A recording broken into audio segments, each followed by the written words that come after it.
Yeah, we're playing Blocks Diamond and Amulet Titan today. Let's see. This Summoner's Pact. The weird new dinosaur? What's the weird new dinosaur? What am I missing? 4 Amulet of Vigor. Okay, I guess I will go down to 1 Azusa.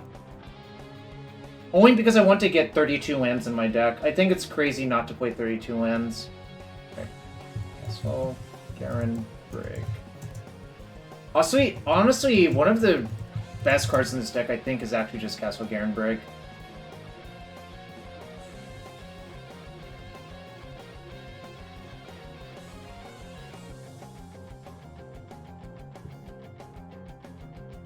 The draw, play a land, dinosaur? Are we talking about Cultivator Colossus? Because that's definitely a plant beast. And RBL Grazer is also a beast, by the way, just for looking for Kyber Souls overlap.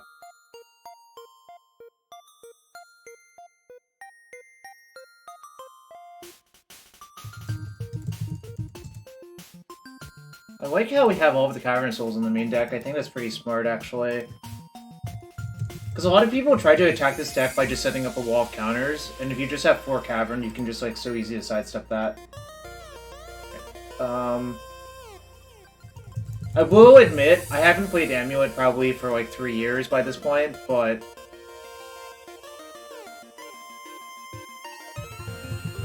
I refuse to, fold to chat. I refuse. Why are there like 9,000 printings of this card? Why is there a Golgari Rot Farm in this deck?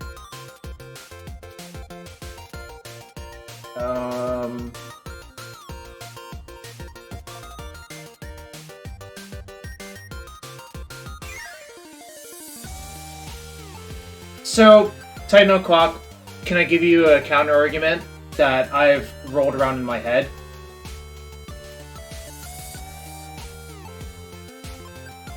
And the counter argument is you run out of cards in hand if you just play a bunch of cards that only put lands into play, and not enough ways to cycle. I guess that's literally the counter argument. I'm more interested in if I'm supposed to play the Boris Garrison setup or not. I don't actually know.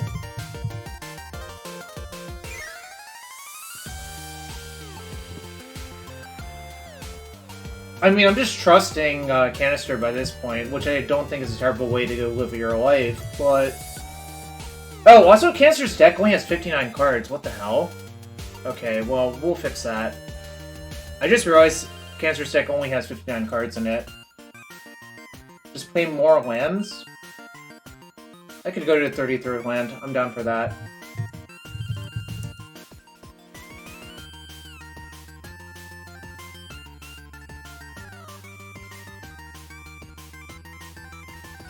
Well, the other counter-argument is if you play exactly 1 Azusa, you can never have the second one stranded in your hand as well.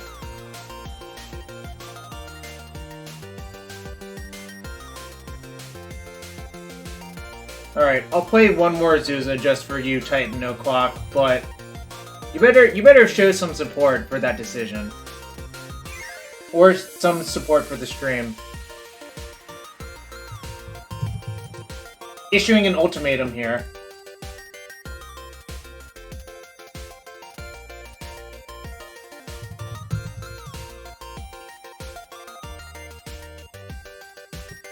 Clear less. You have to play the Vesuva. Wait, he cut Handwar Battlements? Oh, that's probably the missing card. You have to play Handwar Battlements. Handwar Battlement. Like, you either play Garrison Stronghold or Sunhome Garrison Stronghold.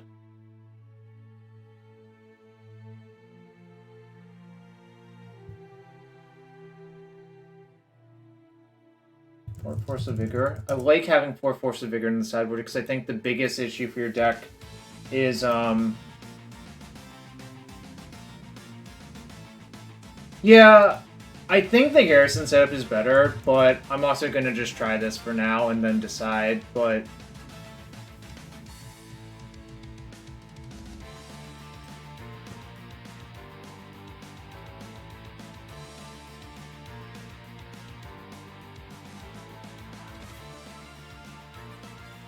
How do I...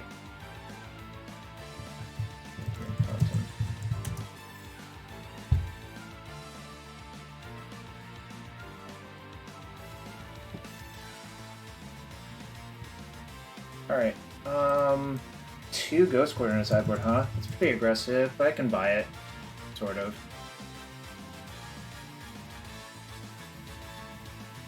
Idleland Liberator seems excellent, honestly.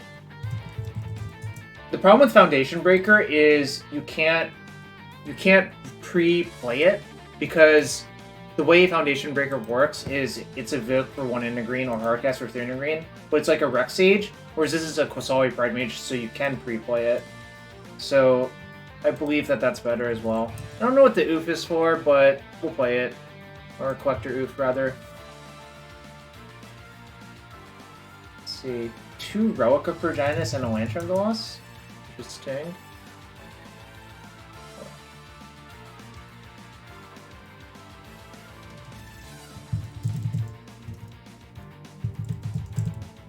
I'm starting to sweat a lot from the booster shot this morning. Like, I can definitely feel it now, but we'll see how long I last, is how I would put it. On select.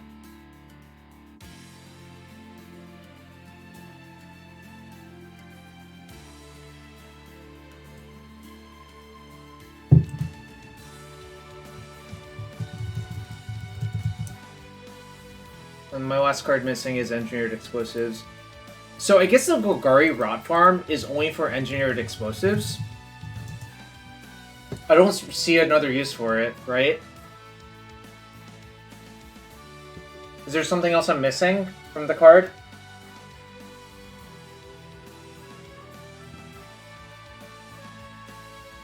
Like, what other use does Golgari Rot Farm actually have?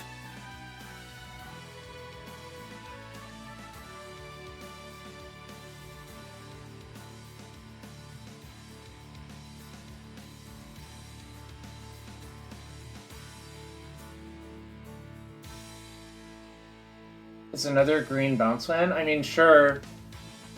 I guess, like, the 9th one helps. Yeah. I mean, you would play Selesnya Sanctuary normally if you also had the other setup.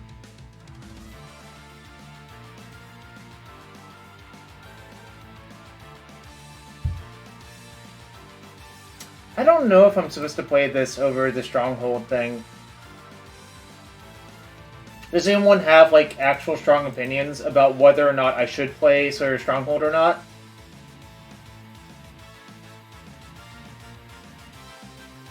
And also give reasons. Yeah, but there's no Slaughter Pact anymore. Boros Garrison and Slayer Stronghold for Endo. Well, specifically Boros Garrison, Sunhome, and Slayer Stronghold.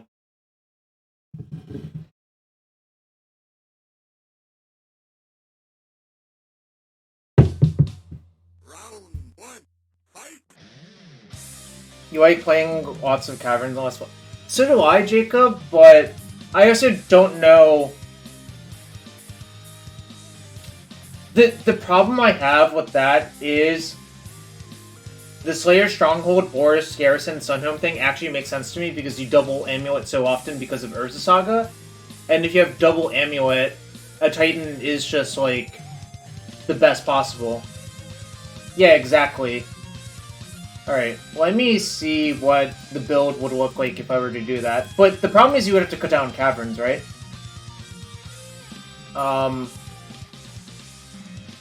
So let me see.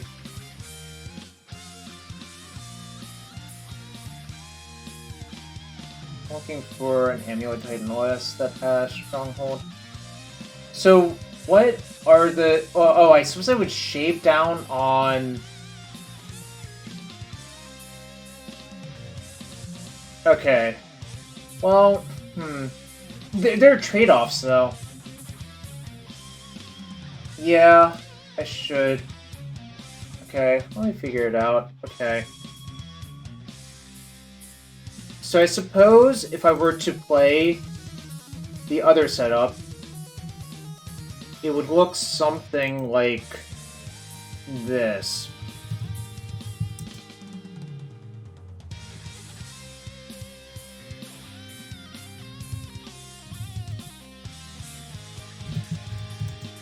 I also think the vigilance matters a lot. Well, maybe not a lot, but it matters a non-zero amount, right? Like...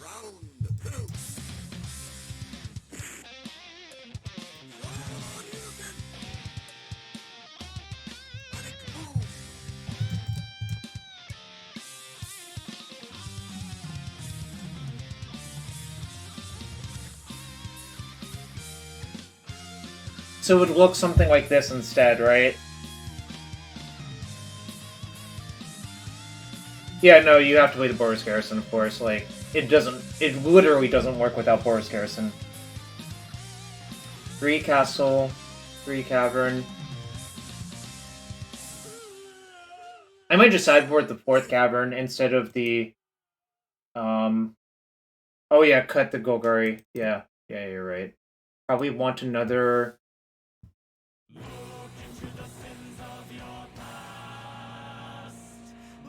Yeah, combos with Valgate so it wins. Not sure what you mean there, Jacob. I'm also, like, kind of out of it. I'm starting slowly to get out of it right now.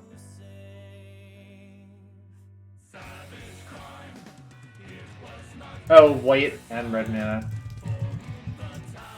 I'll put the 4th Cavern somewhere. It might just be here, and I might cut the 2nd Ghost Quarter. And here I might just play... But Gallagher, my question is not just about specific scenarios. Obviously there are scenarios where Battlements is better. The question is, what is better on average? Or what is better in the modal case, I guess is how I would put it. And I don't think that question has been answered very well, like, almost period. I think I'm just going to play 2nd Toyer West, because T-West sort of is a secret cavern in the matchups where you want it, because the games just go long. Like, you just have time to, like, T-West for your cavern and do the thing, right?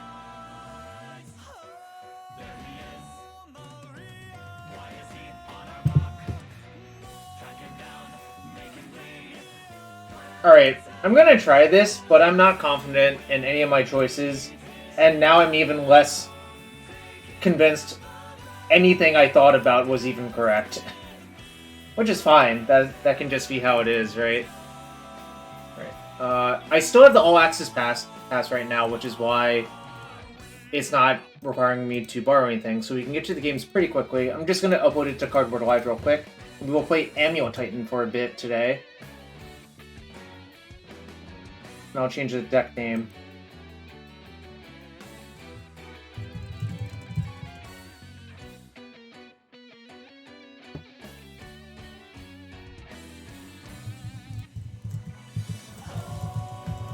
I'm just going to talk through all my plays very slowly because I feel sort of weird now. You're just going to have to deal with it. Or the second is that. Yo, Titan O'Clock, thanks. I do appreciate it.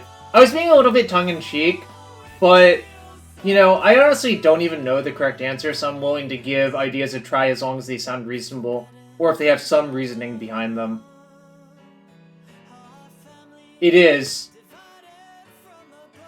I took the day off. I thought the booster would take longer to make me feel not great, but it's occurring really quickly today, it feels like.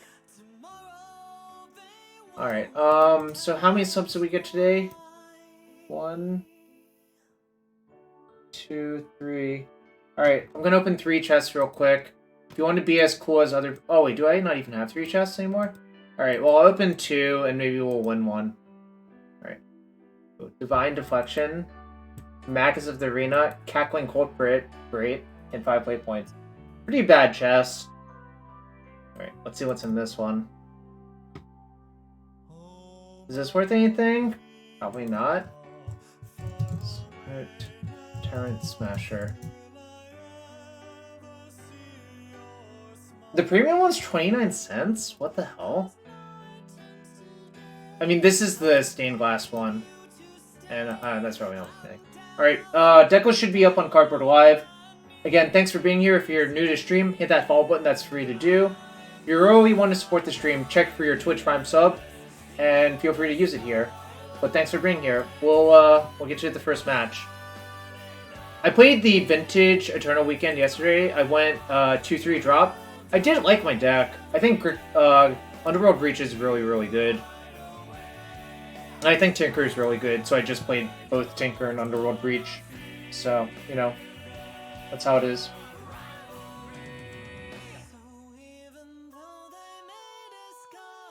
I'm gonna play Titan at the CK 5K. I don't live in Seattle, so probably not.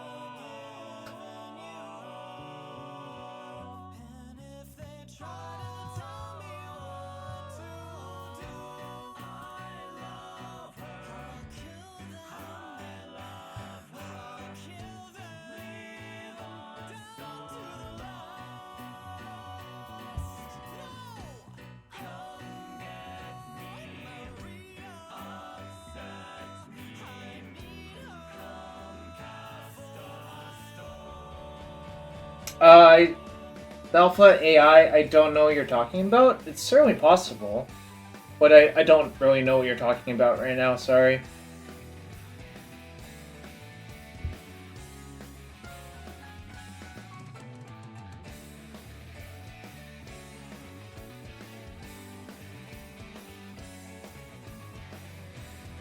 Alright, we got a match. Cool. See if I remember how to play this deck. Playing against Dragon Fodder, they're 2-1. I hope they're not on 8 whack, because I think 8 whack is probably not a great matchup for this deck, but, you know.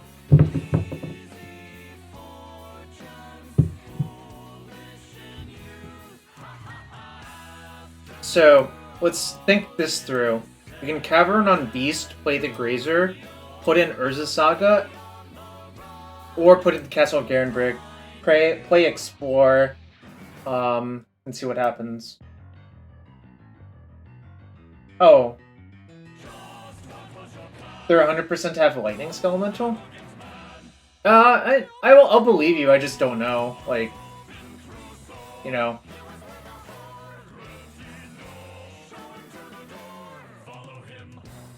I'm just gonna believe you, you know? Like, I don't have a reason not to believe you, to be fair.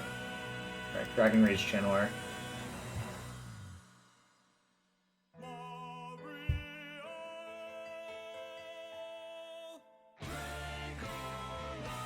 Oh, let me think. Let me reevaluate.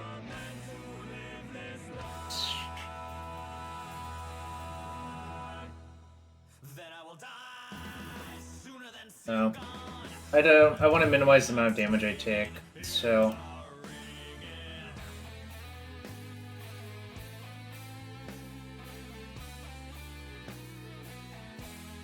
Yeah, no Lurrus is interesting, but that's a mountain, so it could just be like mono red. If it's mono red, I'm not thrilled because it could just have like Blood Moon. It could also just be like Zoom or Burn.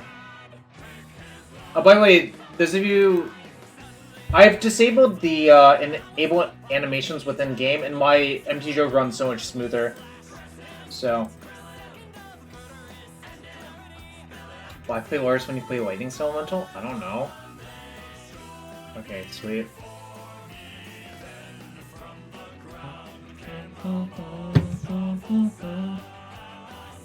A Sloth Beast? Love it. I actually do love it. I'm not even joking.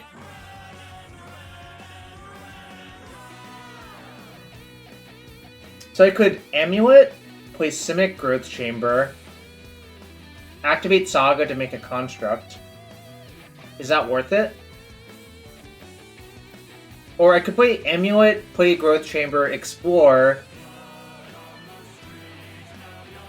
Yeah, I think making a construct is actually worth it.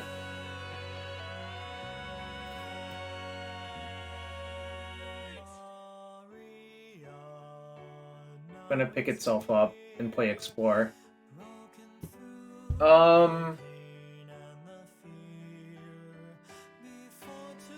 So that's actually really good, right? I'll have... If I play this and pick it up... Let's see. If I sandbag that, that'll be 3... I'll have 4 lands in play next turn. That's 4... No, but I'll use a land to play that. So let me think about it. Unearth. The literal card Unearth. For black. Let's think about it. What is next turn going to look like? So if I play Castle of Garenvik tapped, which is kind of a natural play... Oh, I can't even transmute then. But I do want it in hand. So the question is, what do I want to do this turn? Do I want to make a construct? I think I might just want to make a construct. Like, it kind of colds them. They only have 2 cards in hand.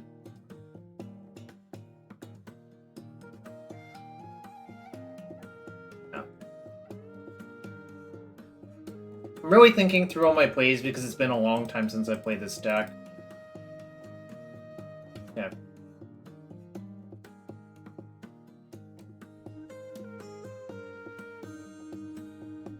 I've actually... You know, what I could have also done that turn was... I could have played this... No, I need to... I don't know. It's really complicated. Brushfire Elemental, okay? Okay, I can't block it, but I can block the DRCs.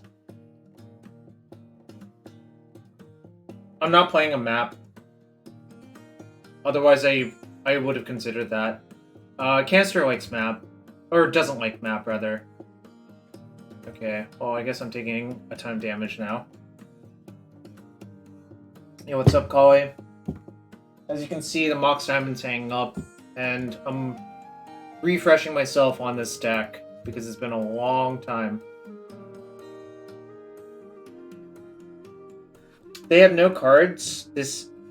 Suppose they draw a land? That would be 5, 6, 7. If they draw an artifact or a sorcery, it'd be a lot. The map is essential? Well, I mean, there wasn't one in the list. How come no one said anything until I went to the game?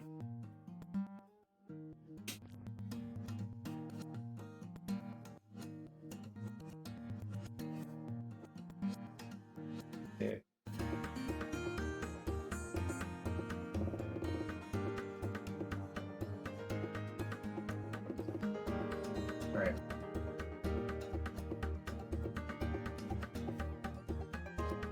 Float. Float.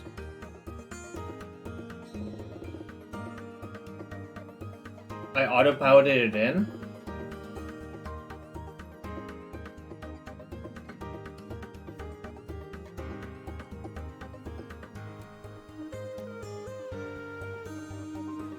Alright, just hope not to die this turn.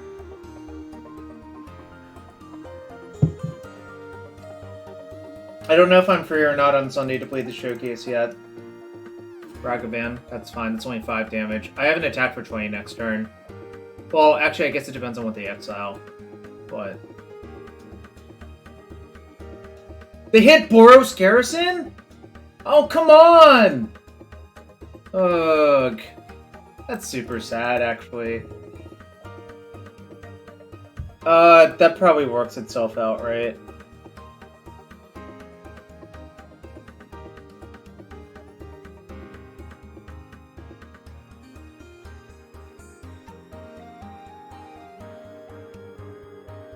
I can probably just mow down all of their stuff instead. Let's see. Sure.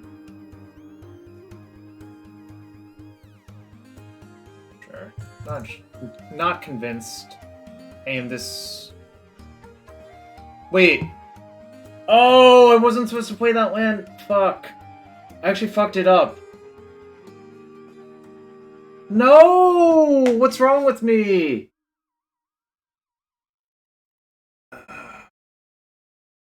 Yeah, I fucked up. I'm so rusty. My deck delivered. I did not deliver it. Is there a way to get out of this? God damn it. I was supposed to play Growth Chamber. Let's see. No, I mean, fucked it up. So I block Ragavan, take 3, go to 4 if they draw something good. Alright. Okay. God damn it. Yeah, I mean, it's much worse for me. I could have just had... Yeah, I mean, this is worse, is all I'll say. But, you know, I might be dead now instead.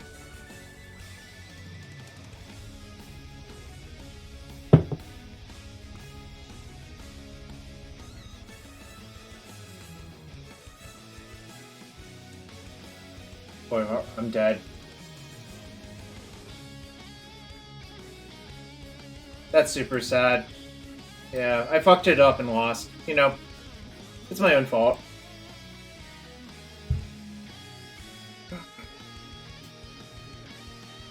feel like that should have been a pretty textbook win. Instead, I just, like, screwed the pooch on that one turn. And then, like, it caused me to lose, obviously. You know? That's okay. I think it's okay to make mistakes if you just admit them.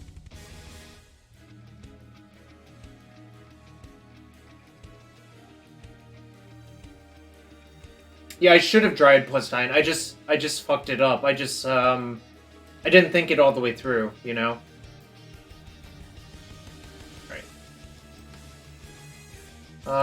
Do you think our opponent's likely to have Blood Moon? Your explosives looks pretty good. I think you can shave on... I don't think you need all of these. I'm gonna leave one, but I'm not gonna play all of them. I think probably just Outland Liberator as a hedge is good. But I don't really want to, like, mess with my deck too much, I think, in this matchup. Relics? Kind of off it. Like... kind of think that's not really what... like, I think DRC is, like, their tertiary threat. Actual Cultivator Colossus? Yeah. Alright, see ya, Sten. Hope you have a good one. Can't believe I did that. That's so frustrating. Obviously my fault, though.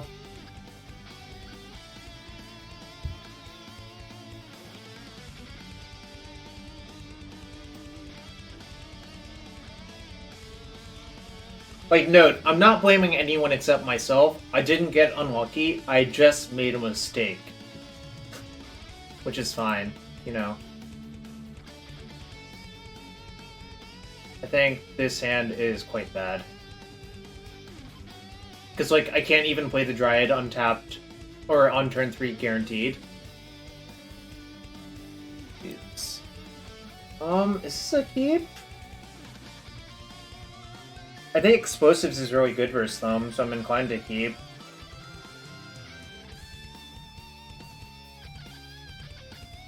Question is, what do I bottom?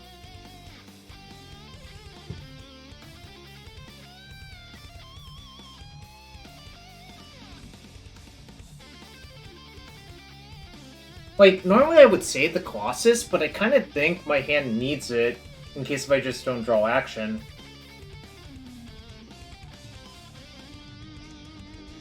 T-West is possible. It's kind of complicated, I guess.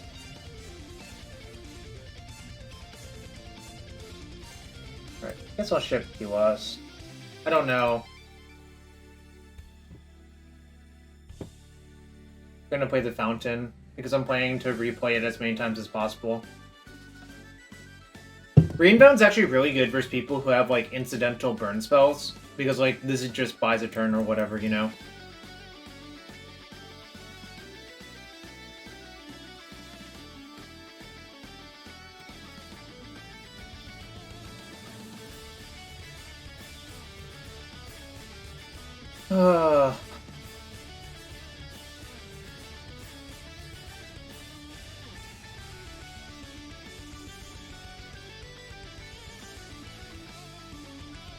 Can't believe I did that still. Should have just... could have done anything. Could have just thought. Just need to think more, you know?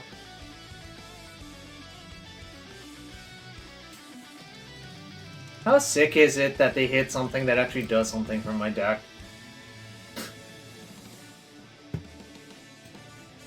There's like just so many bad draws for them. Instead, that's like one of the better draws.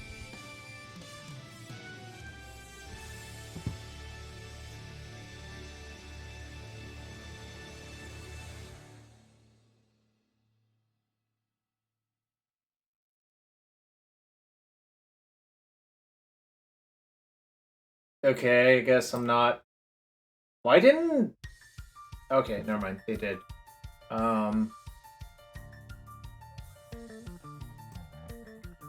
Yo, what's up, Ultimate Price?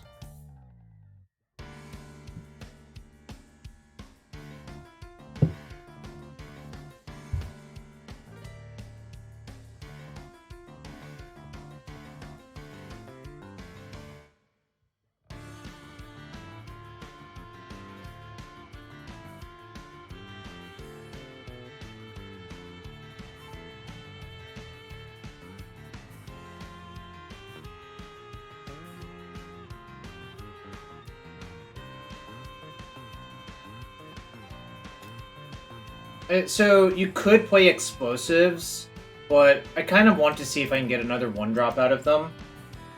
Yeah, they're red-green. Yeah, so just putting cards that only cost GG in my deck doesn't even solve the problem. What a noob Ultimate Price is. I do like their light up the stage and literally drew 0 cards. It's just so funny.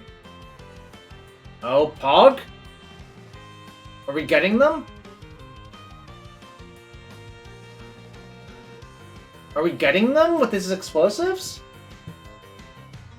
Chat, are we getting them? Brand 6. I do not care about that whatsoever. Wow, they milled a Foothills. Look at that value. They milled Wooded Foothills with their DRC trigger off Ren with having no lands in graveyard. They didn't even return the Foothills? Interesting. What did they hit? Amulet of Vigor. Interesting. My hand's really slow and clunky now. Maybe I should explosives on 2 and just...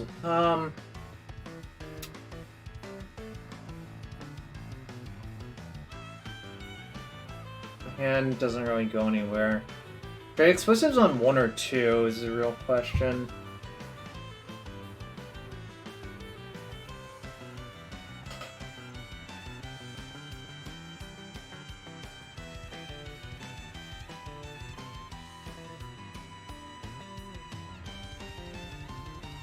Yeah, I know, but the problem is this can kill my Saga. But maybe I just don't worry about that. I think 1 is probably better. I think I'm going to play it on 1 and play my Fountain and say go. And just hope to draw, like, I don't know, something good. I think 1 is better, but it's super annoying, right? Because I have 3 Sagas and I don't really want to play them into Liberator. But... God, I'm just going to be sad about that game 1. Pretty much.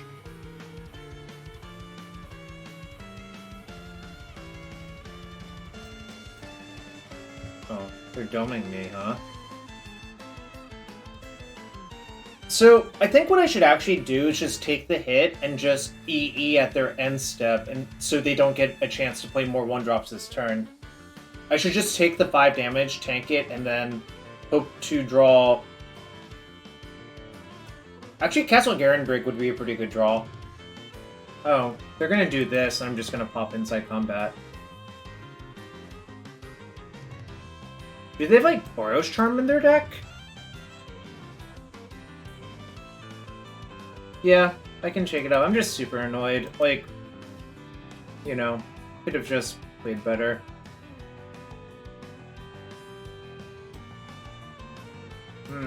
I see. Whoops. Not like that. I did not expect Chandra's Incinerator right there, I'm not gonna lie. Castle would have been really good right there.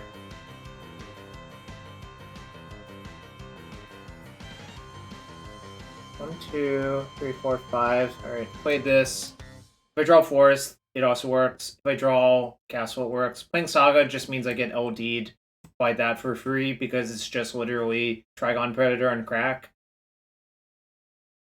This card's really good. Like, I've been super impressed with it in Vintage as well.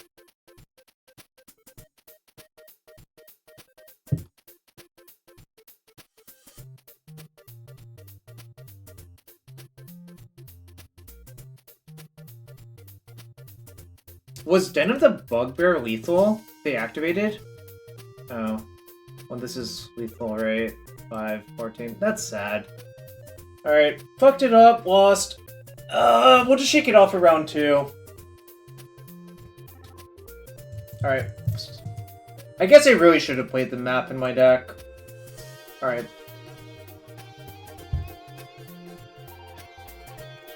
Okay. We're going to round 2. I have a prediction up.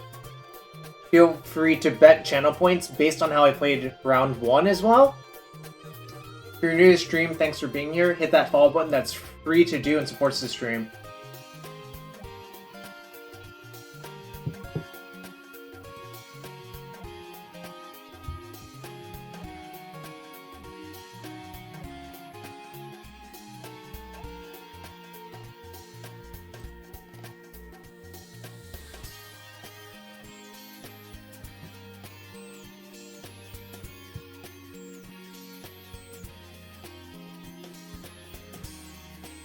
Wow, lots of people still betting yes, despite how I played round 1, is how I would put it. Where I think I played really not very great. I played, like, pretty bad, I think. You know, that can happen. We need some doubters. There's one doubter. I'm sure more people will take the doubter side because the odds are good. Or the good's odd.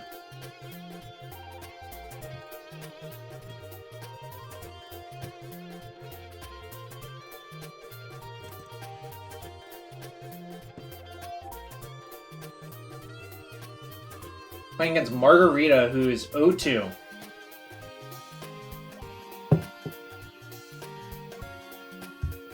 They have a companion. Let's see which one it is.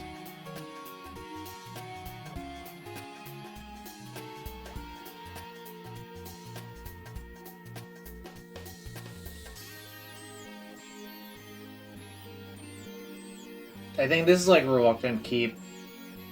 If I draw a bounce one, this hand's extremely good, so... But if I don't, this hand's, like, not great.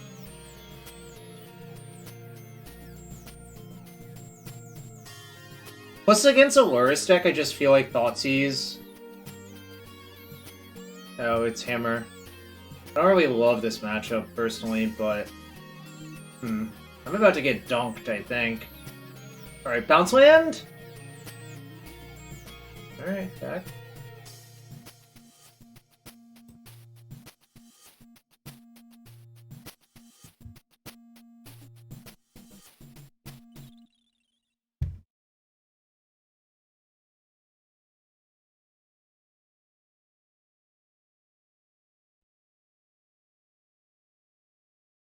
You become a heal?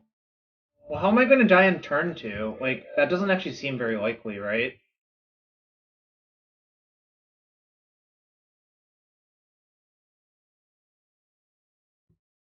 I mean, I guess if they have 2 hammers, I'm dead, but I'm not blocking.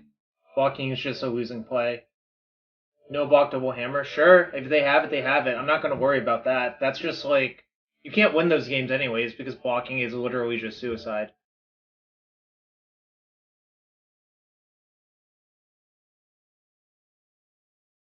Note, you can actually block this card if you Slayer Stronghold a blocker. So just keep that in mind. Maybe they don't have the hammer. Okay. Guess they have the hammer.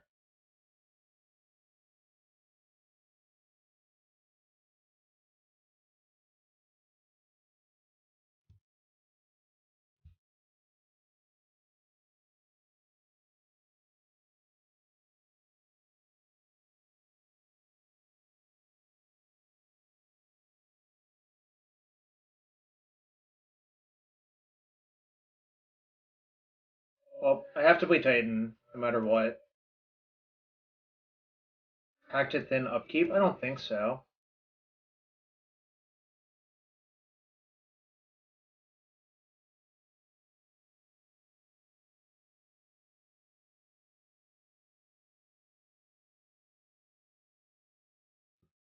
Um...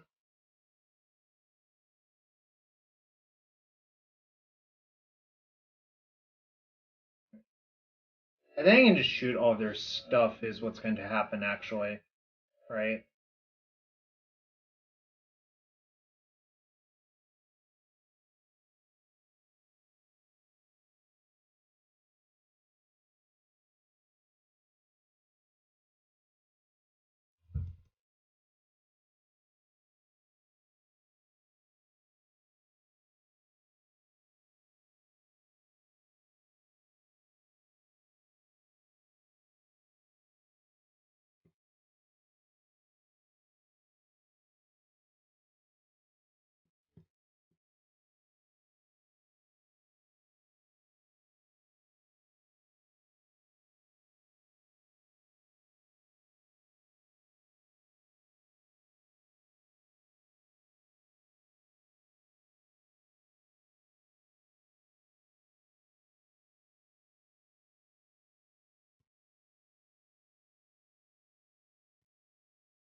I can totally kill them. I'm gonna play it very slowly and figure it out. Oh, I guess they are dead, actually. Because I can just tighten up Bazuva and Valkit. Yo, what's up, Hane? How you been? Hane, you played this deck once. The deck was a lot better back then, I think, but you did play it once, right?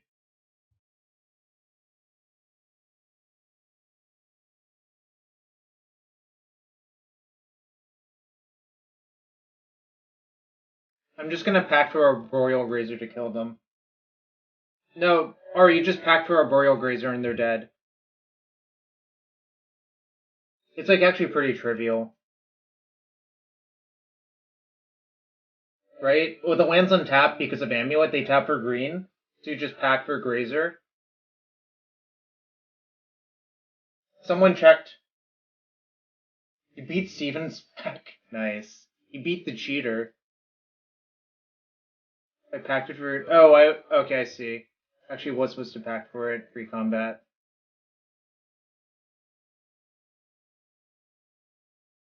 Yeah, okay. I did mess up, but that's okay. I mean, they still actually take overkill damage, so...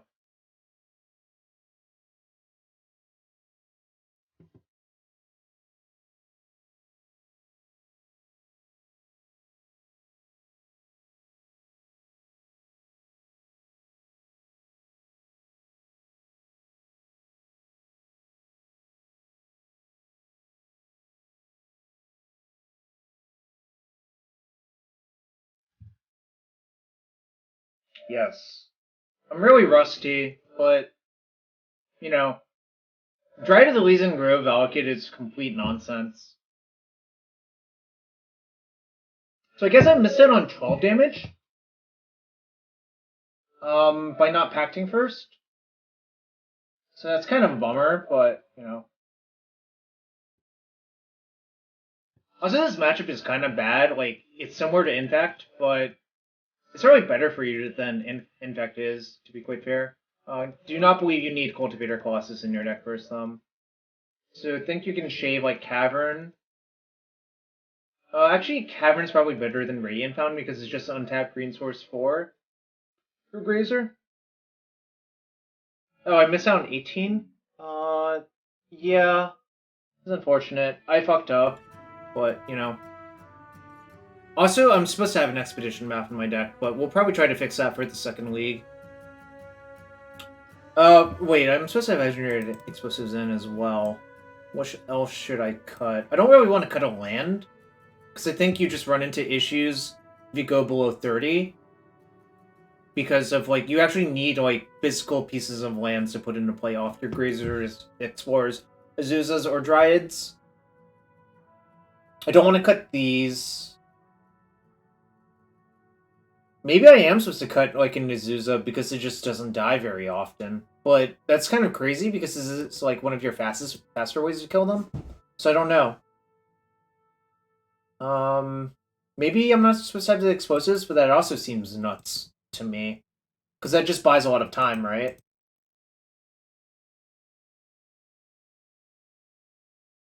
What do people think? What should I cut?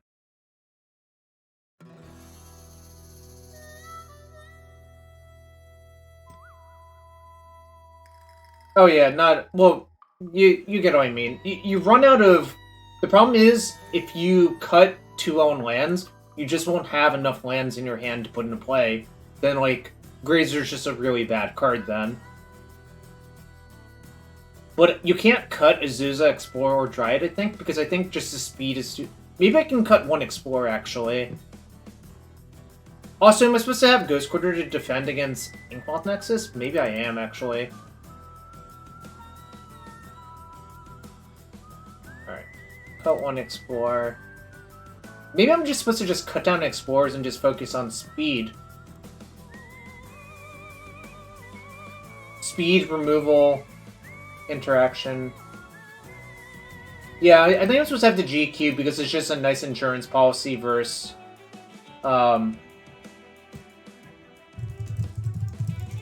It's a nice insurance policy versus Inkmoth Nexus. And I want to have 2 Caverns in because they're green sources for Grazer and 1, which actually matters a lot, I think. Keep 2 to explore. Now I'll only keep 1. I think this hand's actually really good.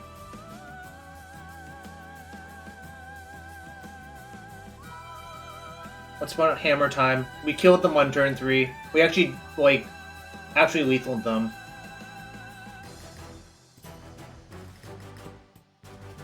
Kind of annoying. I think I just have to give them a card, though. It just interferes with my curve way too much not to. Yeah, not as many as you, Hane, but, you know, we can't be as good as you.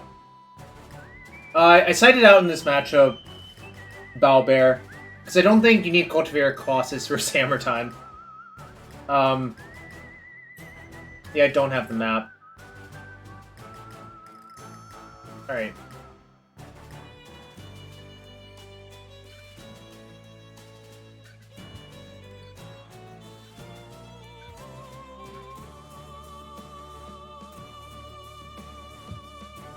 Hane, Wait, Hane, there's no way you've played more than I have. There's actually no way you haven't played as many as I have. It's actually just impossible, I think. Unless you're being tongue-in-cheek, which is also a very Hane-like maneuver. I could totally see you just being tongue-in-cheek right here.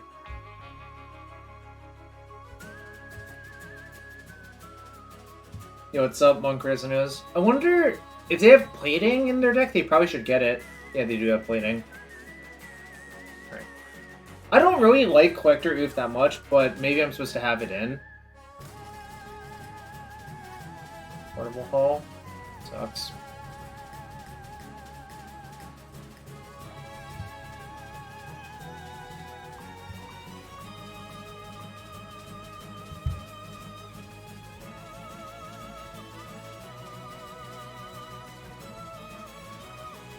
Don't want to get the castle in play. 40 played? Fair enough. If I get the castle in play... I think probably I'm supposed to hold the castle, actually. And now I'm supposed to just make a construct this turn, obviously.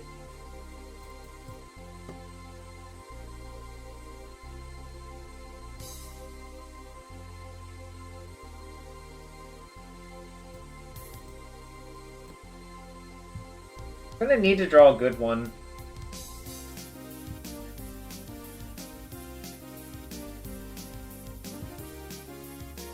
So they should have put plating on Memnite, probably. Yeah. That's a lot of damage. I'm just gonna use the construct to trade with Memnite.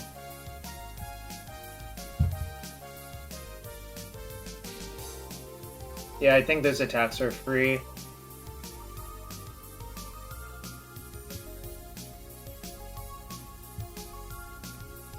Depending on what I draw, I might just have to just make another construct.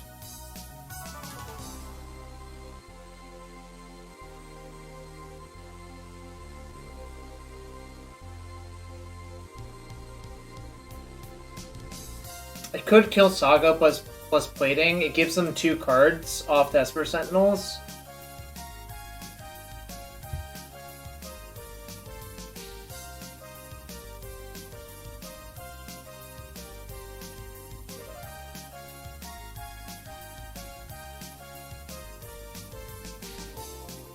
Maybe killing the plating plus whatever they get off that is better. I'm just hoping to draw out of it, because a 1/1 construct doesn't really solve the problem. So actually, I think you're right, after thinking about it more. So I'll just get an Amulet and play my bounce land and say go. Because it'll Oh, I guess I would have to do it now.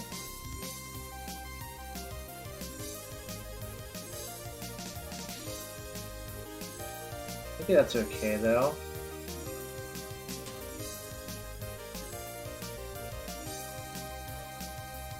That's probably... I can pay for one of them, so... yeah, I'll just kill this and give them 1 card.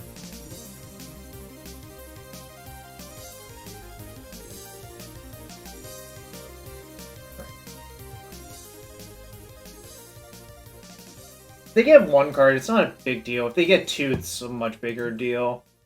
Also, a lot of their deck is kind of like stupid air that doesn't do anything. So...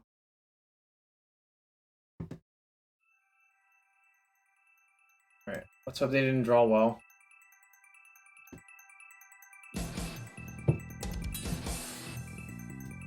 Joke's on them! I got nothing!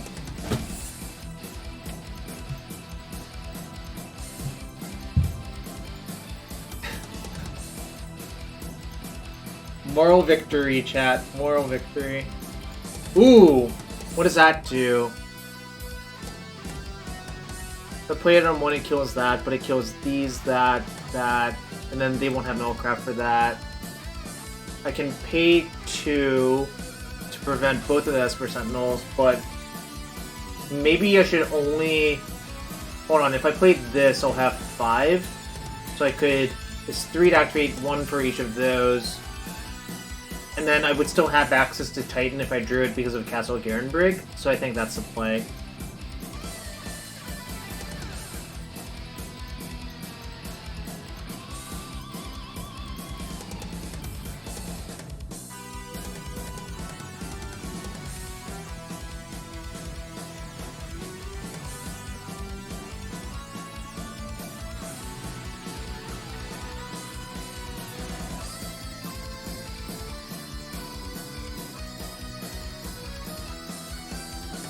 Right, and I can just say go, and they also can't play a 1-drop this way. And there's no way for them to really punish me. Oh, Garenbrig enters tapped? Does that matter? It matters. I should just take the damage and prison out their 1-drop this turn, I think. Yeah, I think taking 2 extra doesn't actually matter very much. Yeah, that's why I think it's okay.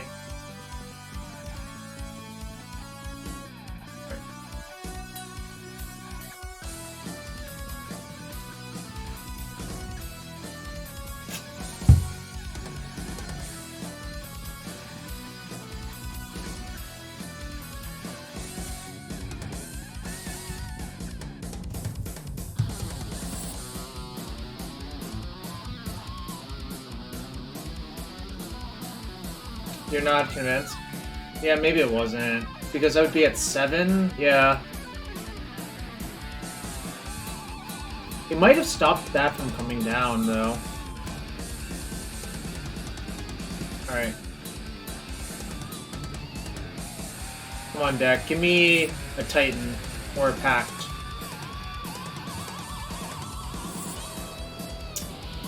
Alright. That's kind of disappointing. I didn't actually draw a Titan or Pact, and I had a lot of turns, but... I guess I did brick the second Thoughtseize, so if I'd drawn it in that window, it wouldn't have been great. So I guess I only had like a 1 or 2 turn window to draw it, where it would have been good to draw it. So, I guess I am supposed to have the Oof in? I'll just cut Explore then. Because I think Oof on the play is actually better than Explore.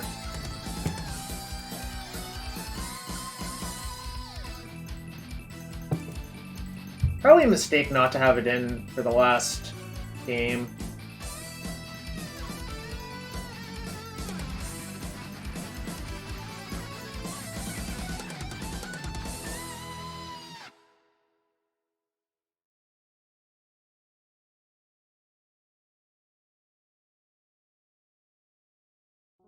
The game was really close. Alright, well, this hand's really bonkers, so... I mean, like, if this gets Thoughtseize, sure, the hand sucks, but... Actually, it's not even that bad, even if it gets Thoughtseized, right? They might actually have to just Thoughtseize the Titan, given this hand. Yeah, actually, yeah, never mind. Like, they probably just have to Thoughtseize Titan. Like...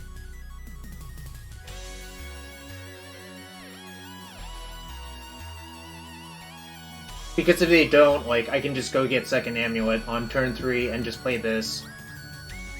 Okay. Maybe they have a second Thoughtseize for next turn. Keck W, chat! Keck W.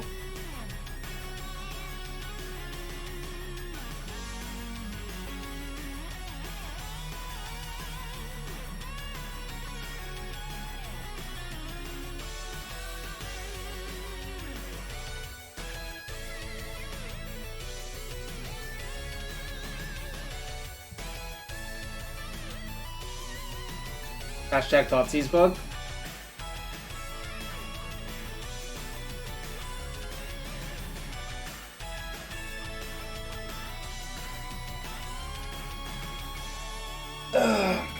All the freaking conspiracy theories about MTGO, clearly true.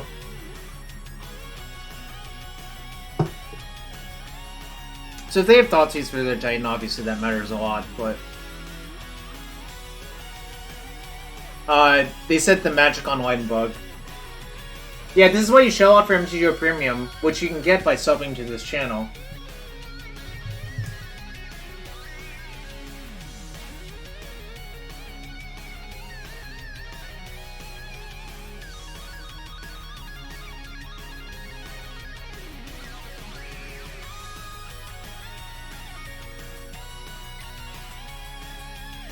If you want to be a member of MTGO Premium and win Vintage Eternal Weekend like Viverus did, just sub to this channel.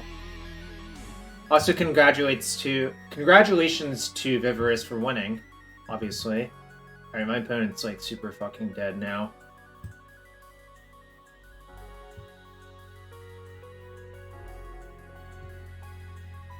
Always play to green. Well, not always, but often.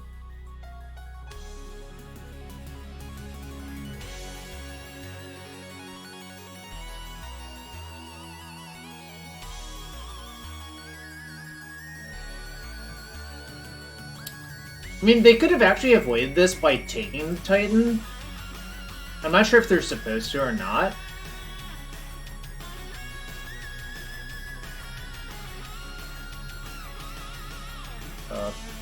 But this is a pretty classic kill from the Amulet Bloom days. I'll get Stronghold plus Boros Garrison, and be careful to stack the triggers correctly. So you get a pair of activations. So it'd be 10 power, then you get Sun Home. Plus, I have to play the Vesuva beforehand, actually, because it's my white-red mana. Right. That goes on the bottom. That's fine. That's fine. That's fine. That's fine. I was just checking the order the triggers were in, because it used to be the case it would, like, screw you, but this is fine.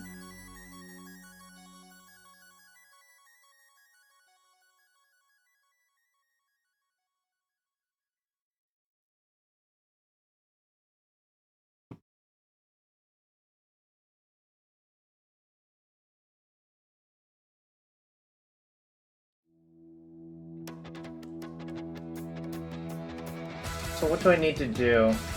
I need to get green-white land into play, probably. It doesn't matter, I can kill them either way, right? Because I can just get Gruul Turf plus Sunhome with the Sanctuary in play.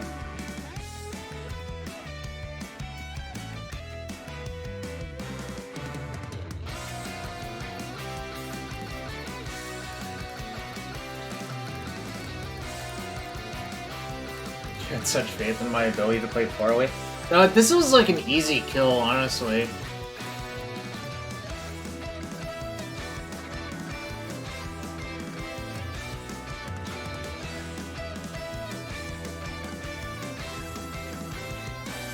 Alright.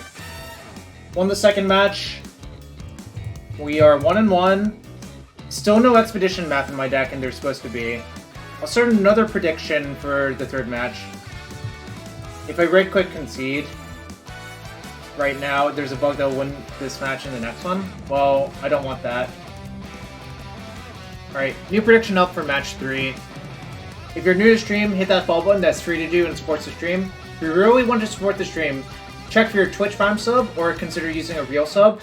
There are awesome emotes in the chat that I'm sure my members will show off, like these 3.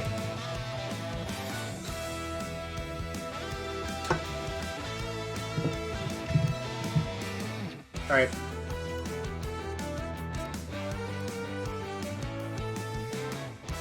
Getting a little bit more water. Be right back in 1 sec. Get your predictions in for match number 4, or match number 3.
Yo, I'm back!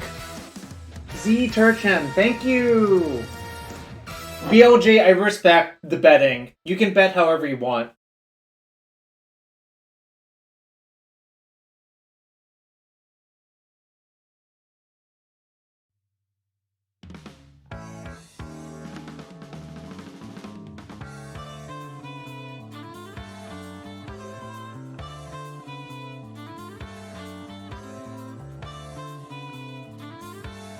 Alright. Sorry, there was some weird thing.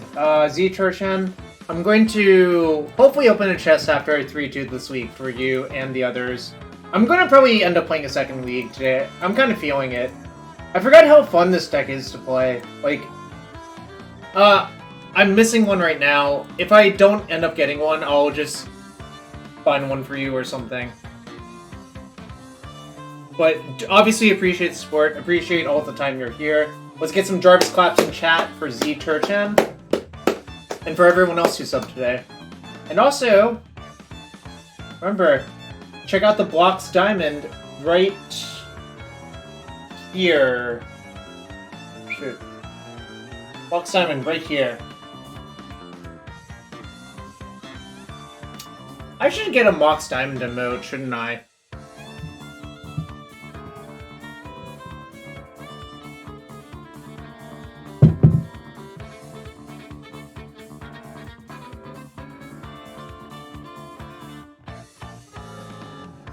And it should spin? Oh, that would be sweet.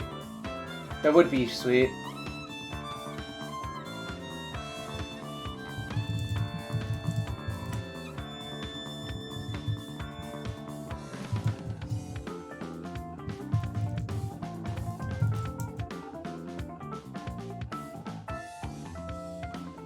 And the one odds doubter sign up? Yeah, definitely. The doubter should just sign up.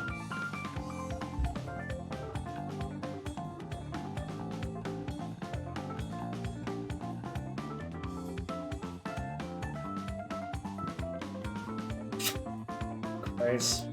Probably have to keep on 6 and just bottom a Titan. And just hope to draw a bounce land.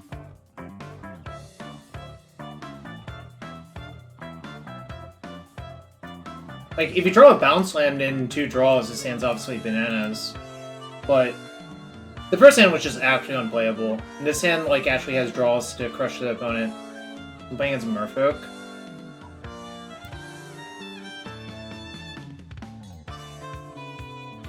I have a feeling this Urza Saga is going to die. I don't know. That's how I just feel about it.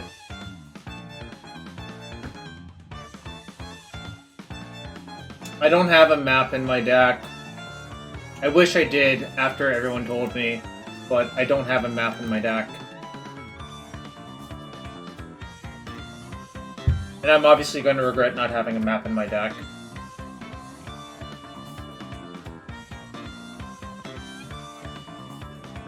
Because clearly, the map would be very good right here. I will not disagree with that. Alright. So, Bounce Land still implies I can cast the thing next turn.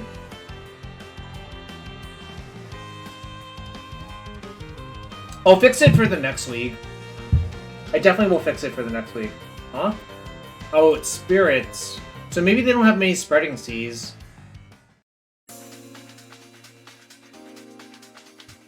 Don't play Colossus with 0 wins in play? Did you do that? Wow, this song is a banger. Okay. It died. Yes, I mean, it's a 0-0. Also, playing it with 0 wins in play is kind of impressive.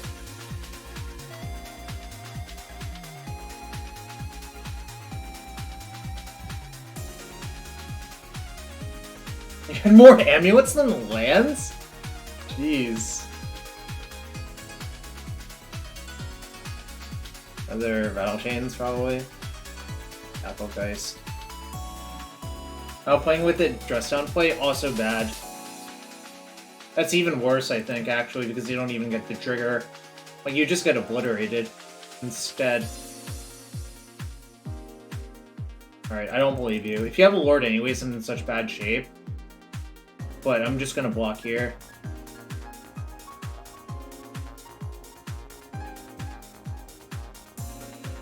I mean, yes, if they have a Lord, this sucks, but I don't think I can ever play around Lord anyways, so... Okay. So, no, I'm actually just kind of blue unless if I draw... actually, a Bounce Land still does a lot. So...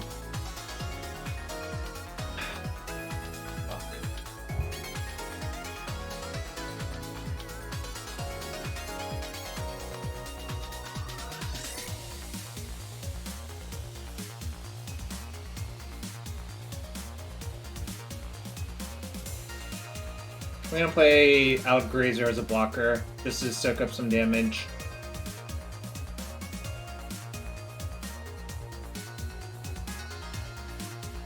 But I'm probably dying now. I don't think it's gonna be particularly close, because I can't really...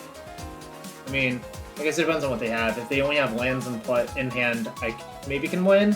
But they have, like, enough creatures to go around this. So they had another Shacklegeist to block, to tap that. So I'm probably dead. They have a Lord. Oh, actually I am... let's see. No, it's only 15. If they have 2 Lords, obviously I'm dead. But... yeah, Shacklegeist I think is very good in the matchup. Feels like they only have lands, though. I guess they could be sitting on a spell core as well. Okay, well I go to 1. And then I probably cannot win, because that's not really how my deck works. Alright. Never drew a bounce land, 1 to 6 cards, so, you know. Still, I think that hand's pretty much a keep, because, like, if you draw a bounce land, your hand's excellent, and that's not a hard ask on 6 cards, you know.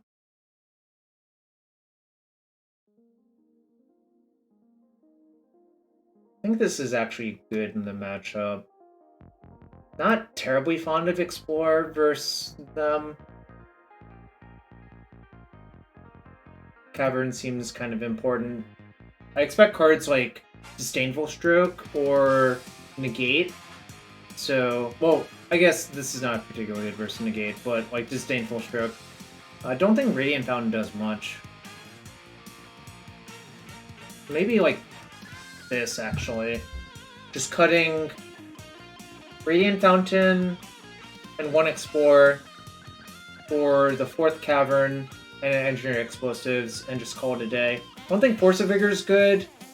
I don't think these other cards are really good. I mean, like, yeah, they have Aether Vial, but I think citing Collector Oof as Amulet versus Aether Vial is kind of... how do I put it? It's not the axis you want to be fighting on, is my suspicion.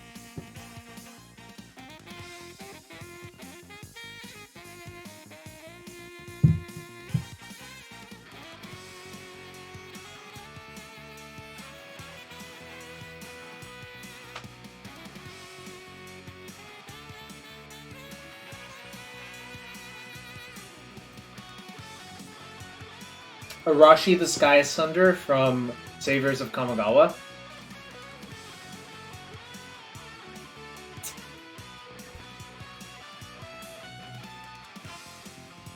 If I draw a green source, this hand wins, pretty much. So 4, 6, 8, 12, 15, this sort of counts.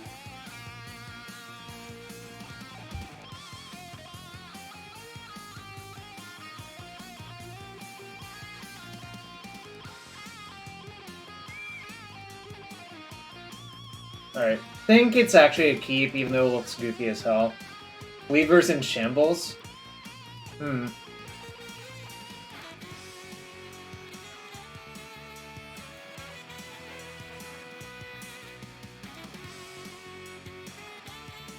I also, like, obviously this one's close, I think, but, like, you could actually sell me on this hand being a mulligan as well.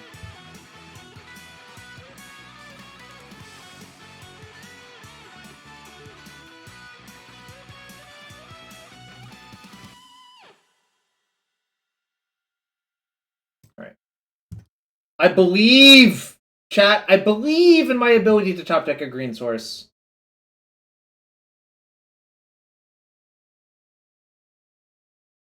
I more and more regret not playing one Expedition map. Ghostwood Raider. Is that the one that deals 2 or 4? It's the red Ghostwood, right?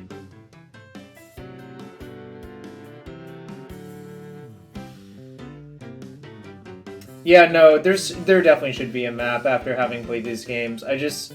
Canister didn't have one, so... But, you know... That's how it is sometimes, right?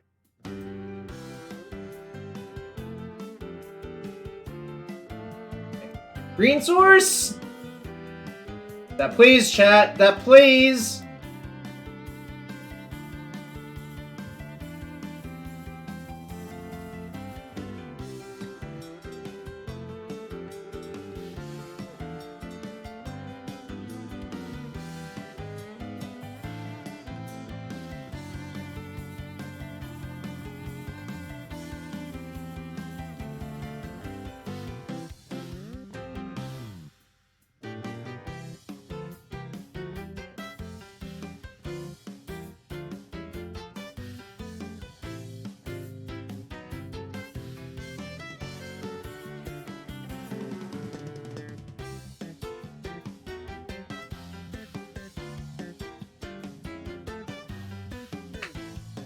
They might have Aether Gust or something.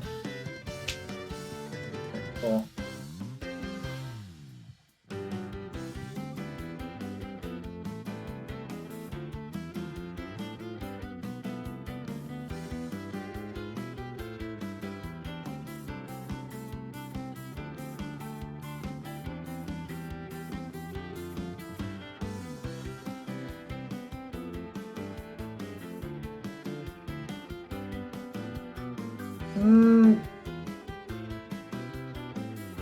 Do I actually want to pick up the Saga? Probably don't, to be fair. But I can also just get another Dryad into play, which seems pretty good. So.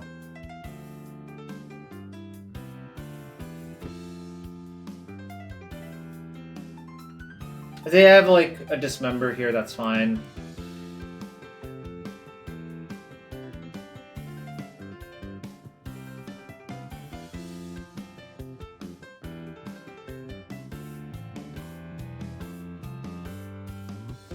Exactly. That's why I wanted to leave the Saga in play. That's exactly what I was thinking. I didn't explain it very well. And I also don't think I want to play the Garrison. I have, like, infinity land drops for next turn. So. Oh, I can't even attack with that? For some reason I thought I could attack. Whatever. Rattle Chains? Put your Rattle Chains.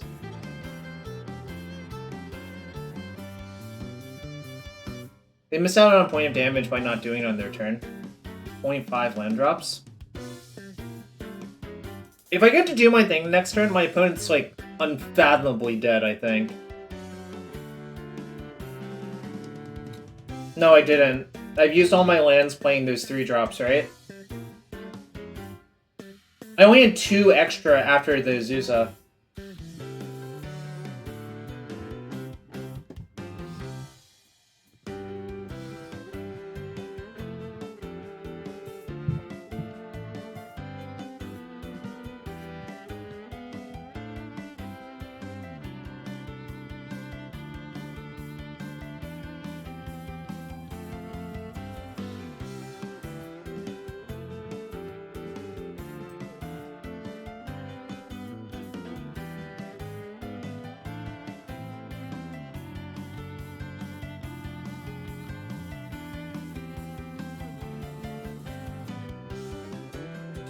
Alright, there's the Skyclave.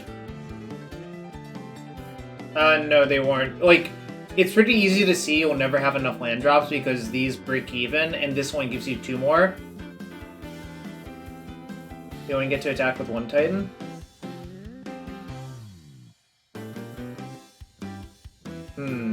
Alright.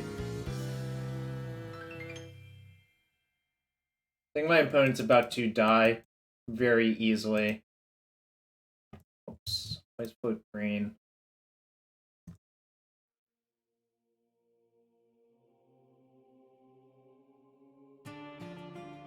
Kind of have to be careful. I think this needs to be played, actually.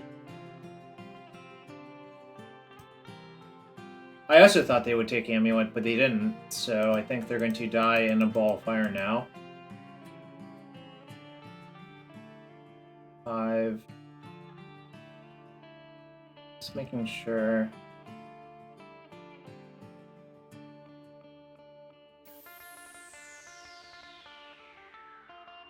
Played this. I have 1 land drop left after that. Subtlety? If they have subtlety, so what? I mean, like...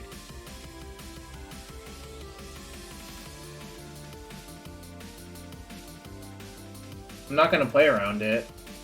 Wait, can't I even just recast? I can just cast 2 Titans anyways through Subtlety. No, Subtlety is like Aether Gust. Yeah, I can just beat a Subtlety, so who cares? Oh, it's supposed to play the Garrison first. It's not gonna matter. God damn it. I mean, I guess it could matter hypothetically.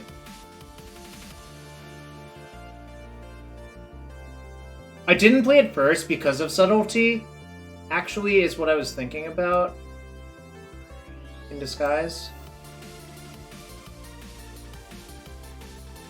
Oh no, it works out because I have a white floating.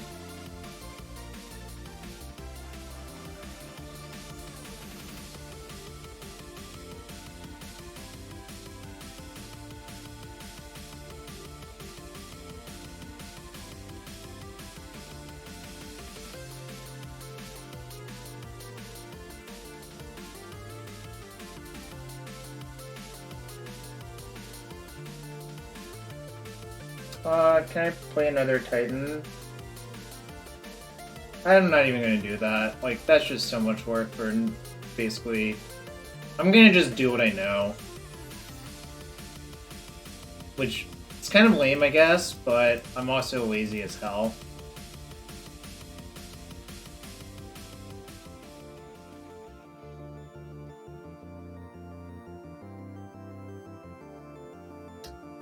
I'll get on that sound after this game or match.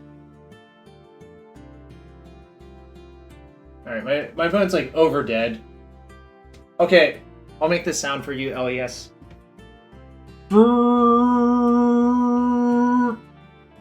There you go. That's your channel points at work right there.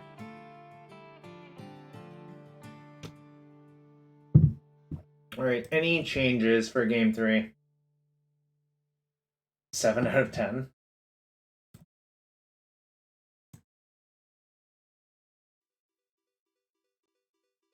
How do I get to be a 10 out of 10?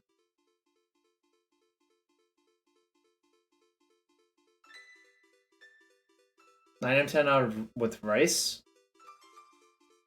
What does that mean? Hey, Zax, what does that mean?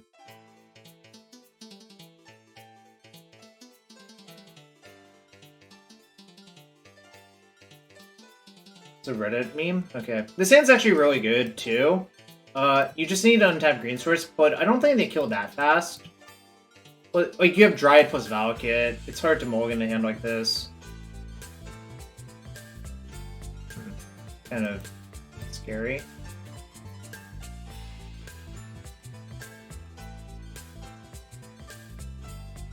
Cavern does do something, because I think they have Disdainful Stroke for Titan relatively often. I don't think Radiant Fountain does much, because I think you get overkilled by so much, generally speaking.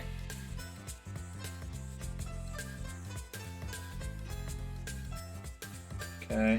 Yeah, you have a pretty fast clock this game, though. So...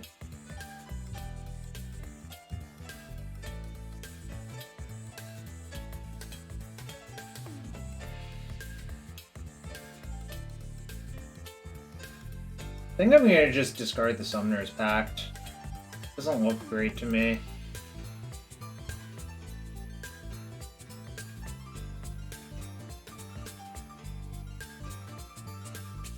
Might be wrong, I don't know. Kataki, okay. I mean, you got a Kataki opponent. This is not really what...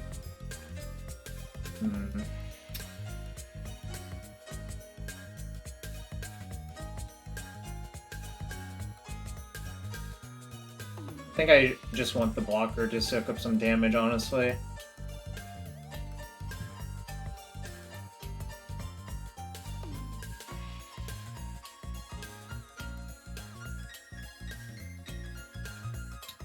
No, because, like, if you draw an untapped green source, the hand's excellent, so... I would not, personally. And I didn't. So I guess you can see the duality of man. I also just think this plan is so good versus them, generally speaking, that I don't want to do that. Because I think killing all of their creatures is an easy way to win. Like...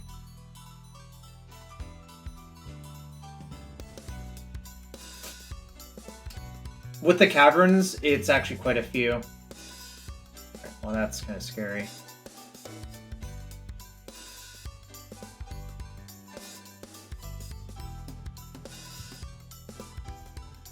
That's actually really good, I think.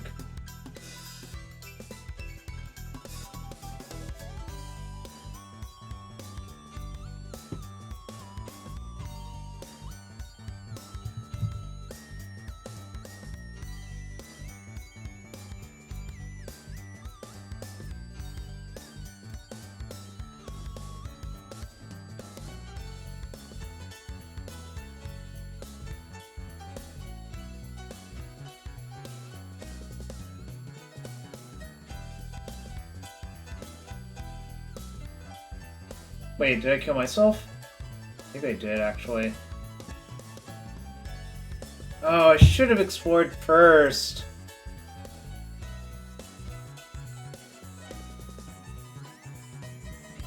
Now I have to block with this. No, I'm just dead. If I explore first... Maybe I fucked it up. God damn it. I fucked it up again!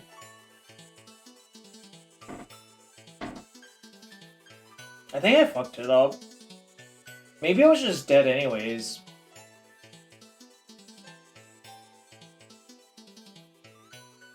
Alright. That was a sad one. I think that... Maybe it was a mulligan, but my instinct said no. But I could definitely believe that my instinct is incorrect there.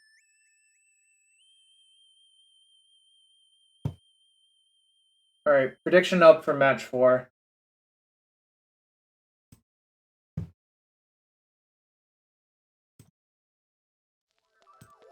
We're actually queuing up, so get your bets in, but the queue will fire soon.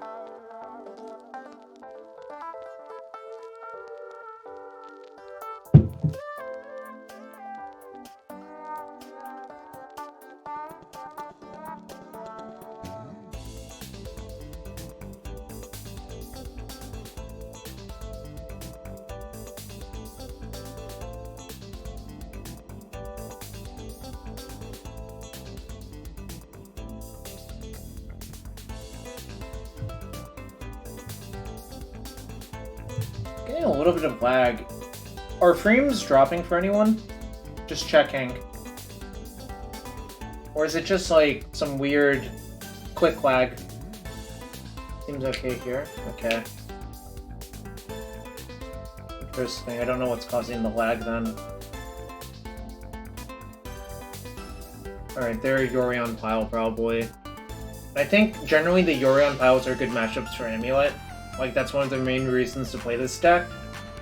Because, like, they're slow and clunky and you have a lot of time to set up. And you just go way over the top of them anyways, so... Well, the sand's, like, really, really good as well.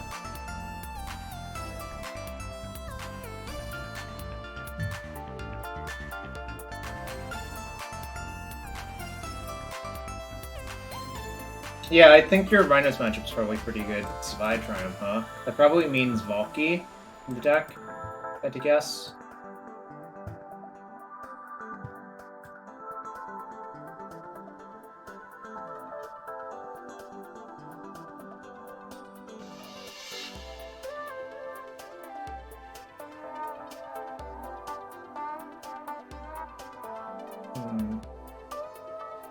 Which one do I play? Probably just the Garen Brig.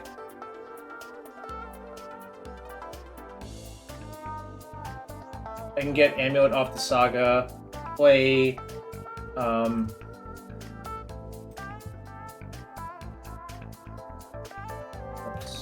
not now. Alright.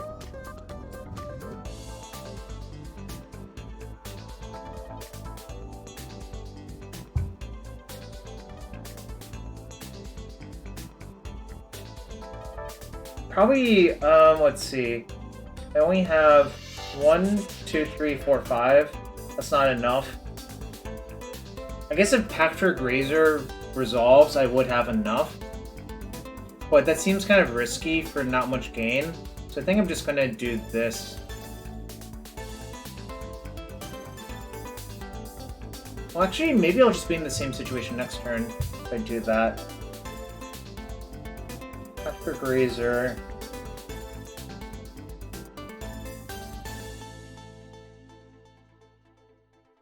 Grazer is basically just like a ritual here.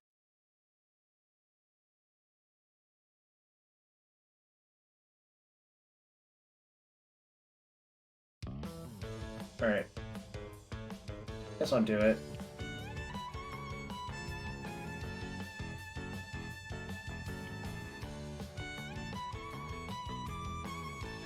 Yeah, but... like, there's a lot of bad things that can happen. Like, what if you get Spreading Seas or some shit, because they're Yorion? Kind of think I like pushing on the pedal this turn, Azax. That's what I'm thinking about, essentially.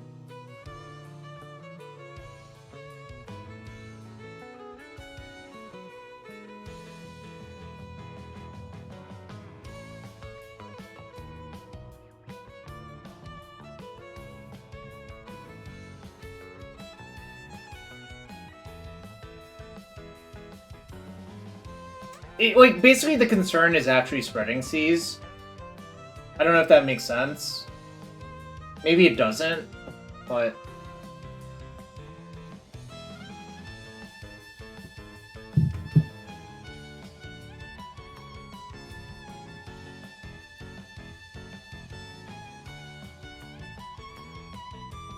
Yeah, you need to pact if you want to play Titan this turn.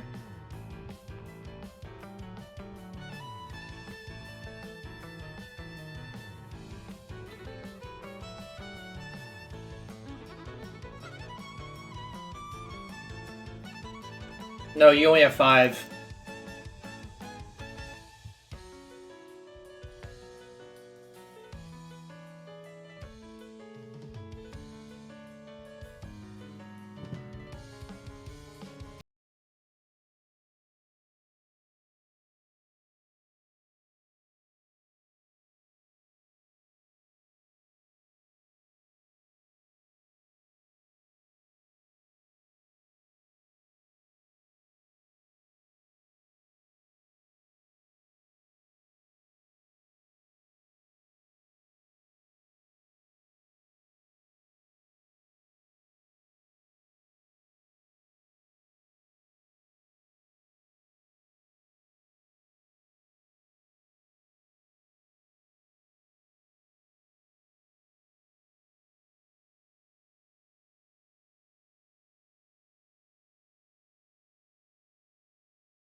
I don't think their Yori on deck plays Blood Moon Dr. Peter Fun.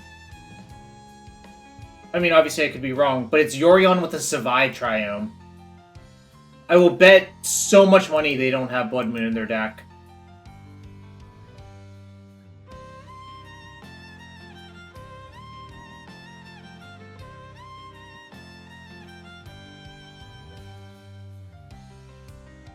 Replayed Vestige? Okay, fair enough. Yo, Dom, I messaged you earlier. You didn't reply, but thank you for being here. I'm getting scamulated. Or I'm scamulating myself. Whichever way you want to put it.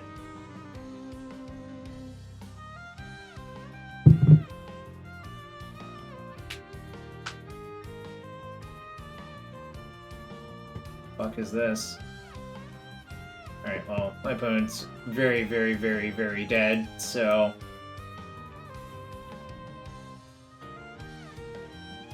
It looks like they're Esper Reanimator, actually. Yeah, it's Yo Reanimator. I don't think this makes that much sense, but I respect it's their prerogative to do this.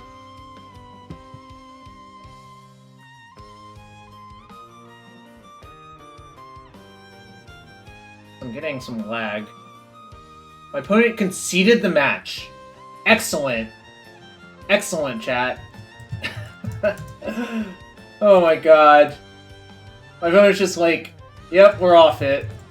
Alright. Starting another prediction. I'm gonna turn on my heater real quick. I had to disable it to hang up the thing. But it's gonna start a new prediction.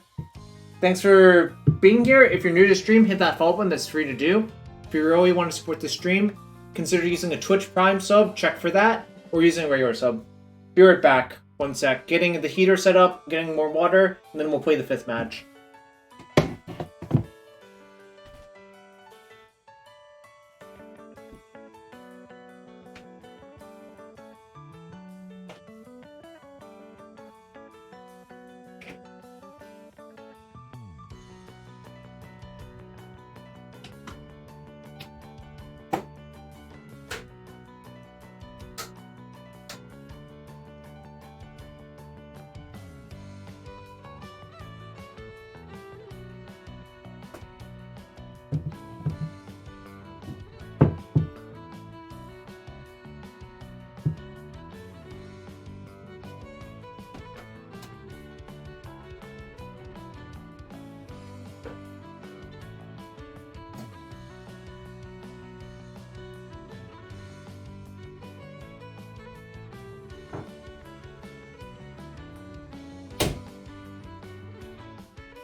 Alright, I'm back. What did I miss? We got some predictions? 20 channel points of 20 channel points. Nice.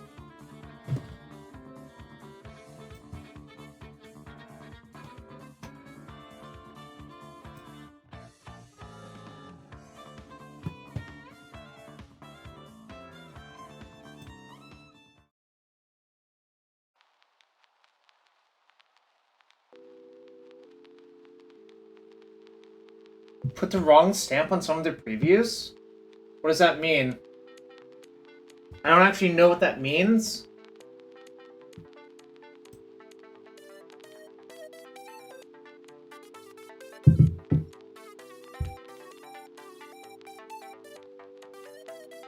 Acorn stamp equals silver border now? Thanks, I hate it. Why would this even be a thing? I don't know. It's like, why would you do this to yourself?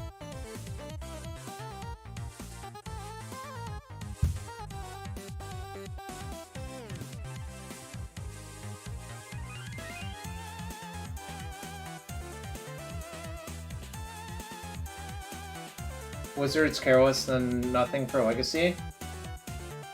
I mean, what else?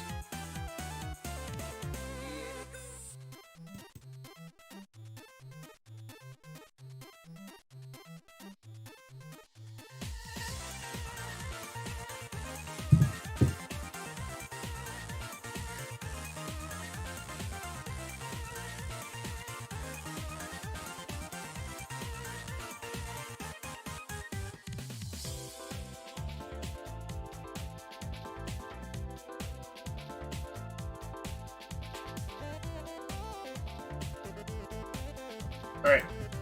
Last match of this week, then we'll replay. Oh, BCS queued into me again.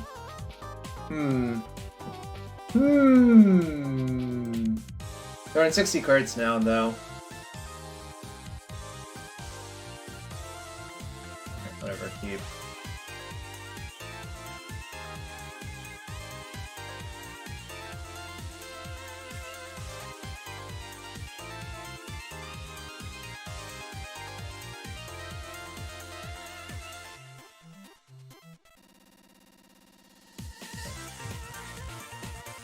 Let's see what they're playing now. It could be like literally their range is pretty wide, I think. Our luck now. Feels like Merc type then probably.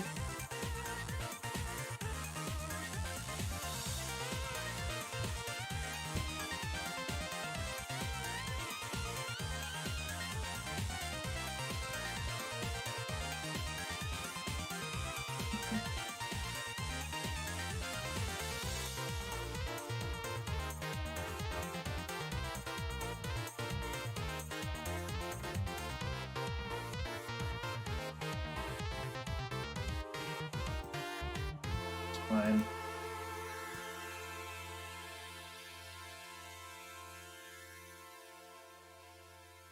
Feels like Murktide, right?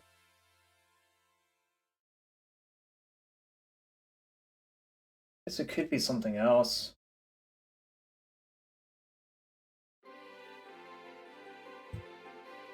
They bend Fire Ice. Okay.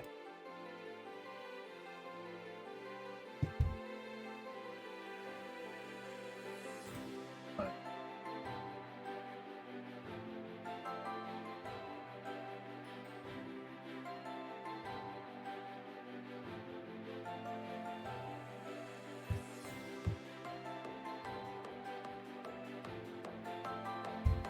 Never want to attack with this Slothers.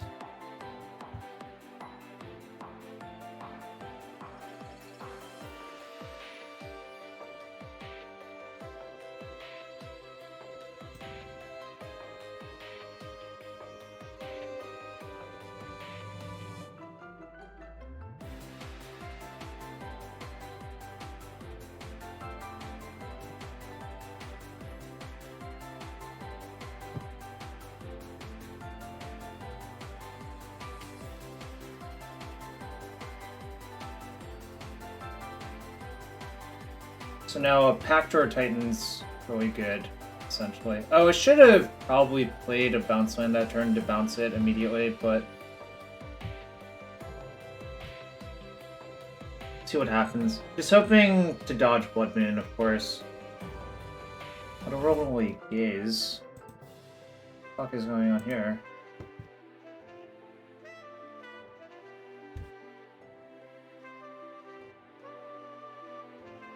Well, I feel like a big Murktide's coming. No? I don't know what's going on here anymore.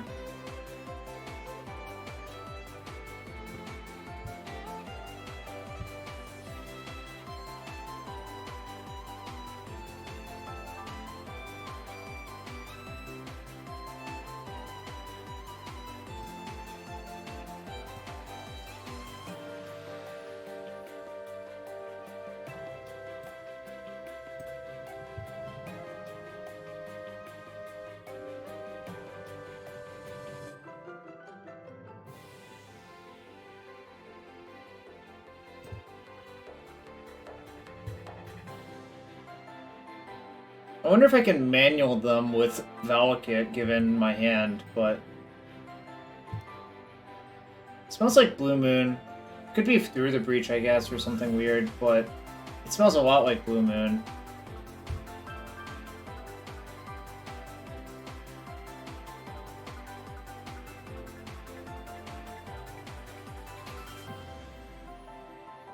Oh, I was supposed to... yeah, I was supposed to Stronghold for extra damage. Whoops, you're right.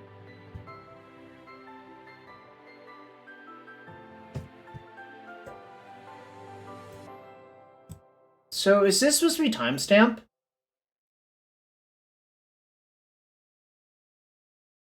Guess not. Okay. But how do I get a Dryad into play after the timestamp? Alright, I missed out on 2 damage.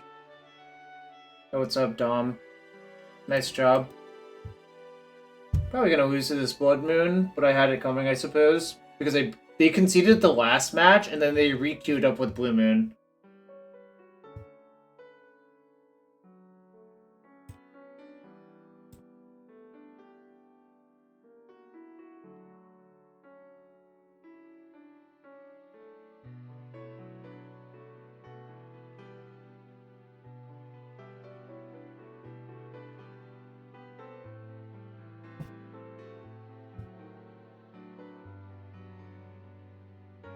Oops ended up being insane. Fair enough.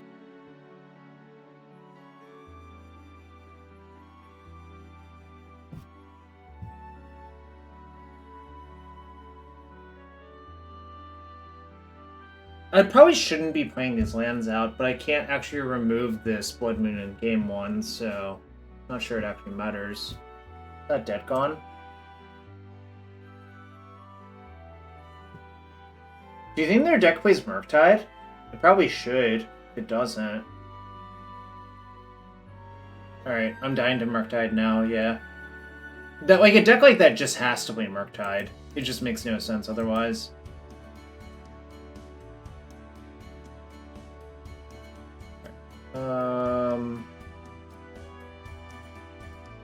Yeah, I'm dead.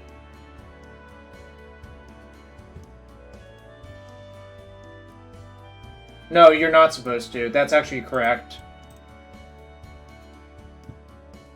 They went from a deck that didn't seem like it could ever beat Amulet to a deck that's like custom made to beat Amulet. I feel like. They're not great, I think. Might leave in like 2. Radiant Fountain's like shit. Cavern's good. Ghost Quarter is fine to like actually fix your mana by accident. Oh.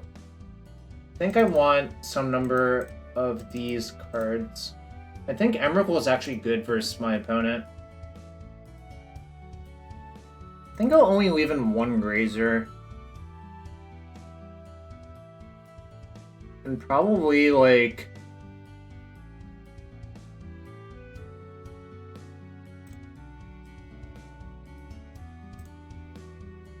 something like this makes sense to me.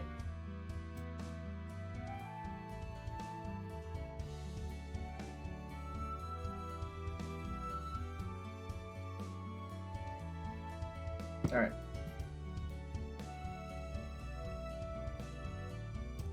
Well, I wonder if I'm supposed to have Kozilek in too, actually. But there might be too many big things. Yeah, that's what... I think I regret not putting the Kozilek in. Probably should just cut, like, some low impact card. Alright, well...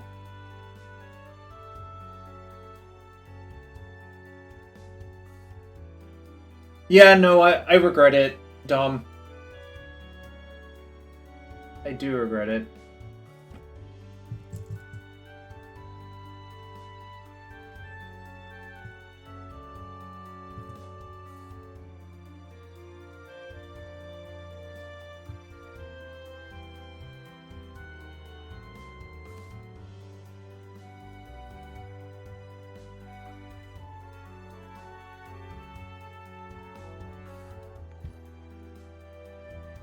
Yo, Stu, thank you.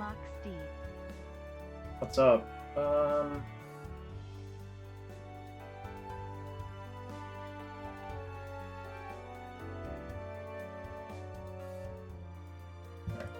Just gonna say go.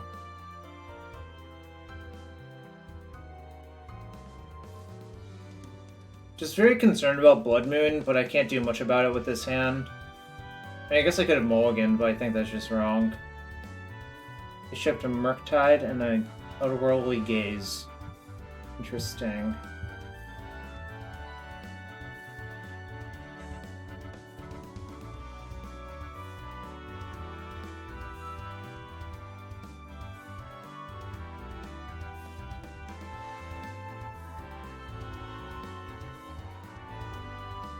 So I'm gonna put the Ghost Quarter in play because it if they play Blood Moon, I can Ghost Quarter my Saga and sort of not get completely obliterated, only mostly obliterated. But I don't feel great about this situation, honestly. I'm probably gonna lose. It feels like I'm gonna lose, rather.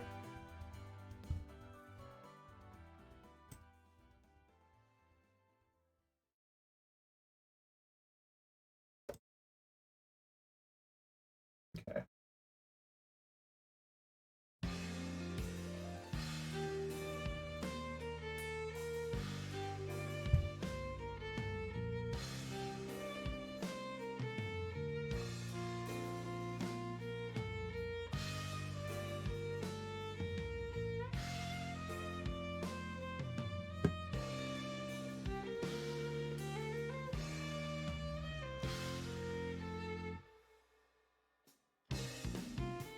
So I cannot beat a second Blood Moon no matter what.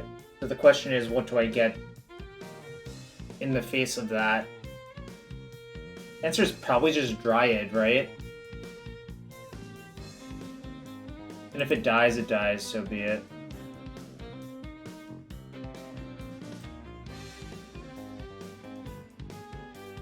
Okay, good. Just checking.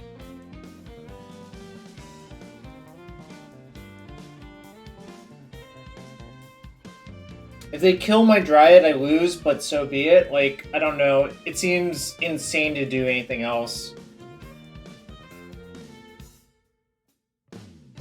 They put a card on top? This matchup seems heinous. I mean, I think I was just gonna lose no matter what, but whatever. I went from, like, a great matchup to a terrible matchup. They switched decks, basically. It feels like they were custom-made to win this matchup. Alright, let's fix the issues with this deck. I think you need an Expedition map, right? Just, like, insane that I didn't play one. Obviously my own fault.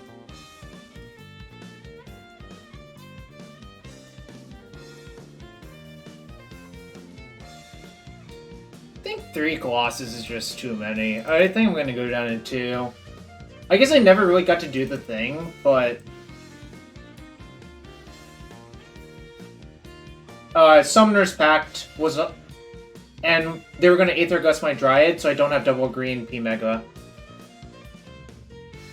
So I literally just died to my Pact. Like, I Pacted for Dryad, played my land, said go. They gazed upkeep, and then Aether Ghosted my Dryad, so I didn't have GG for the Pact anymore. Maybe I'm missing something. Oh, you came back. Yeah, fair enough. What else should I change, chat? Do I need all of this graveyard hate? Should one of these actually be a Bajuka Bog?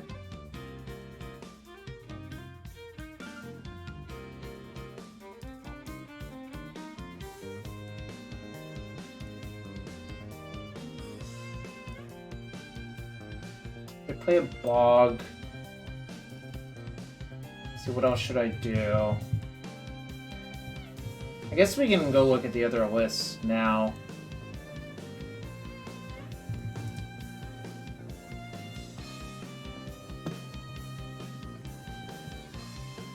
Bog seems reasonable. Alright. It is kind of weird that it's just Relic Lantern instead of a Bog, right? Is there a reason for that? I mean, I don't think Bog is great, but I think it's better than the third 1-mana artifact Graveyard Hate, right?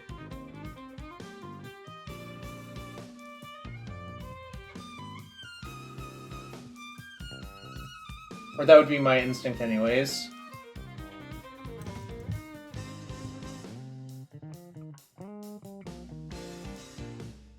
Let's see what other cards people play as well.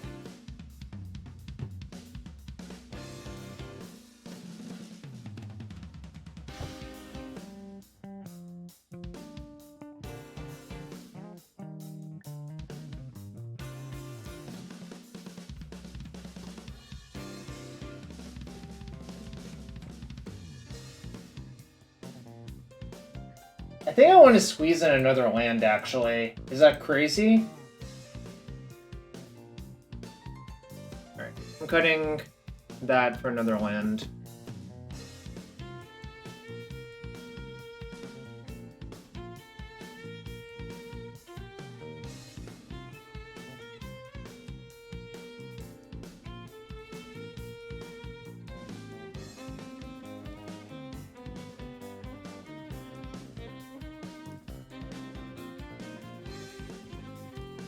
Kind of want a 34th in here, actually. Maybe that's crazy.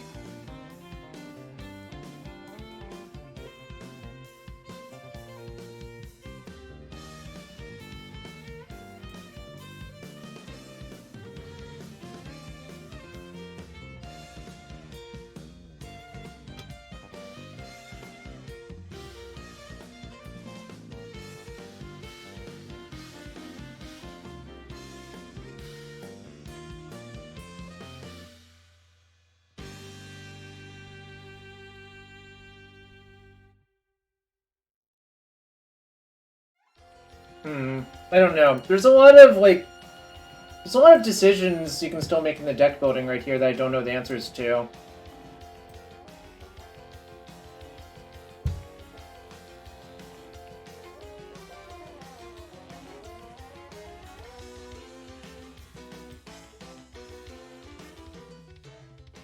Chat, anyone else have any suggestions on my 15th sideboard card?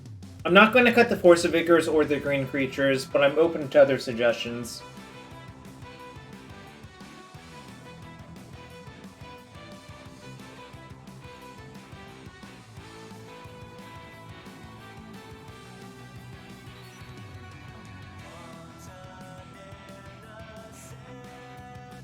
Also, I guess I could put like a Breeding Pool and a Fetch into my deck. 2 EE Needle, another Emrakul. Definitely not another Emrakul. That's just not going to happen.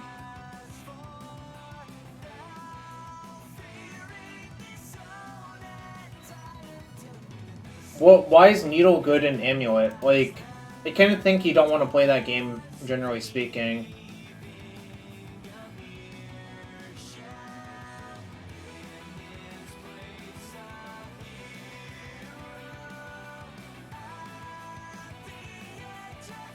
An Ulamog to complete the trifecta? Definitely not, Dom.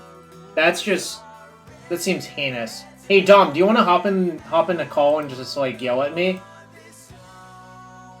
That could be kind of entertaining, actually. I don't know if you're busy or not. And Endurance? Engineered Explosive sounds like the most reasonable thing suggested so far. But I don't think you need an Endurance. I think, like, you have a bunch of graveyard hate as it is. Okay, we'll wait for Dom to show up in a sec. While we figure out what we actually want to put in our deck. Sort of an impromptu afternoon get-together with the Dominator.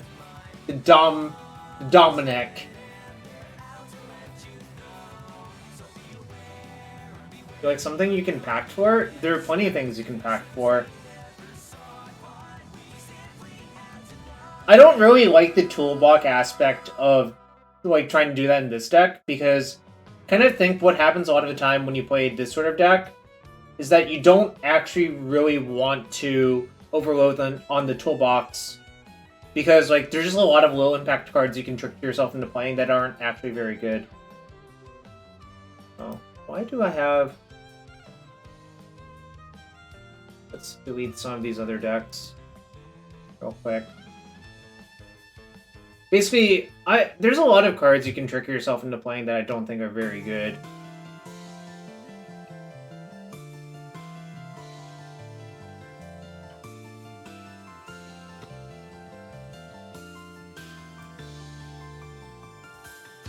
Dismember? That's okay too, but kind of hate that it deals you damage. Like, the loss of life is definitely real.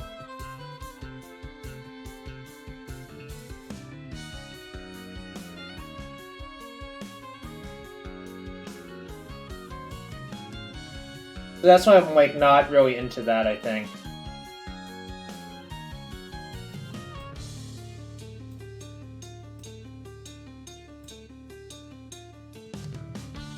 But also, like, if you say I like something that you can pack for, what are you thinking, Goon the Spoon? Like,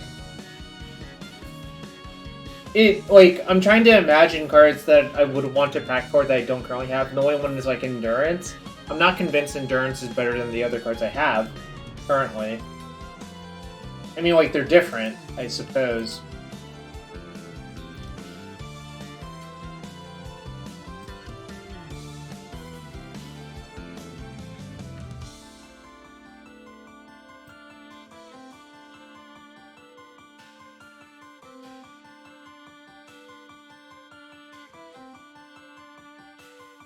It might be super relevant against Hammer, so probably not. Yeah, I don't think the Hammer matchup is great still, and I'm not sure that's really solvable. I mean, obviously we won earlier, but it also felt like I got kind of lucky there, right?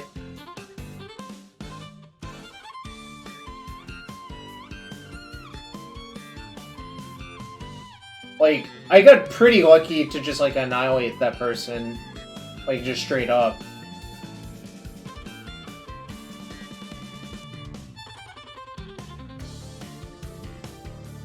And I think that's kind of an important thing sometimes to realize when you got lucky to win, and just realize that it's still not a great matchup. Like, I think just that information is pretty important a lot of the time as well.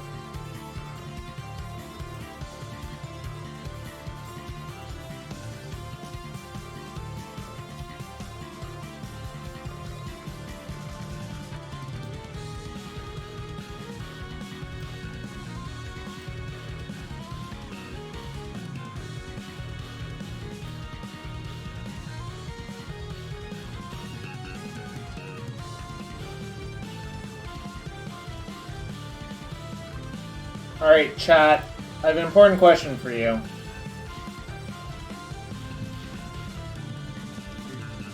What is going on with this card, chat?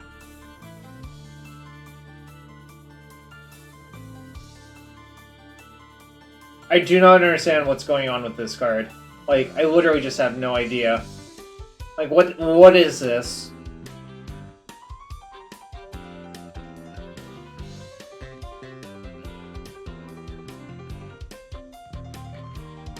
Like, what is going on? This is Legacy legal? Why? I mean, it's not good, but why?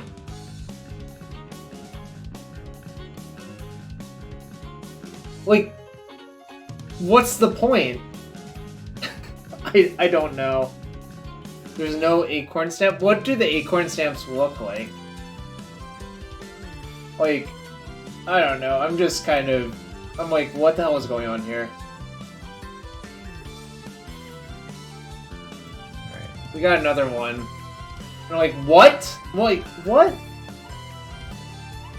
Kukwa, I don't mind Rick, but this is just like, kind of... This is like unset pushed. And then they're putting it into decks, you know? Where's the acorn stamp? Oh, at the very bottom, I see. Okay, we'll click on this link. Killer Cosplay? Alright. I kind of think Killer Cosplay is more interesting than the other card, but whatever. I'm just like, what the hell is going on here?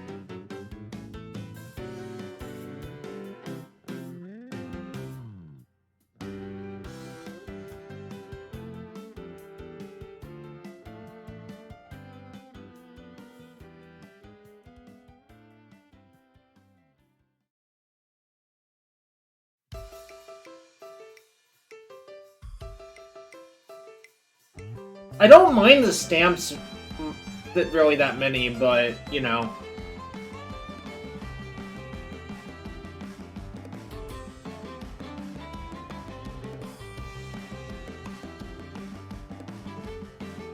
Saw in half.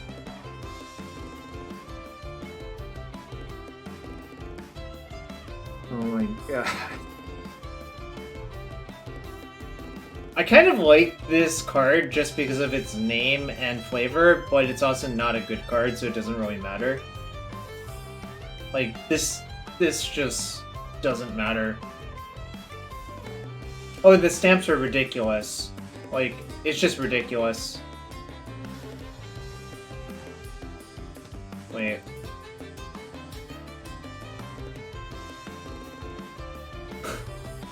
This is like the mutant emblem in TFT. Yeah, it should have been just legal in EDH. I agree.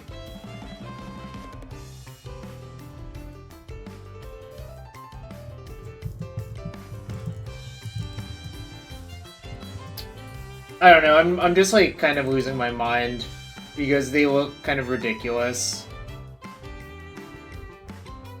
But we'll get to a second league when Dom's prepared, I suppose. Love the Steam vents, huh? Nice.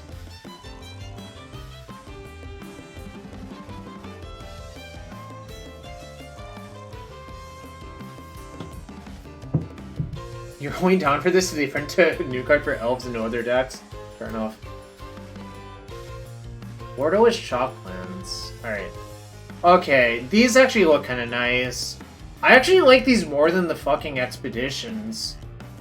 Like, the Expeditions I think look quite awful. These actually kind of look nice. Is it crazy for me to think that?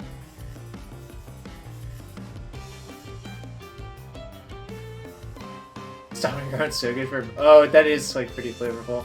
I actually like the way these look. I like the shop plans, I'm not gonna lie. But everything else is just like, whatevs.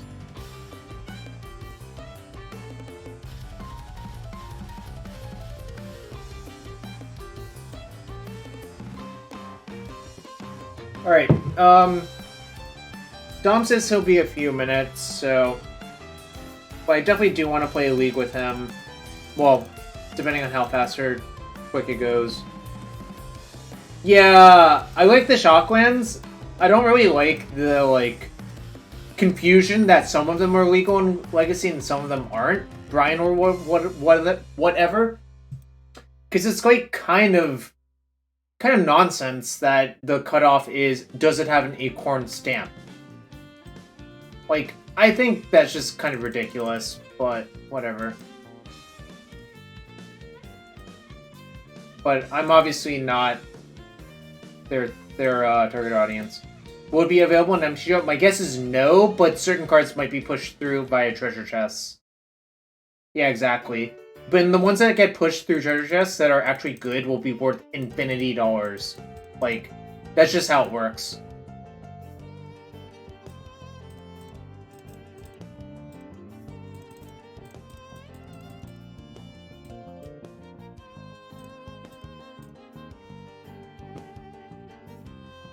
Yeah, Brian, I have the same issue. I do not like that there's a million arts for cards nowadays, but those are more easily distinguishable.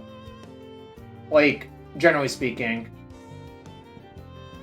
Like, did you look at the cards real quick? Those will actually look like what they say they are. Whereas the expeditions were just like very generic, like blobby things, you know?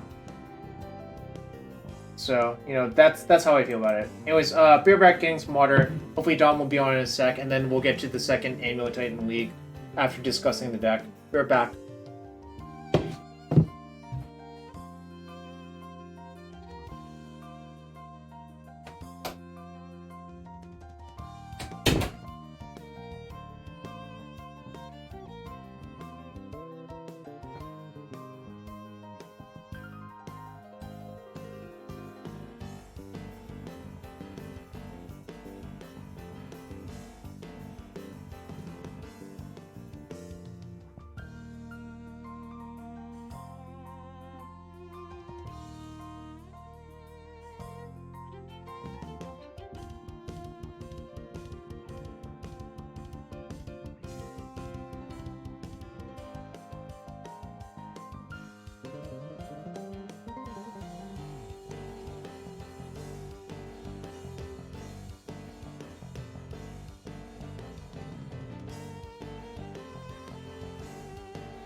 Alright, I'm back.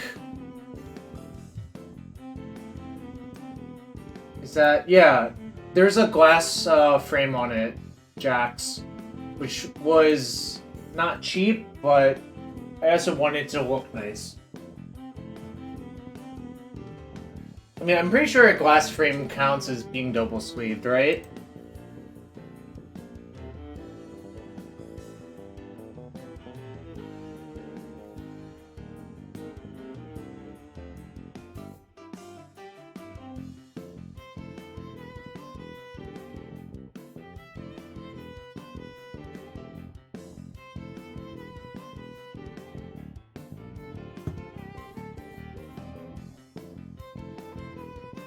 Always excuse my rambling about the new unset, because, I don't know, it's just like, why? Why is there another unset? What are they trying to do to us? Seems kind of heinous all around.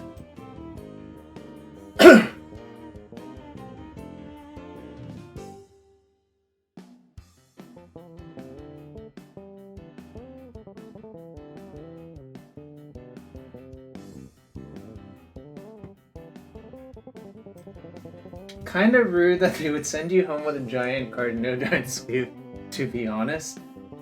Kind of, yeah. You know, here's what it is, right?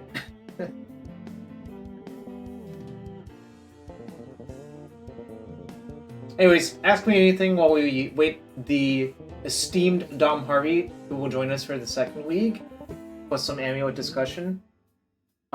Speaking of which, he had an excellent podcast with Ari last week on Amulet Titan. I thought it was pretty good, and it kind of re-inspired me to boot it up, to be quite fair. That's why I just showed up today and decided to play it. Also, I took the day off because I was planning to get the booster / pick up this Blocks Diamond, right here, right behind me. So yeah, I do on 2x, Brian. Whenever I'm driving, I just put a podcast on. Whenever I'm driving or running, I put a podcast on. You might as well, use your time efficiently or whatever. However you want to put it, you know?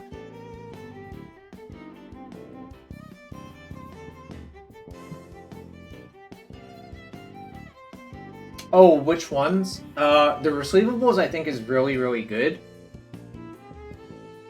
And, sorry, Dom and Ari's Judgment, aka Dom and Ari's podcast on Modern. And those are really the major two ones I listen to. Sometimes there are other ones I'll listen to once in a while, but I only have 3 or 4 hours a week to listen to podcasts. I don't have infinite time. And that's why I listen to them on 2x. Thanks for plugging your podcast. Yeah, you're welcome, Azax. You want to give some subs because you're so thankful?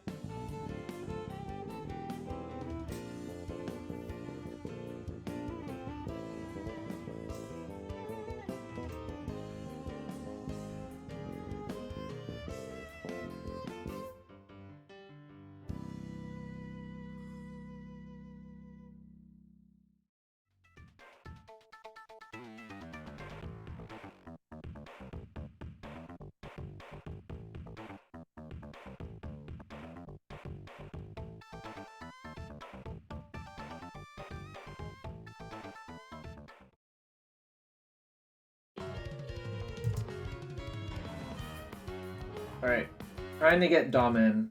Let's see if this works.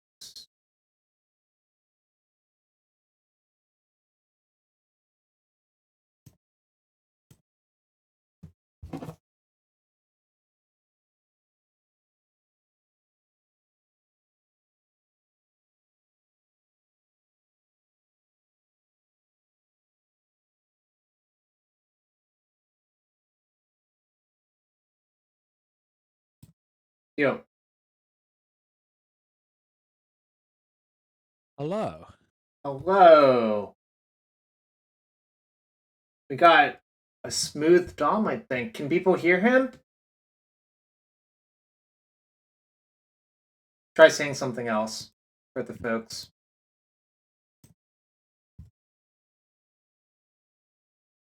Yeah, they can hear you. It's a little quiet. I'll try turning him up. Okay, if I'm right that you can hear me, I had this issue with a coaching session earlier where I couldn't hear them on Discord, so I wonder if that's just if we need to switch to Teams or Zoom or something. Hangouts. The robot is back. Let's try something else real quick. Classic problems.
All right.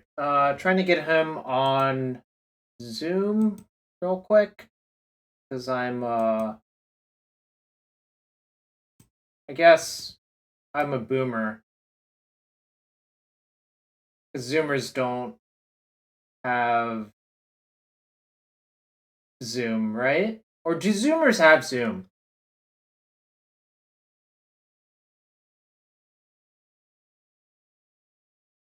Yo, can you hear me?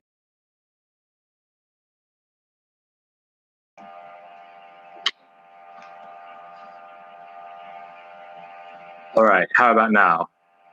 Yeah, there's like a little bit noise in the background. I don't know what that is. Uh,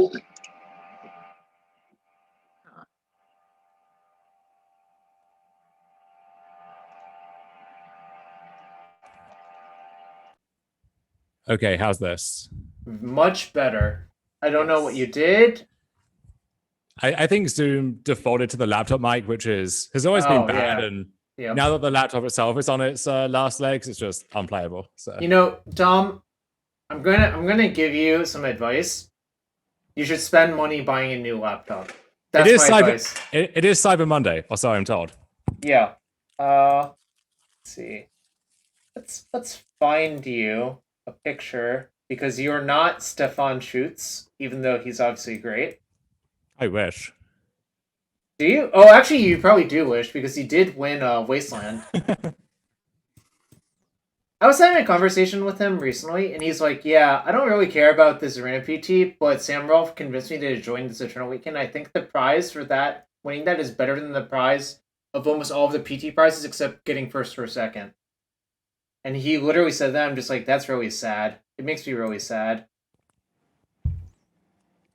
It does. Like I've seen people saying that they're excited for this PT or not excited for the PT, and it really makes me feel bad for the Zoomers who got their invites taken away for, as far as I can tell, no good reason. Like I still have not been pointed to any kind of legal justification for why they wouldn't be able to play, and I know that a lot of them really would have valued that opportunity and likely would have done really well for themselves as well. So disappointed on their behalf that they don't get to enjoy that.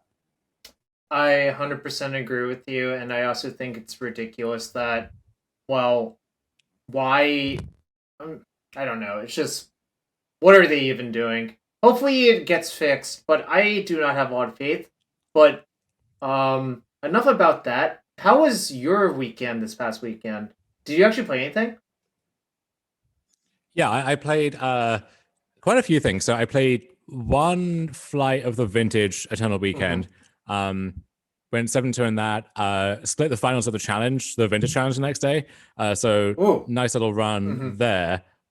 But basically busted out of everything else. So O2 drop in the Legacy PTQ, O2 drop in something else as well. I played a lot of Magic. It all kind of blurred together in the end.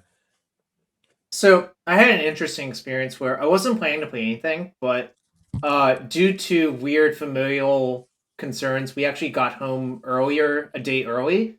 So it lined up so I could play the Sunday one. And I went 2-3 drop with Grixis Tinker Breach, which I still think is a great deck. Like, I have no regrets playing it. I don't think I was playing my best, a little bit rusty, and a few cards lined up poorly for me to lose. Like, that's just kind of how the cookie crumbles with regards to vintage sometimes.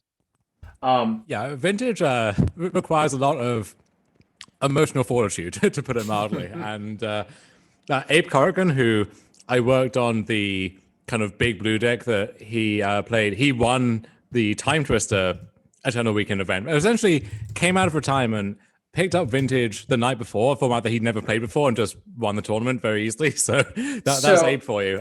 But he was yeah.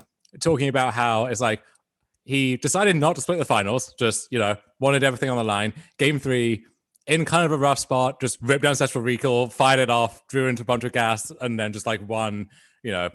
maybe 5 figures as a result. It's like, well, that's vintage in a nutshell. You got to be, Yeah. you got to know what you're standing up for with these things. So, funnily enough, in that same vein, the person who won yesterday said he never played vintage. He's actually a Baltimore local, Andy Vorel. You might know him.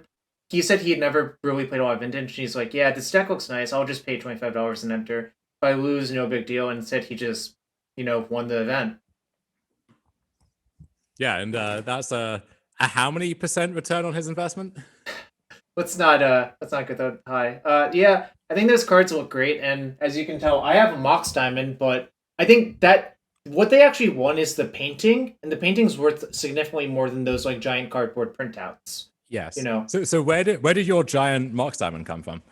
so those were supposed to be given out at side events at Eternal Weekends a few years ago, and I think someone just had a bunch in their closet because it didn't end up firing in like 2020 or whatever.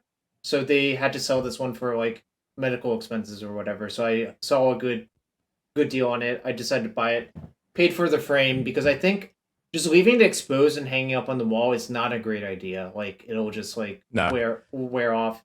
Whereas if you put it inside of a essentially what's a giant glass sleeve is how I would put it. It protects it a lot better. Top loader. Yeah. I gotta be honest, I never understood why, especially like the original art paintings were worth so much money, just in general for card art. But these, I guess it's like it's a unique art in the sense that it's not actually on a card, which you think would make it worth less in some regards, but I don't know. And I have one more funny story from actually visiting random cousins who weren't home. Their parents were showing us around the house, and I just walked into one of the room. There's an uncut sheet of War of the Spark, just framed. And do you remember where this came from? Oh God. It was the Secret Lair debacle. No, I don't. Remember? Like, if you ordered a Secret Lair and didn't show up on time, they sent you an uncut foil War of the Spark sheet. And when I saw that framed, I'm just like, okay, well, one of these cousins actually bought the Secret Lair but got screwed. And then also their blinds, like, I've never seen these. Like, it was basically a window blind, but it had Jace, Wielder of Mysteries, and Ugin, the Inevitable, and Nicol Bolas, God, Dragon God. And they were like, they just hung up over the windows, and I've never seen blinds like that. I don't even know where they're from. So isn't that just how secret lairs work, where they just don't send them to you? I thought every secret lair was a debacle. no, I have some in my basement. I have like the rat one because it was Ear of the Rat. And I don't know what's actually inside of the secret lair. I just hold on to it, and I'll probably sell it at some point. But, okay, so that's a bunch of nonsense. And how about you tell me about Amulet Titan nonsense? Which, honestly, one of the motivators for me playing this deck again was the podcast you and Ari did. I listened to all of it for like however long that was. I had a 5-hour drive one way, and I had a 5-hour drive back, so there was plenty of time for podcasts while driving. Yeah. I'll also have a piece coming out for SCG this week just about why the deck is having a resurgence and explaining a lot of the hype around Cultivator Colossus, which you see in this list, and the merits of that versus the Karn builds that you also see popping up. So hopefully that will be a good companion piece for the podcast as well. Yeah. So I don't know. My current impression of this card is I really do not want to play 4 of this card because I think it just leads to so many clunky hands. I think you just need enough ramp spells in your deck. 4 is insane. Yeah. Yeah. But you see some of the builds that play 4, and I just look at them just like, do you just only draw 1 per game even though you play 4? Like, they don't really stack well together because what happens is if you play 1 Colossus, you end up with no lands in your hand. Like, literally, that's what happens every time. So my suspicion is 1 or 2 is correct. Maybe you can justify 3 if the metagame's heavier on, like, Jund or blue-white style decks, You could do what I did and play the 3rd as a 61st card, but we maybe don't need to get into that. I PM'd you about that, and you did. Your response was it makes the deck more prime, and I'm just like, I can't argue with that, I suppose. Yeah, prime numbers are better, as we all know, but it also, once you put a bunch of these cards in your deck, then that should inform some of your other choices. So if you're playing this, one of the goals is to like chain it into another threat, and the best way to do that is to have a bunch of bounce lands in your deck. And I think that, to me at least, the 10th bounce land is non-negotiable anyway, although I know people disagree with me on that. But especially when you have Colossus, it's like that card, you want bounce lands to make it work, and then also you want to draw it into more bounce lands so that you then get to keep trading things together. So yeah, I think 4 is way too much. I think 2 or 3 is fine. I could see the right number being one ultimately. Like I know even some of the Yeah. Khan lists end up playing one just to pat for to have that diversity there. I think if you view it as 5 copies versus 8, it makes a lot more sense instead of comparing it like 1 versus 4 is my suspicion. Because I think there are a lot of games, especially when Solitude's involved, that if like you have a bunch of lands in your hand, Colossus converts all of them to cards. Whereas like if you play Titan, it gets killed. You have to spend time transmuting T-West to go get the Colossus anyways. Like, kind of doesn't work the way you want it to. I think a lot of the time. Oh, and Yeah, I do like Colossus. Go ahead. sorry. The league earlier I played, I just didn't have a map in my deck because I copied Canister, and then just like people were like, "You should play map." I'm like, "No, I'll just try it." And then the first time I just drew like 2 sagas and nothing to go get except amulets. I'm just like, "Oh, this is why you have to play map." Yeah, I think the map also is just a good card to draw sometimes. Like sometimes you have the Dryad hands where you want to manually validate them and it helps there, or you just want to find Cabinet of Souls against a blue deck. Like it just does so much for you that I would not leave him without it. You mean bad Sylvan Scrying is still good sometimes? Is it a bad Sylvan Scrying?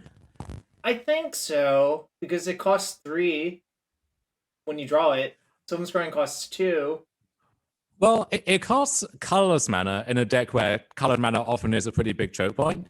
And then also, one of the issues with Sylvan Scrying is in a toolbox deck, you're having to find a land at sorcery speed where it's so nice to have the instant speed flexibility of like, okay, well, they did tap out, so I don't need to get Cavern. I can get a different land instead. Or they left up mana, so now my map can get a Cavern, or just, stuff like that. So, look, I'll summarize the last week I played. The first round, I punted by accidentally playing the wrong land and killing myself, just because I'm rusty. Sure. I have no excuse. Like, I should have just, dotted all the way through, clicked on the right land, and not killed myself. Second match, I destroyed Hammer 2-0, which is or 2-1, because they hammered me pretty quickly in game 1, but I just had to draw it that actually just lethal them on turn 3. Like the full 20 damage or whatever. And that I do like playing the Garrison setup for that, but I don't know if it's necessary. We'll get to that in a second. Match 3, I don't remember what happens. I think maybe I make a small mistake and lose. Match 4, my opponent is BCS. Numbers, I don't know their exact name, but they're playing Yorion. Bailey Sarkis, I think. Yeah, I think they were playing Yorion something. Savai, Triome, Arid Mesa, concede on turn 2. I repair versus them, and they're playing Bloom, and I get destroyed. So, kind of a nice, the duality of man league is how I would put it, right? I'd like to think they fired up the Blue Moon deck and just hop back in the league, hoping to queue back into you to get their revenge. It sort of felt like that. Anyways, in that vein, yeah, I don't have a breeding pool. I don't have a fetch. How do you feel about those cards? Or, well, let's put it this way: how do you want to play the deck currently? I think the fetch is necessary because it's so good when you're setting up Dryad lines to have not just another Valaga hit, but an instant speed Valaga hit. It'll come up a lot for me that I can't kill them this turn, but my Titan can get, let's say, bounce land, fetch land, and I replay my fetch land, and now I have to thread that up to answer a lethal Inkmoth Nexus or something. So I think that's pretty good. Now the question becomes, which fetch land do you play, Jarvis? I'm playing Windswept Heath, but it doesn't really matter. Okay, respect it. If it was any other art, I would not respect it. But I like that art. Good, old-fashioned living there with Onslaught fetch lands. So I also kind of like having Yavimaya as well. This is also not a stock thing, but there aren't that many blood moves at the moment. I mean, there are other leagues because people just love... They love playing blood move decks and they hate losing to Amulet, but... I do think it's good on the whole, especially when you have a bunch of caverns and it can sometimes be hard to actually activate castle. But so you can shave a forest, shave a cavern to keep those numbers the same. But I also, you were debating the last sideboard slot. I do think the first endurance at the very least is good because I I think Living End is a very tough matchup, and having the first endurance to pack for goes a long way there. And then also like Dredge is making its more resurgence. There's also like random graveyard decks floating around. It also, I kind of want to cut the cost select for a second endurance, because if the issue is mill, then endurance also goes a long way there, and you can just put it in a bunch of other matchups as well. So okay, well, one sec. You're apparently roboting again. Let's go back to the old standby of Boomer Skype, is how I would put it. yes. All right, be right back. One sec, folks. Sorry for the wait, but the roboting is unacceptable.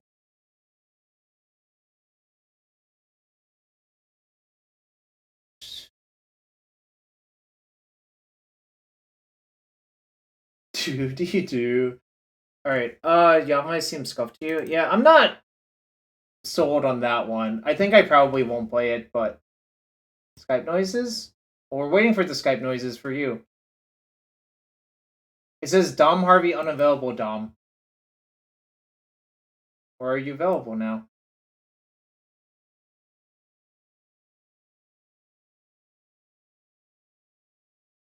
What's going on?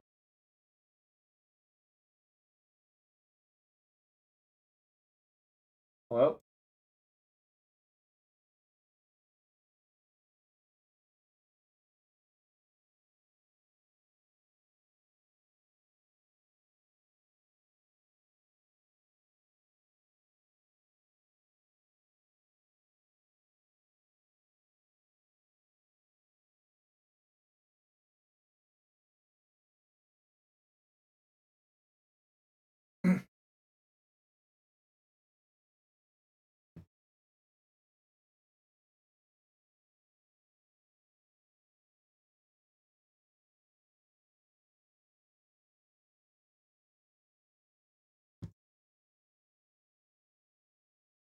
Can you hear me, buddy?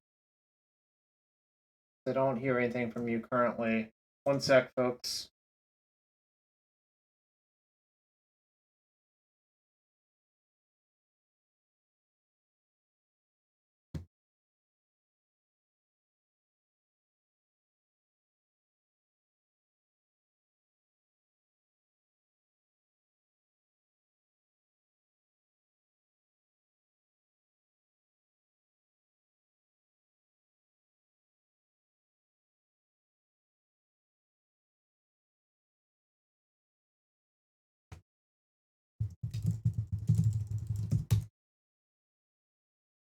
Technical difficulties are always the worst part.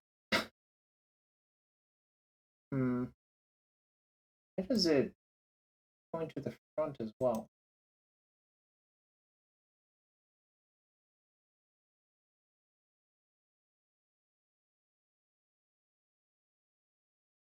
Someone tell Dom to try calling me, I guess.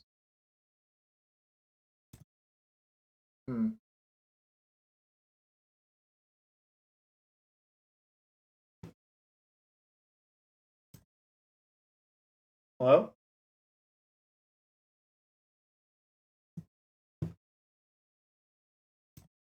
What is going on? One sec. Chat. My thing is freaking out. I think my Skype is being weird. What a shit piece of software.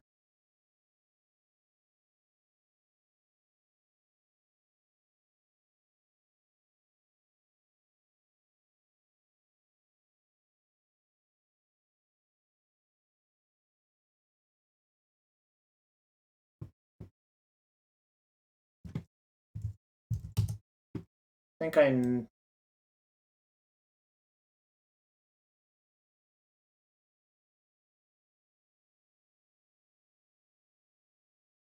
Wish Discord didn't have such heinous like audio encoding, because I think that's like a real issue.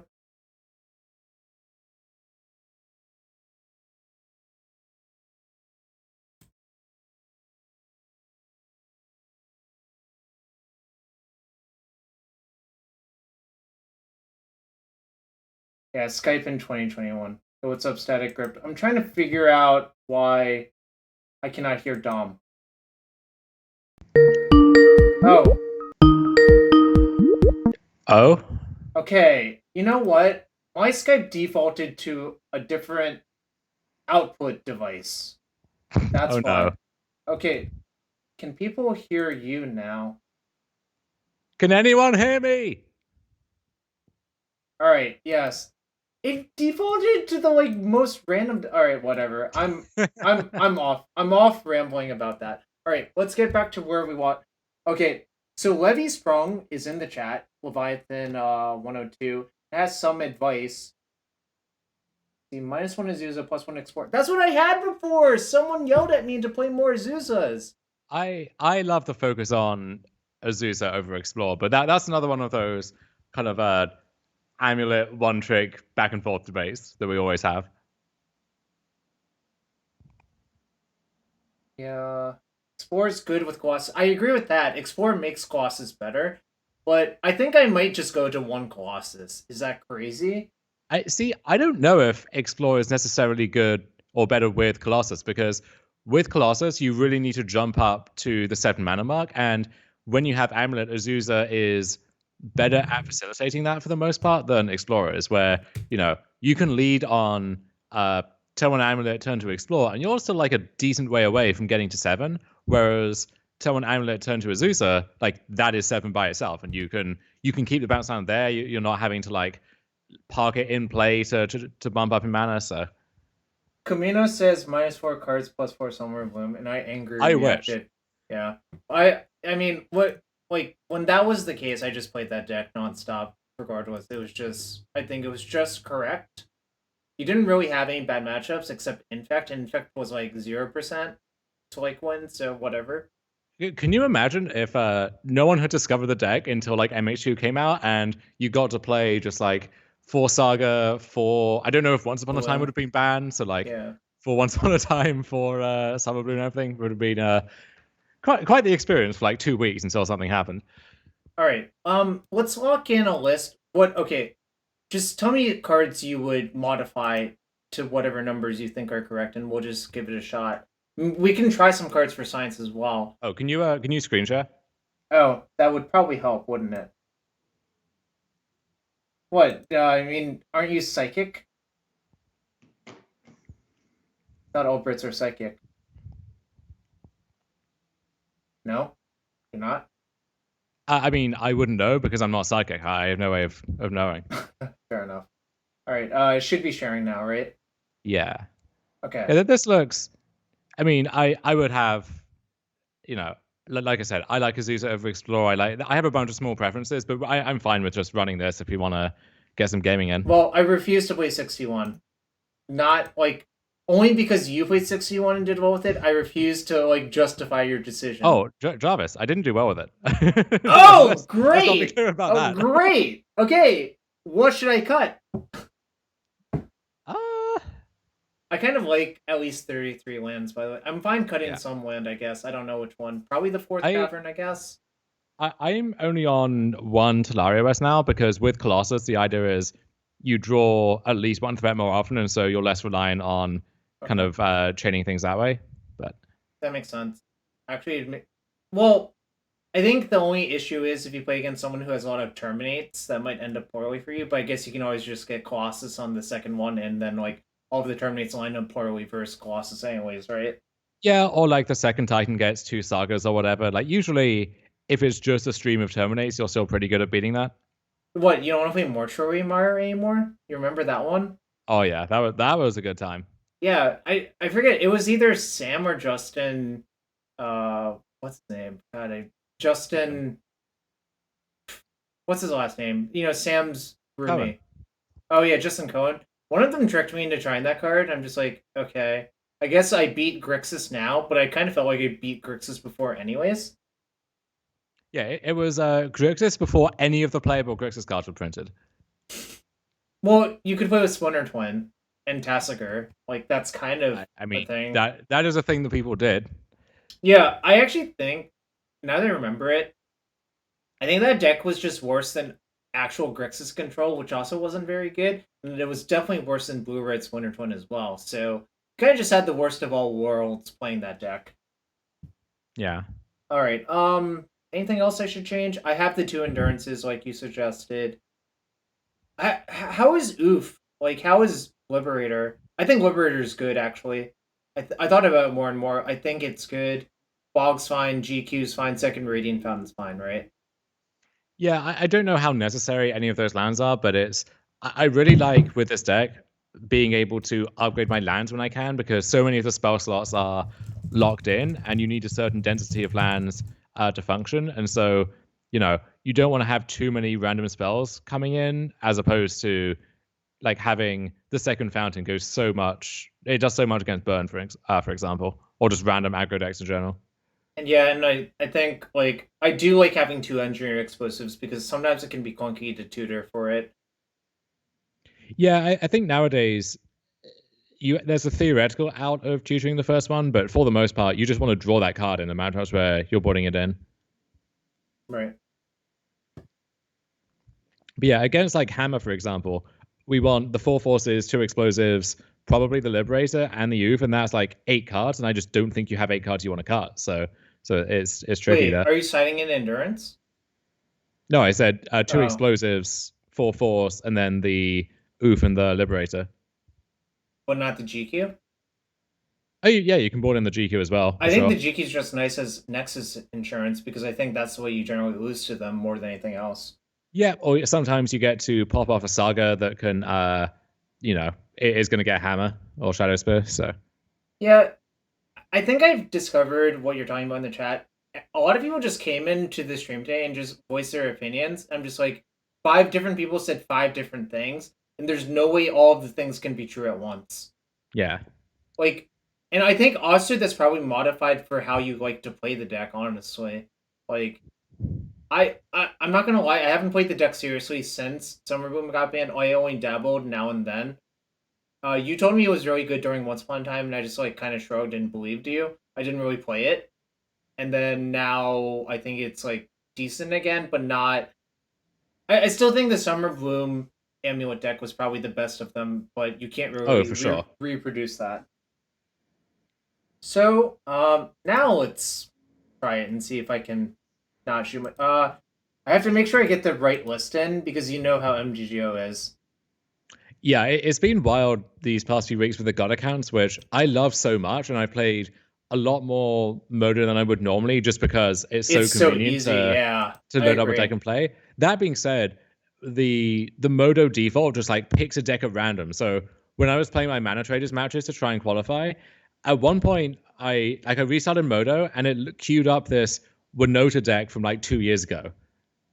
And I was like, okay, well, I guess I kind of was writing this matchup off, but I was able to win it anyway. So uh, all turned out well in the end.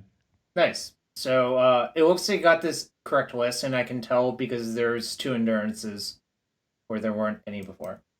Yeah, God accounts are OP. However, the reason they can't have them all the time is I think it would actually destroy the economy of MTGO if the God accounts were on all the time. Maybe, but like, what does that mean in this context? Like, who is it destroying it for? Well, why would anyone ever play a booster draft? Because they like drafting? Like, I don't think anyone They, drafts but for. let me. The queues have already dried up for the standard drafts because all of those people moved to Arena. So if you literally make the cards worthless because of God accounts, I think there's actually no reason for them to come here and draft. I guess if they want to draft MH2 or Cube or whatever, but yeah, The I see what you're saying. MH2 queue is so small in comparison because the buy-in is so much higher. Yeah, I mean, maybe that would be able to change Yeah. if the economy looked different. Like, we're talking about a fundamental structural change to Moto here, which, yeah, Yeah. I agree it's not going to happen. But Yeah. I mean, I think the original thought when MTGO was first put in, the reason redemption exists is because they wanted people to feel like, okay, you're not restricted. Like, digital cards are worth something. We back it by letting you have the option of turning them into a full set of paper cards.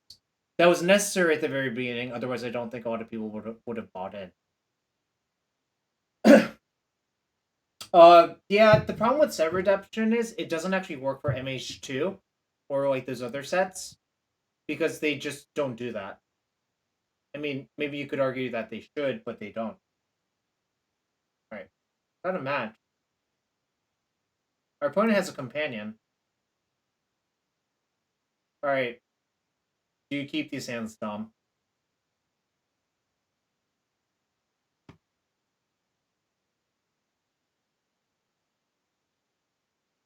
Hello?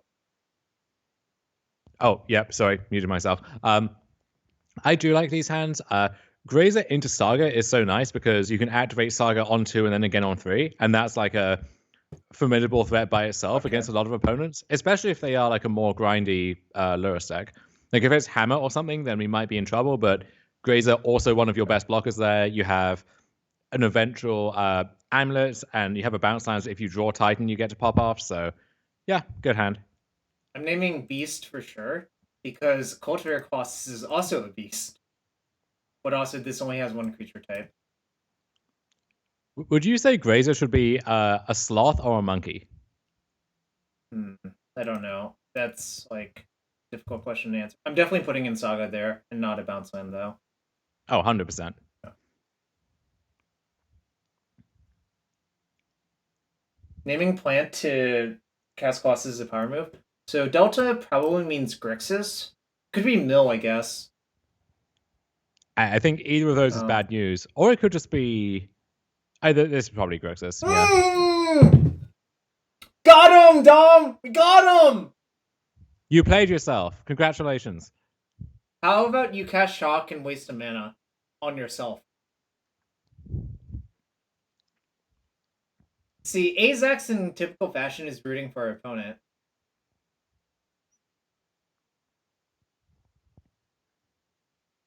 Do you think that makes Azax scum? I mean, you would hope, as my co-host, he'd be rooting for me, given that I'm in the call, but so it goes, I guess. I guess we cast that. No. I think we're just activating Saga. Oh, so you just want to play a second Saga then? So let's think. If we... Right now, we're not that close to building up to Titan, so I think I actually like just playing Cavern on Giants, and then with a plan of activating Saga this turn and next turn, and then just playing the second Saga then. So others will block all Ragavans that try to hit us. Yeah, the problem with double Amulet is, like, we don't actually... Like, it costs so much mana to do the thing, right?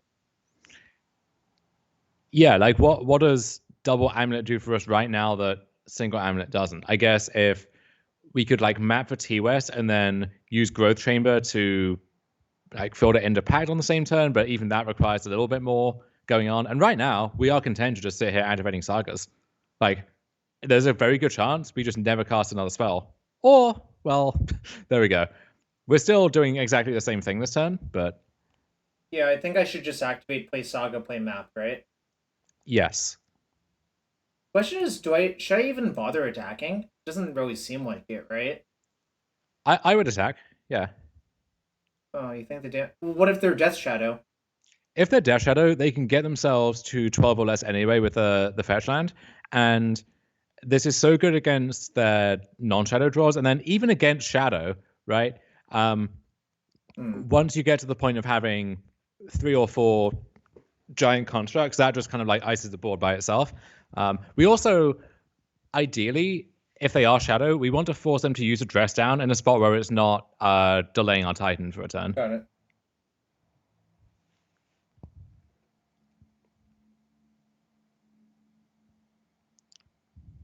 Okay, that's fine. Yeah, but Aquinas, what you're suggesting presupposes we have the other tools to make those lines work, and until we drew Titanfall this turn, we didn't. So, yeah, I mean, I think we can win slow or long, really, which is kind of funny. Which I think kind of puts a lot of pressure on them, right? Or fast or slow, we're kind of in good shape either way, right? Potentially, yeah. I think the way we're most likely to lose is if Dress Down eats one Titan, like in conjunction with Unholy Heat or something, and then in the process it's also killing our Saga token. So that is the thing I want to be as aware of as possible right now. Oh, I'm aware of it. So this looks more like Grixis Snow Shadow. Why is that? Well, I guess the Shadow decks by this point play a 4 of this card, right? Oh, of course. It wasn't always of course. Lame. Alright, so we're just gonna keep pumping out constructs, right? Yeah.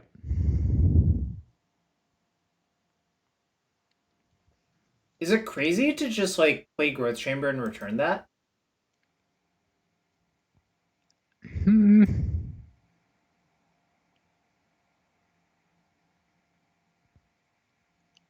I mean, I'm definitely doing this. I don't think it's totally unreasonable. I do like though having the option of so let's see, we play Growth Chamber. If we keep Saga, we then have 4 mana at a baseline next turn, which so let's say we transmute for T-West now. Or we map for T-West now.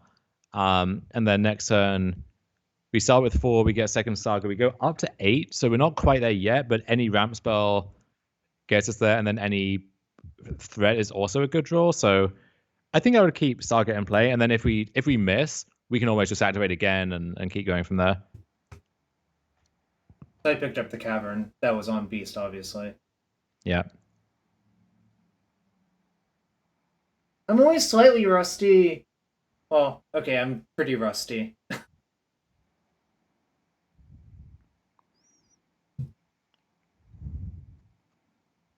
So now I'm thinking He has like Counterspell, right? But well, it could be like Drown or like my concern here is Dress Down, because what I'm worried about is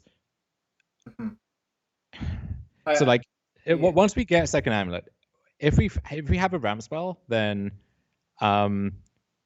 most of those, I guess Dryad is the exception, but a lot of those are going to get us to the point where we can still map for T-West into Pact, and then Pact for Titan. I guess Explore is, let's see, so 4, 8, 6, 10. That actually leaves us one short. Yeah. So should I map now for the T-West? I probably should still. Basically what I'm thinking is, how likely is it that we're going to want to map for another Saga and play it just to have more threats lying around? I think it's pretty... it's kind of tricky. Like, I actually don't feel ahead in this game, as weird as that sounds, because if they have Dress Down, then we're in a pretty bad spot here. I think I'm going to crack it for T-West, but okay. I see what you're saying. Yeah. It's definitely close, is the consideration.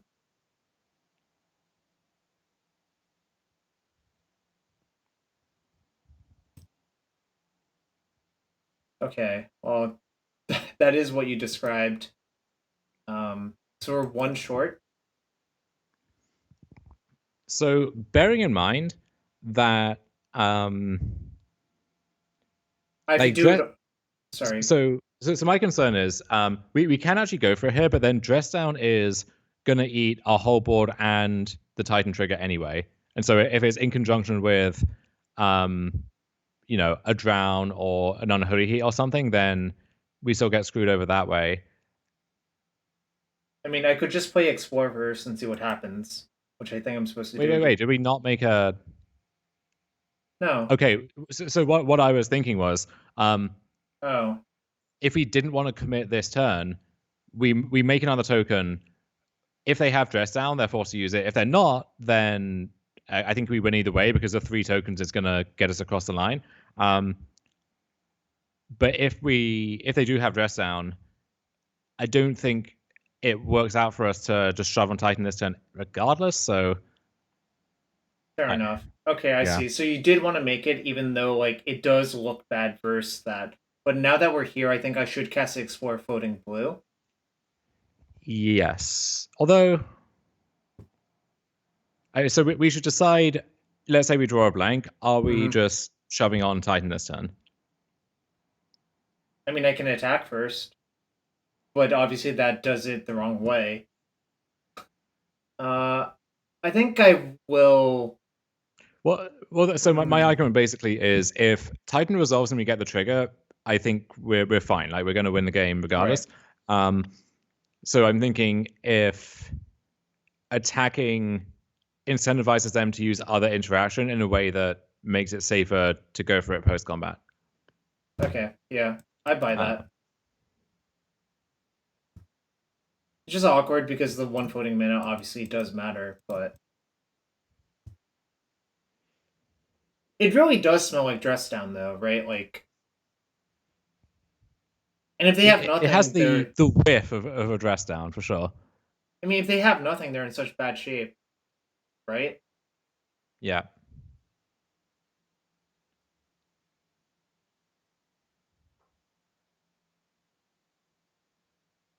Oh, it's K command?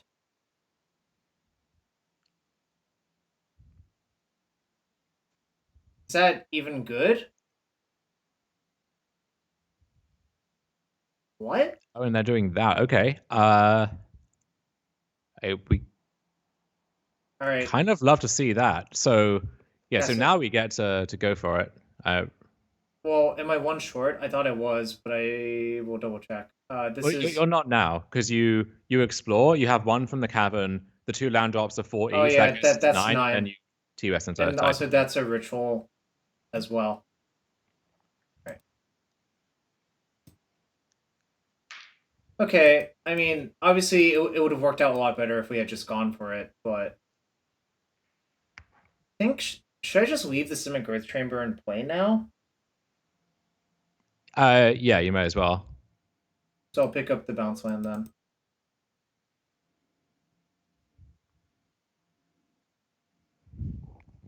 Very important to leave that floating.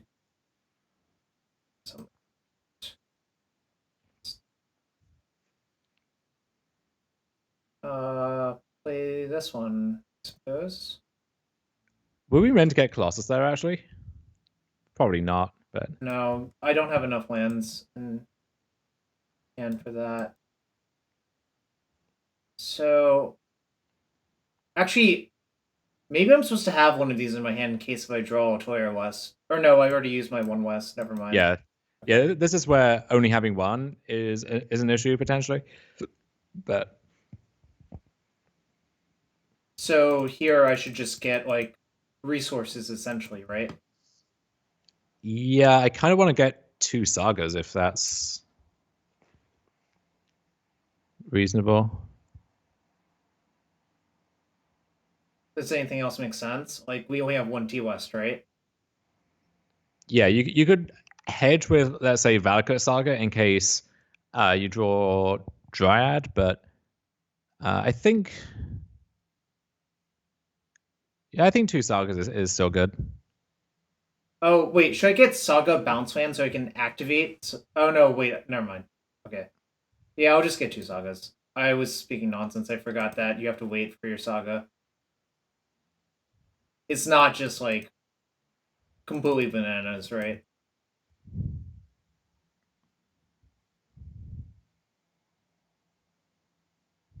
And yeah, Grazer is just, like, +4 mana, which is kind of funny.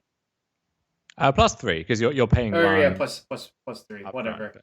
It's just Dark Ritual. Wait, no, 1 for 4 is like...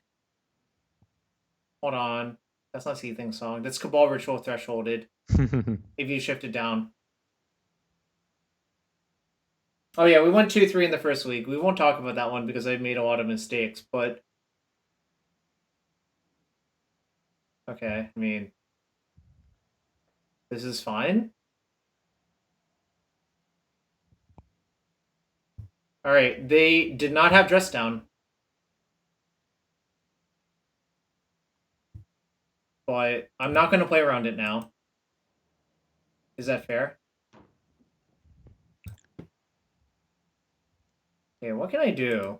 Probably like make 2 constructs main phase. Yeah, you can, if you like, you can make 2 constructs main phase and then pick up one of the sagas and replay it. So they're kind of staggered in a way that, Yeah, gives you another turn for one of them versus dress down. I'm gonna pick up one of my bounce lands as well. Yes, I would pick up Growth Chamber. Yeah. Yo, we got a big raid from Seth Manfield, one of the goats. What's up, Seth? We're playing some Amulet Titan. I got a booster shot earlier, so that's why I'm on early. And let's see. Yeah. We'll just play this Growth Chamber, float. I guess I can end up with like basically all of the lands in my hand anyways, but well, not all of them, right?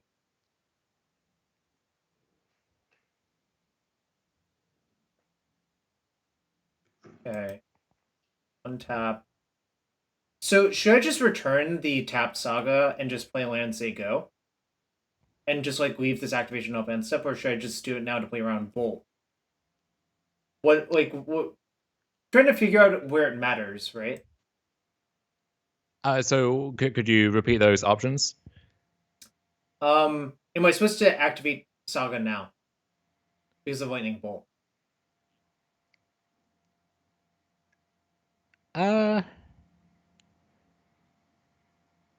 So I guess one thing that could come up is if they draw dress down on their turn and want to be able to main phase it to then cycle into something else potentially. But I think that's marginal enough that it's worth just making it now. Yeah. I mean, these shadow decks have so few bolts, if they even played at all, that that's also fairly unlikely. But I'll let them I don't think it thoughts use matters all that my much. Arboreal Grazer if they want to. Oh, wait, those of you who are coming from Seth's channel, welcome. We appreciate you. If you're new to the stream, you can hit that follow button and talk in the chat about the modern action. Is this, would you describe this as peak modern now? Basically, yeah. Yeah, I would too. Right. Well, that taps their blue source. And they fetched a second Blood Crypt instead of Watery Grave? That's very strange. So their last card might be Watery Grave then, right? Like, that's Yeah, actually the logical deduction, right? Yeah, you see this game how bad it is to try and deal with Saga using 1-for-1 removal spells. It's like each Saga demanded at least 2 removal spells, and then we played a Titan, which had to be removed, and then also fetched 2 more Sagas. So it's like a 5-for-1 at the very least. So versus this type of deck, what do you like to sideboard and why? So against them, I think Explosives is good. Worth noting that it does come up sometimes that you Explosives for 2 to hedge against Dress Down. Yep. So Explosives is good. I think I like the Relic a lot because they're not as reliant on graveyard stuff as some of the similar shells, but they still have DRC, Unholy Heat, a bunch of stuff like that. I think the first Endurance is decent for the same reason. Like it comes up a decent amount that you play Titan and then you can like pact for Endurance to protect it from Unholy Heat and instant speed. Should I cut 3 Grazer? But the thing is, Grazer is actually good versus... I don't like doing that. Right. I go down to 1 Azusa here usually. Yeah. And maybe I can chop the Explorers. Or is that crazy as well? It's not totally crazy. In theory, this is the kind of matchup where Explore shines because you're getting a card back while developing. Colossus is not ideal here, given how badly it gets hosed against Dress Down. Sure. I think keeping the first is fine. Yeah. Probably, but... I'll cut 1 Explore. We'll split the difference. Someone asks... yeah, Blood Moon is not great for this deck. There's the full 4 Force of Vigor and an Outline Liberator, but I think if you expect people to main deck Blood Moon, you should find a different deck. Oh, and we kind of wanted the Endurance too, right? Okay, how many? 1. And what am I cutting? The other Explore? Maybe the Colossus? Sure.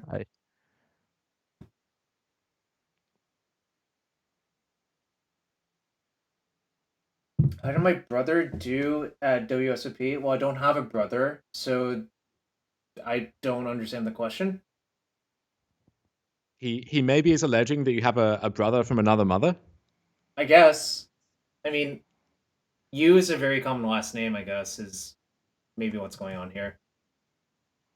I think I'm just gonna keep, like, I don't want to mulligan too much versus Thoughtseize deck, and this hand is Yeah, fine. great hand.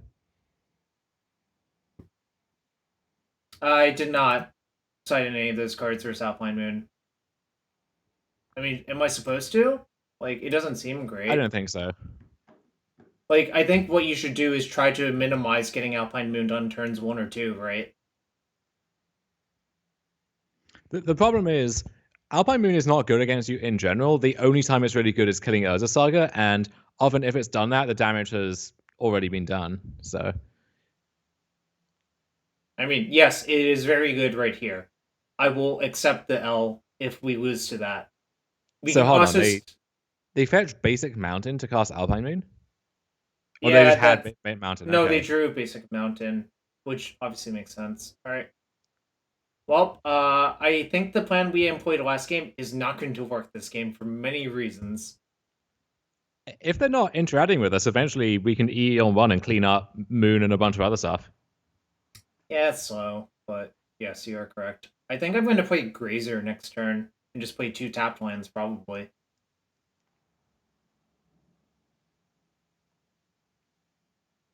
Levi, I don't think it necessarily guarantees that because What? just anticipate. Okay. Yeah, but that's a bad rate. So they need a 3rd land or something, I guess? There might be a player difference at work here. Or their hand might just be all iterations. You sometimes see that happen, right? Yeah. Okay, Kind that's of a dodgy hand though. If they kept 7 and their plays are Mountain, Alpine Moon, and then Steam Bench just iteration for nothing. pick up the Garenberg, I guess, right? Let's see. So Well, this will make it come into play untapped, right? potentially, I'm just thinking, is there any chance we're going to want to pact on our own turn? I don't think so. You impact on their turn? Well, just on the next turn cycle in general. I think it's I like it there. Yeah, pick up Castle. Yeah, that's my instinct, but obviously I'm rusty. Oh yeah, they would have definitely bobbled themselves if they had a fetch. So I think this probably indicates that they were land light, right? What I was saying is it doesn't guarantee that if your turn is scripted. Like if you know you're going to be cracking the fetch to cast a spell regardless, then you want to bowl your opponent. But as it turns out, they just don't have a hand that makes sense, as far as I can tell.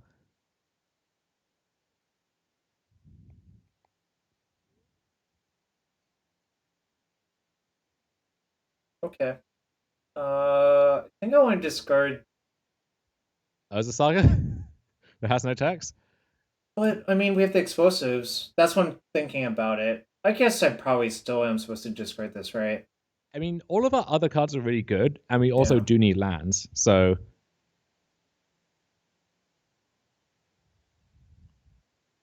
I think it's time for Dryad.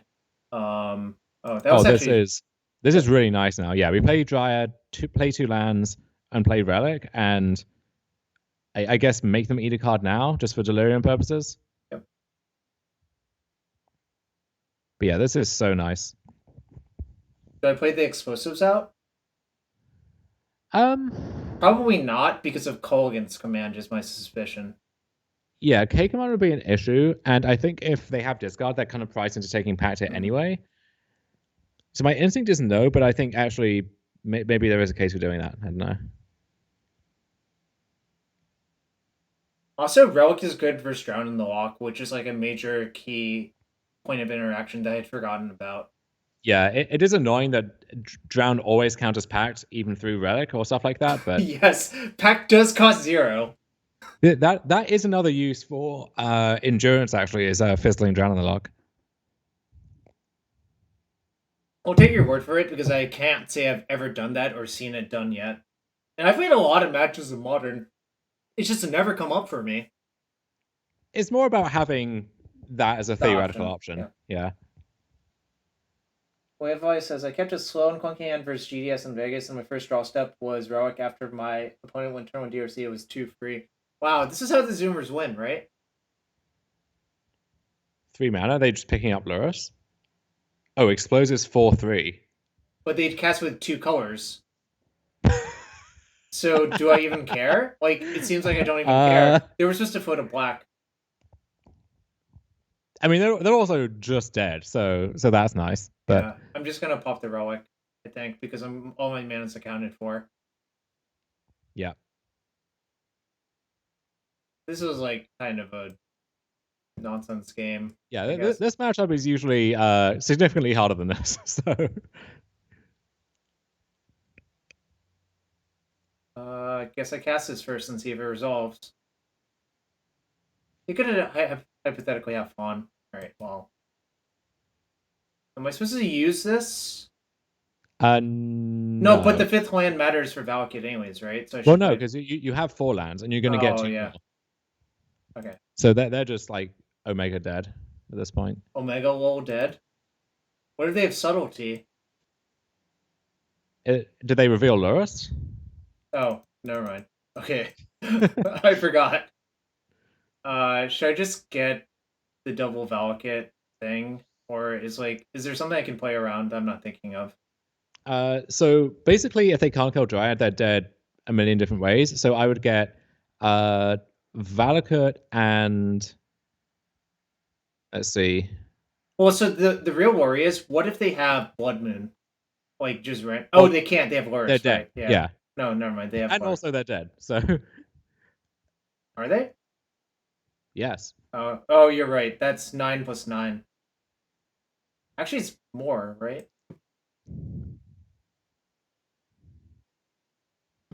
Oh, wait. They're just dead on the first iteration. Holy shit. Wow. This is... Who needs Hive Mind when you have Dryad of the Elysian Grove?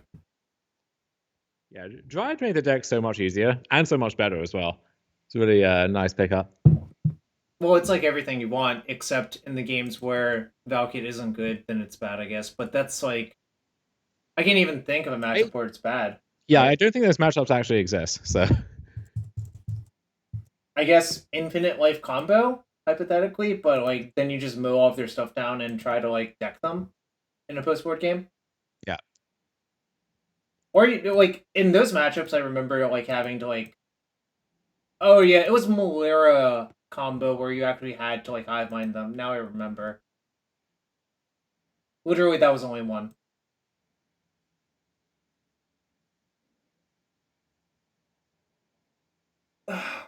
Well, so far I'm 3-3 on the day.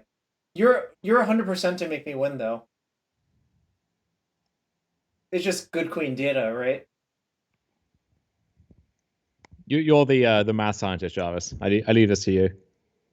Levi, yeah, I see what you mean. Like, probably on MTGO, most life totals that they pick are not high enough to actually not die. But IRL, if they pick like 9 trillion, that's plenty. Yeah, even in paper, I won a match at an open against Heliod where they gained infinite life, but because of Dryad, I just was able to kill everything that they played, and I just decked them. But so you had to be very careful of your library, right? Yeah, I Primordial Titan fetching 1 land at one point, and then they also like cracked a fetch or something unnecessarily, and I was like, all right, this game is going to take 25 more turns, but I know I'm going to win. So.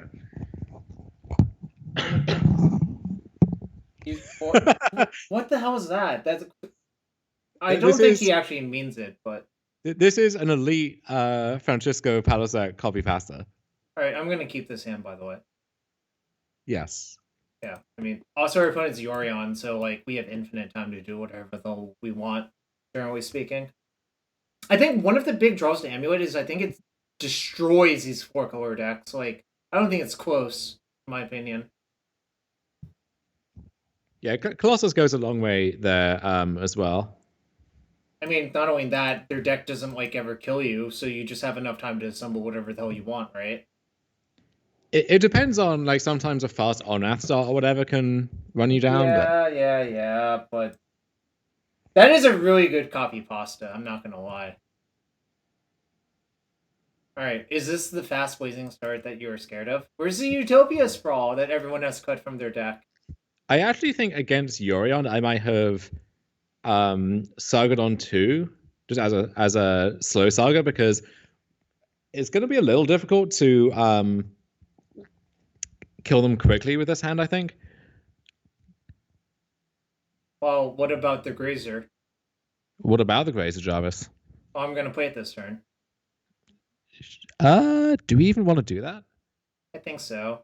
Like the issue is that's then a land that doesn't cast either Dryad or Titan, and I mean, I could just map for.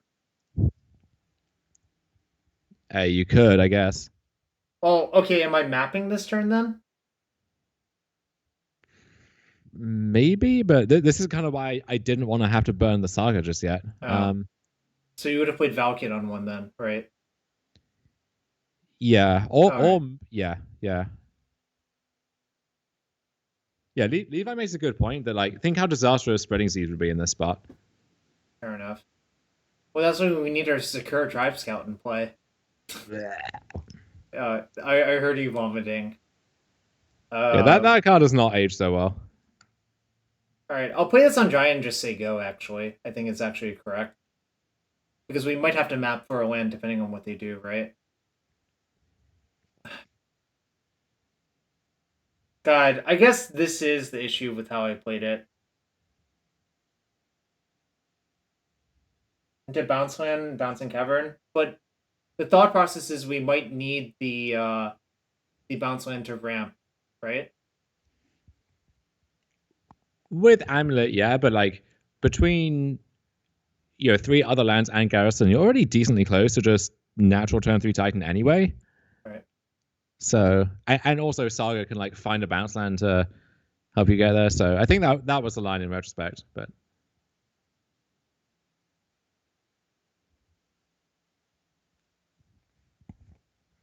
So this is what I'm doing. I don't know. Like, it's probably fine. I think it's going to work itself out, most likely. It might not be 100% optimal, but I think there was, like, a decision about how you played the first 2 turns, right? Yeah. And you would have gone Valakut Saga, is what you're saying. Or I don't remember what order we drew our cards in, but if we had the option of the turn 2 Dryad line, I think that would have been for the best. We didn't. We didn't? Right? Okay. Yeah. I think I top deck Arbor on turn 2. Because if I had Arbor my opener, I would just go Cavern, Arbor, Saga, right? Yes. Well, so clearly something was missing, right? Maybe. Because like the ideal there is to have a third untapped land so that you can activate Saga both times, but... So would you make a construct here, is what you're thinking?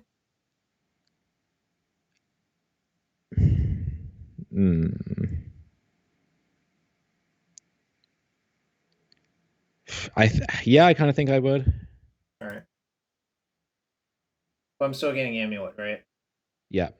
Well, I mean, you can't get anything else because we drew a map, but... Oh, right. Can I get Pirate Spellbomb? I really wish Retrofitter Foundry was legal in this format. Oh, it'd be insane in this deck and like... Also, just any Saga deck. I think I should just play Valakut this turn, right? Agreed. Yep.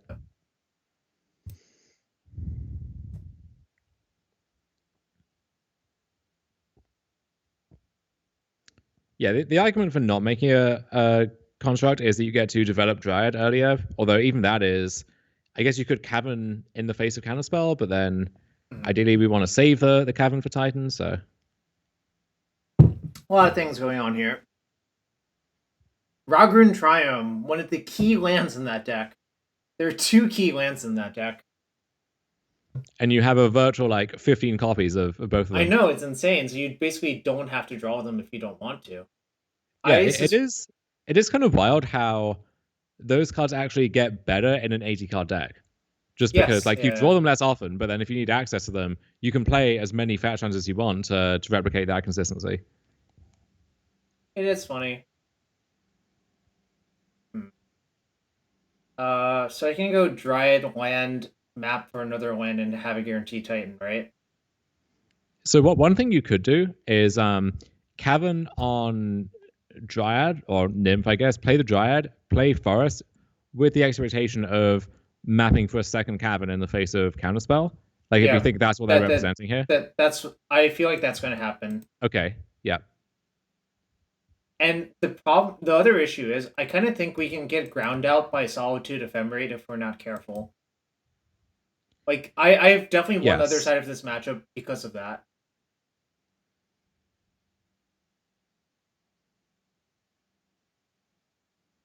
And that was one of the reasons to make a construct, I think, right? Well, against Solitude Ephemerate, they just get to clean it all up anyway. Luckily, a lot of these decks are even moving away from Ephemerate. So you see, I think Canister and Kane's latest list have 2 copies in 80 cards. So Ephemerate's not good a lot of the times, the actual issue. Like, I think the problem is if your Fury or Solitude doesn't have text, then Ephemerate's not actually that good. Like, it's fine to Ephemerate Witness, but that's, like, kind of clunky and slow as well. Right. This feels like Counterspell to me. I don't know. And playing with 4 Caverns is so good. Yeah, I think that's actually a pretty essential part of the recipe for beating Murktide, where, like, they have so many bases covered, but I think you're actually in a decent spot game 1 with 3 to 4 caverns. And then you just hope to steal a post-sideboard game kind of in the same way, just like fast draw with cavern into a threat. What lands do you think I should get? So I think there's a decent case just for 2 sagas. Because yeah. We could also... I'm trying to think, can we... What happens if you get Growth Chamber T West, right? And just set up for another threat? I think that's also fine. But the problem is we already are overloaded on that axis, right? Like, I have all the Titans I'll ever need, right? Well, so again, this might be like a Solitude Ephemerate kind of question, where, like, I think whatever line we take, we force them to have at least 1 Solitude now, and then like a follow-up to deal with the other green creature. And in that case, what are we the most worried about at that point? I think if you're concerned about Solitude Ephemerate, if you get 2 sagas now, they have 2 Solitude Ephemerate at their instep, then that's like everything burnt, right? The other line that is kind of appealing to me is working in Slayer Stronghold, because then on a following turn we play Titan, we immediately have the ability to give a haste, which means instead of getting, so like, let's say hypothetically, instead of getting 2 sagas now, this kind of frees up the next Titan to get sagas at a point where we have more mana to keep activating them, but also the Stronghold forces the issue on another Solitude immediately, if that's the case. And then also, I think getting to develop the Stronghold means, like, even just 1 saga is a little more threatening because the constructs now are better. So yeah, so I'm getting a Stronghold Saga then, I think, for that reason. Yeah, I kind of like that. So someone was asking, why don't we just get Valakid for Zuba? If they have nothing, it's certainly very lethal. Now, the issue is, I think if they have nothing, they're so dead anyways, it doesn't really matter what you do. So you want to play around Solitude if possible. Yeah, it is possible I'm out thinking this and we just get double saga, but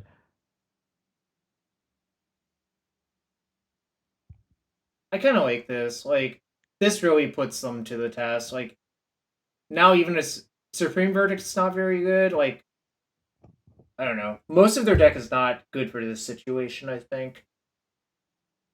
Or not good enough is how I would put it, right? Yeah.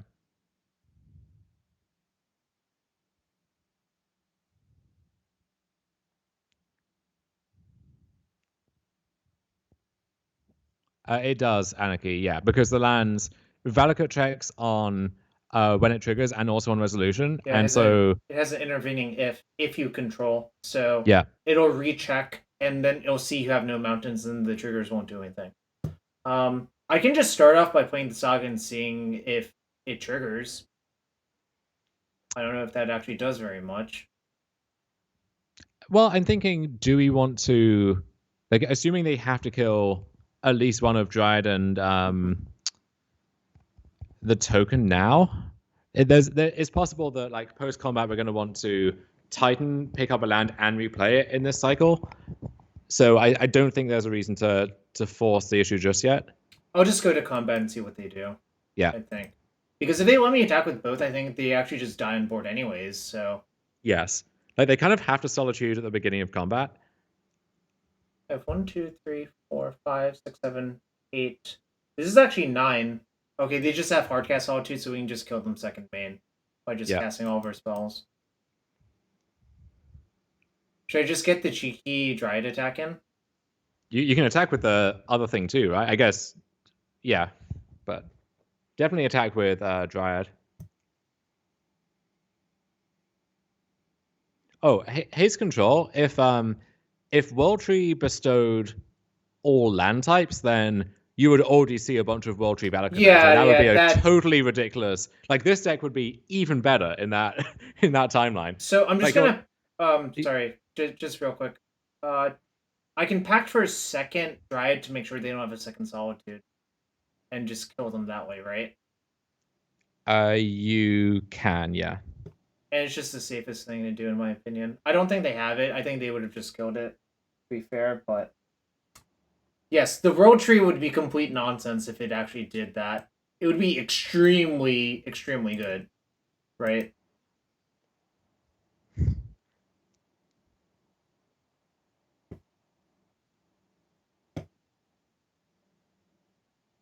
Look at all these triggers. You're dead.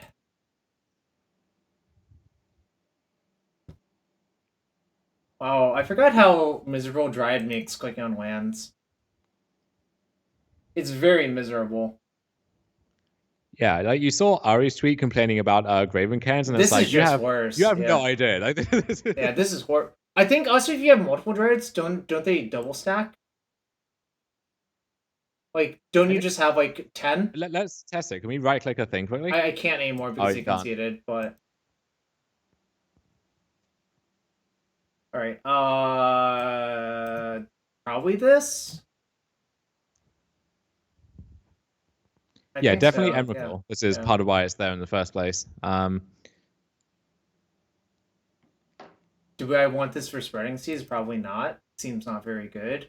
Like Force Figure? No. I want Relic for Eternal Witness, I guess, sort of. It's not like insane. It's okay.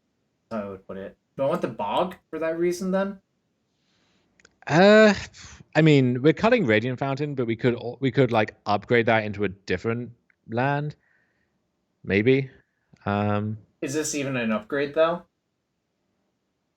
I don't think so. It's actually a downgrade most of the time, but alright, need one more cut. Do I cut one Grazer?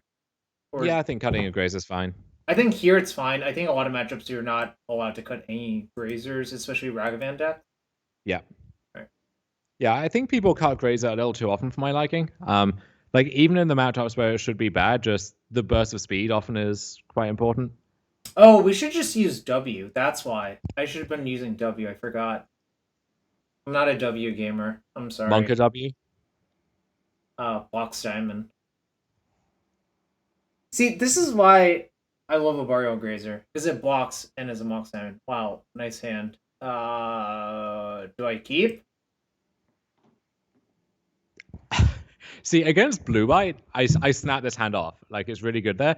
Against this deck, it's a little tougher because you can actually get raced by, like, Ren ultimating or Omnath or whatever, but I kind of want to keep this anyway, just because whatever. Like, often Emrakul is the most important card, and any kind of ramp spell just makes his hand phenomenal. So how about another Cavern of Souls?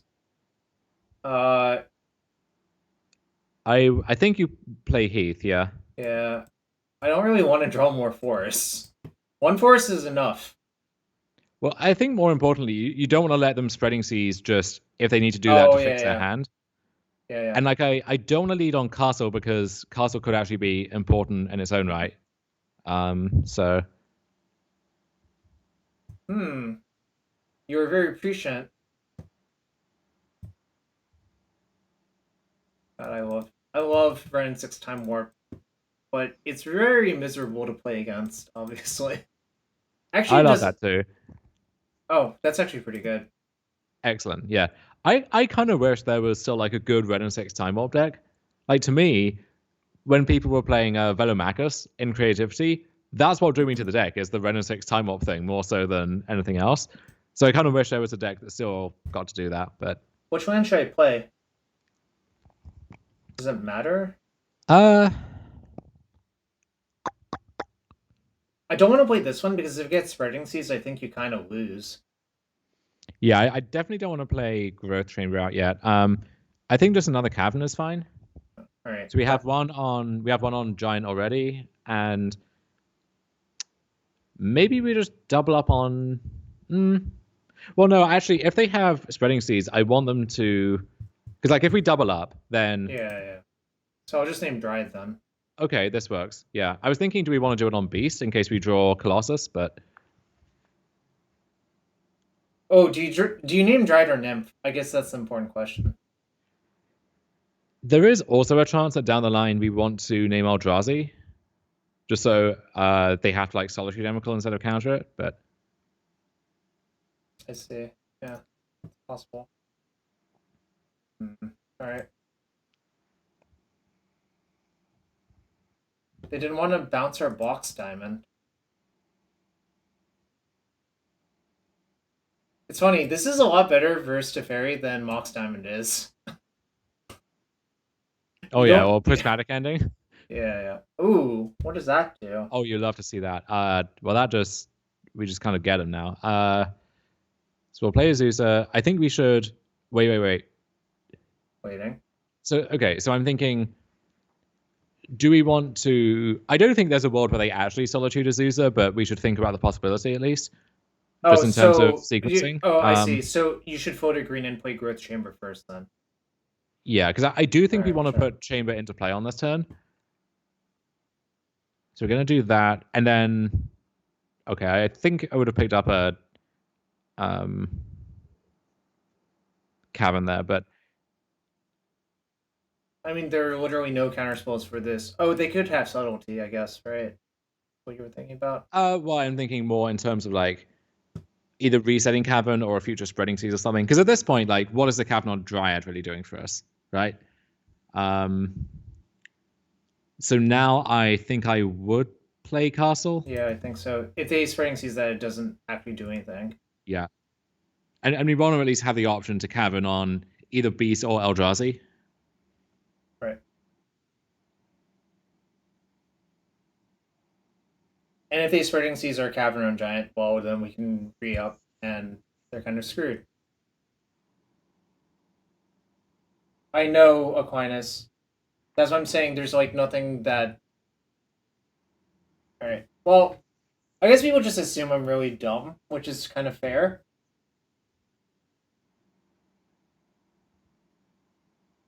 Wow, Dom's not even defending me.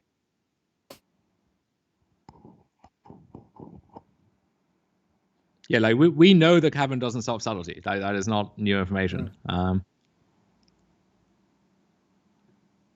think Levia makes a good point there that often like your land team thing can kind of force your opponents to take weird lines which then open themselves up to something else. So I guess I'm playing this Primeval Titan. What am I getting with it, though?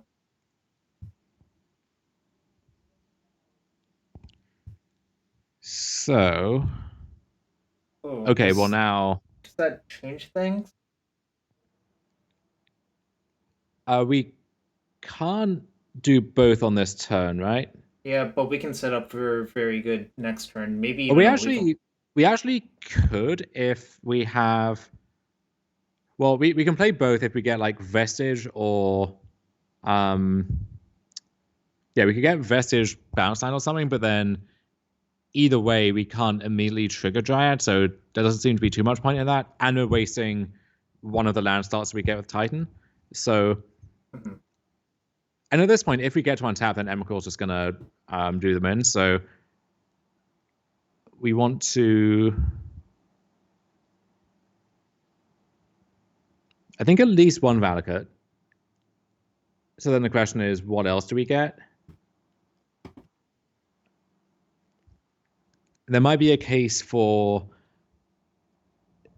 you could get like Vesuva as a bounce land bouncing itself, potentially.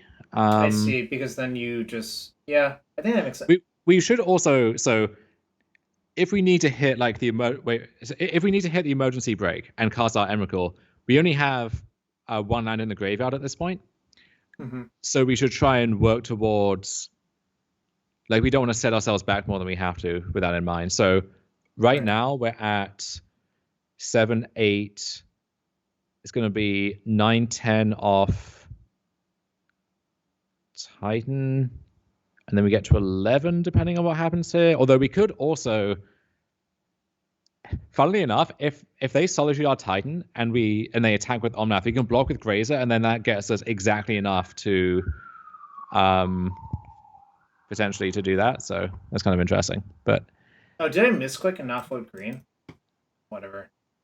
I did actually.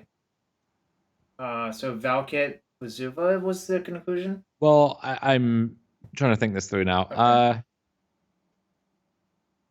Well, primetime ETB trigger. The merit to Emrakul is not the body; it's the the cast trigger. Definitely have one Valkit, I think. Is there any argument for like Urza Saga? A little bit, but I mean, I'm assuming this is going to die, right? Yes, 100%. So actually, I think we should just get Vesuva and bounce itself. I'm worried about the implications of that for Emrakul, though. I think you can get back to it fast enough, but maybe I'm wrong.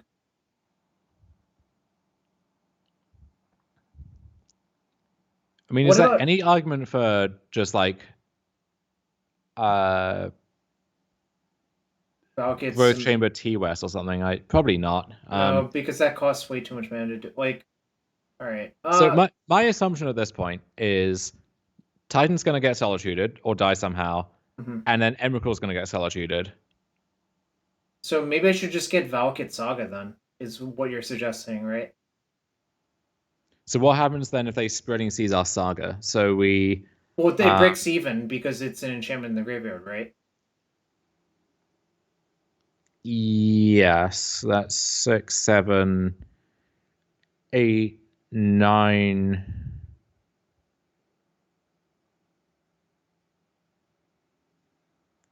10, 11, 12. We're still one short, but then any land drop gets us there. So this is kind of why I wanted a Kuru in the mix, where if we don't get seized, we are guaranteed to have enough land drops. So you want to get Valakut Simic Growth Chamber or Simic Growth Chamber Toyer West? Yeah, I kind of want to get like bounce land Valakut, as weird as that sounds. All right, why don't we just get Valakut Simic Growth also, Chamber? We're kind of low on clock as well, so we do need to be careful here. All right.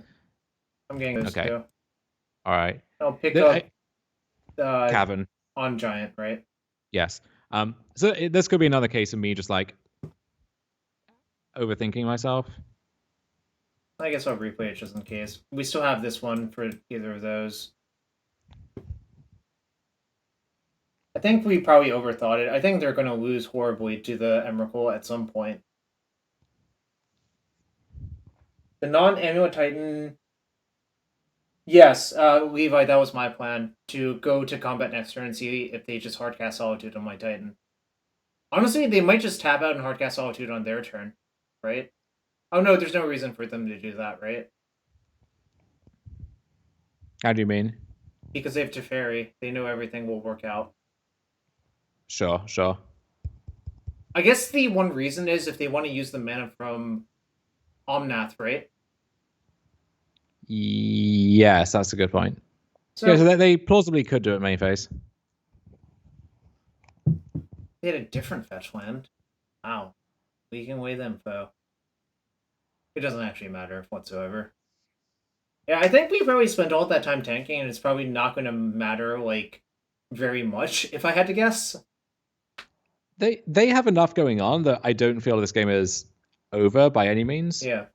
Um,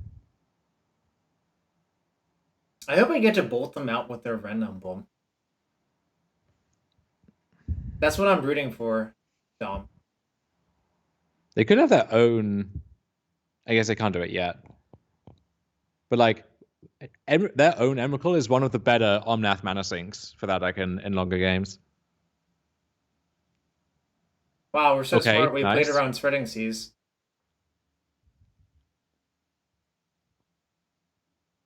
Do they have another one? I mean, if they're floating green-white, so you can't really read anything into that, right?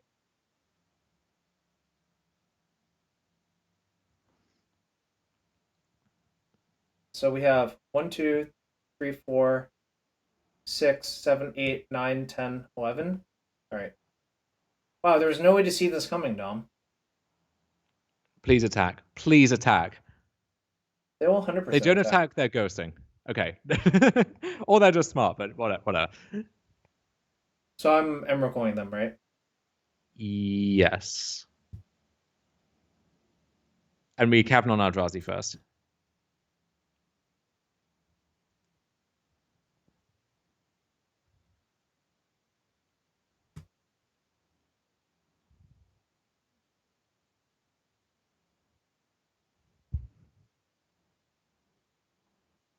Ah, yes. Oh, the Peace Sully Cedric rant about this card on the receivables was so insane. On the counter argument, this card is cool as hell. I love it. Counter argument, it's horrible gameplay. Is it? Yeah, it's actually horrible.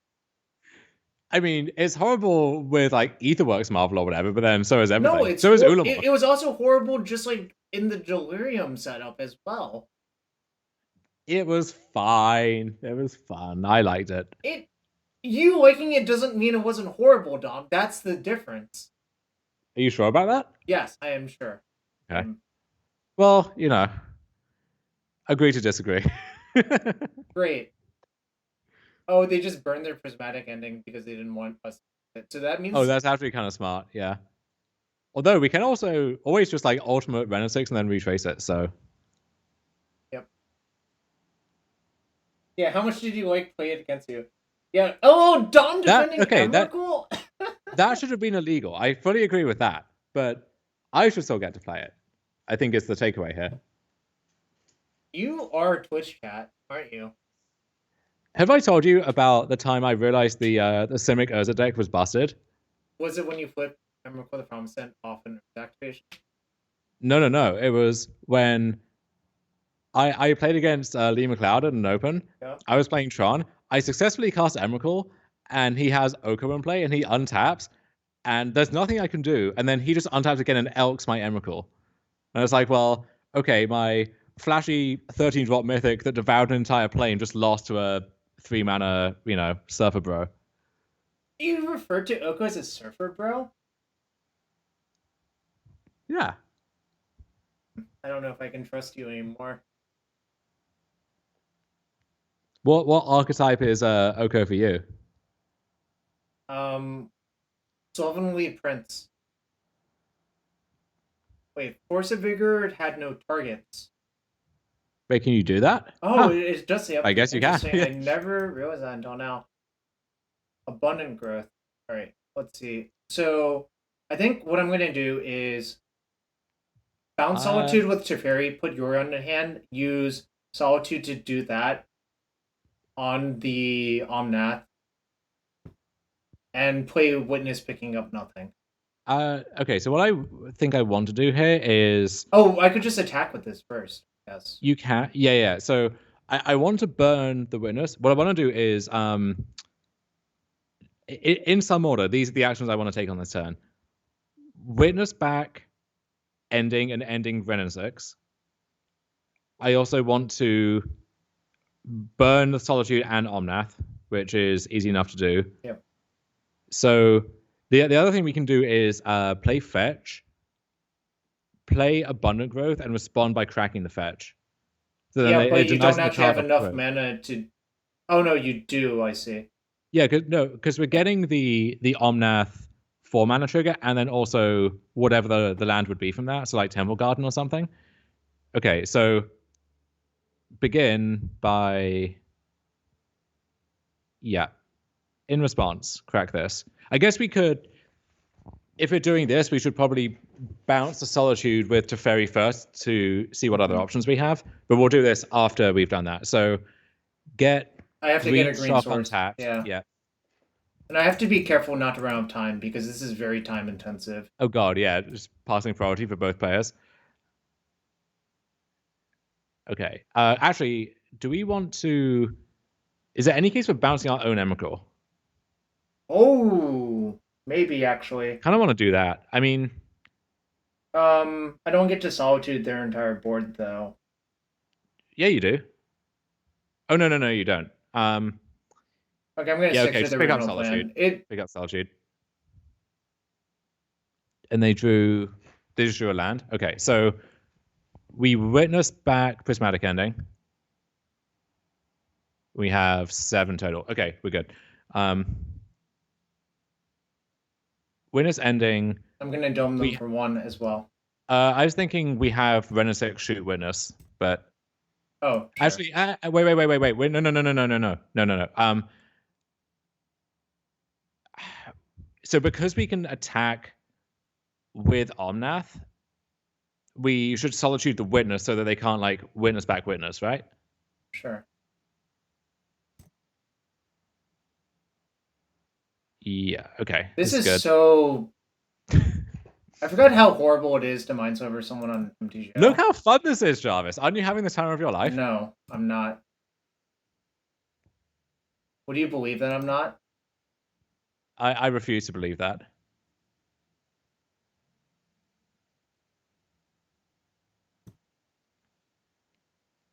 Yeah, so to answer the question in chat of why Emrakul in a Solitude, well, this is why. Solitude is part of why, as it turns out.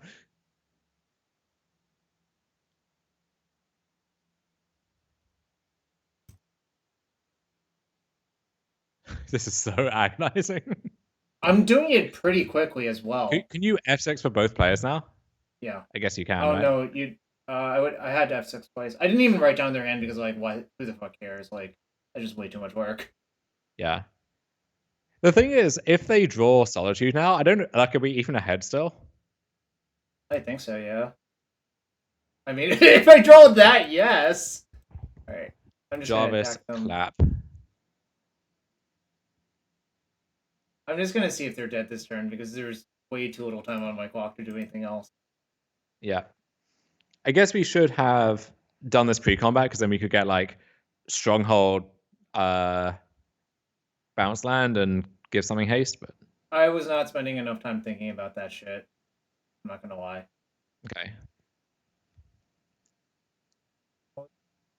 Yes, always yield. Cool. They're dead. Did you have fun, Dom? Was it good for you? No, wait, come back. Okay, well... Unfinished. We could have attacked with the Titan, I just didn't bother working it all the way out to prevent timeout. Is that fair? Mm-hmm. Right. Well, that was a good match for one player. Well, we're 2 players, Jarvis. Fair enough. That being said, I'm gonna get water. Try not to burn down the channel, and then there's another bet going. So let people know if they want to be degenerate gamblers, they can. You heard the man. Gamble. Throw your entire life savings at twitch.tv/JarvisU.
All right, Dom.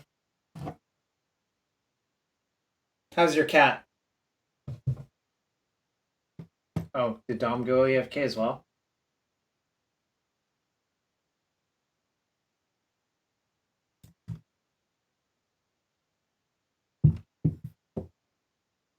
All right, let me know when you're back.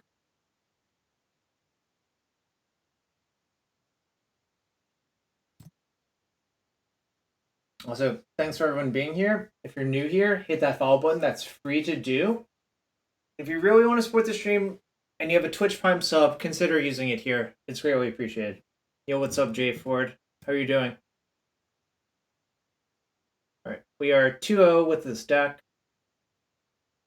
Deck's kind of nonsense now, in a good way.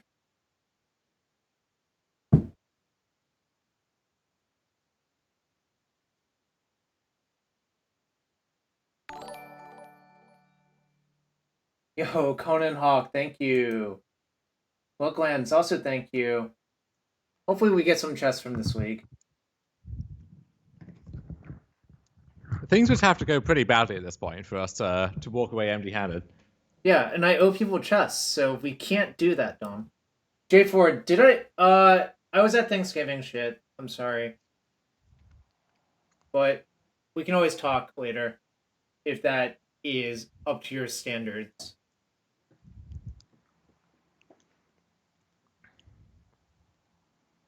Being 2 is much better than my last league where I was 2-3.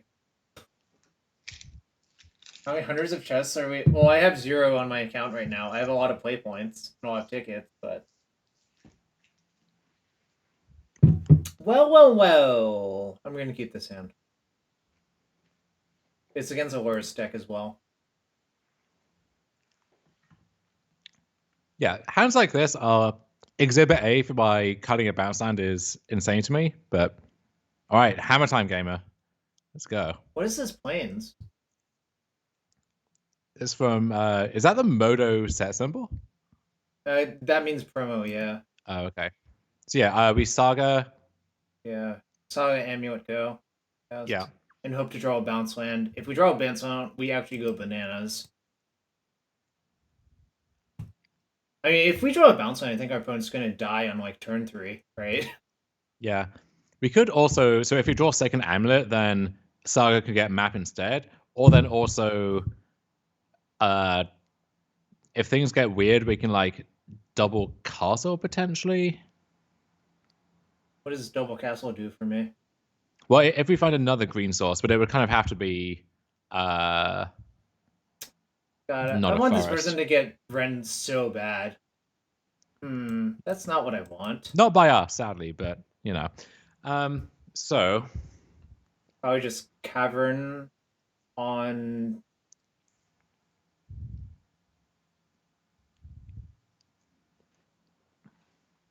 What land am I supposed to play? So basically, it comes down to how likely do you think you are to, once you have double Amulet, want to like castle for 2 triggers, if that makes sense. Where like that gets you an extra mana. I think it's relatively likely, right? Yeah. The thing is, if we draw a green bounce land with there regardless, if you draw exactly Boris Garrison, then I want the castle in my hand. how does it work at that point? Well, do you? I think that's still fine either way. I think I'm supposed to play this, but I don't really have a good reason except instinct. So let me think. Yeah. Because, and this is just horrible dead air, but we gotta think about this stuff. Yeah. So we castle, we play Amulet, or we find Amulet with Saga. What other lands could we find that matter? Does Vestige do anything? I don't think so. Vestige only makes 3, right? So if... Oh no, okay, so this is what could happen. If we draw... Yeah. Oh Wait. hold on. You know what? If I play a castle this turn, I can play Azusa, right? How? Oh no, never mind. You're right. Okay, so It's just one. actually, if we draw map, then we need to be holding castle. Okay, got it.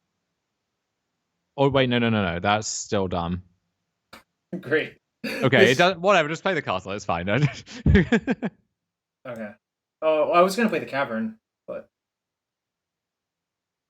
I'll play cavern. I don't think it actually matters very much. Okay, Aquinas. Once again, if we draw castle or if we draw bounce land, we are massively overkilling them in both mana and everything else. Yeah, I think if we draw a green bounce line, it doesn't really matter what we do, so that's like kind of irrelevant. We're just trying to optimize for all of the other corner cases where things don't go according to plan. We're gonna have 2 amulets, yeah. That's why I wanted to hold the castle. Levy. I don't really think it matters, but the guard does 8. You hate to see it, actually. Yeah. I mean, maybe I'm dead. Like, that would make all of this irrelevant. Wait, no, they would need another land, right? They have land, aid.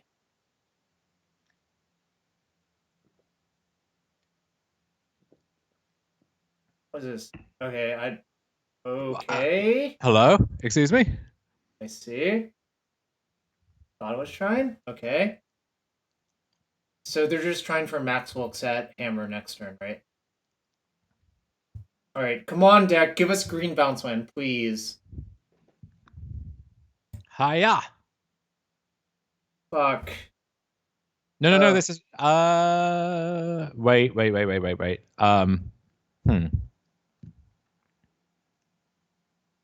Yeah, I think that we're kind of fucked, sadly.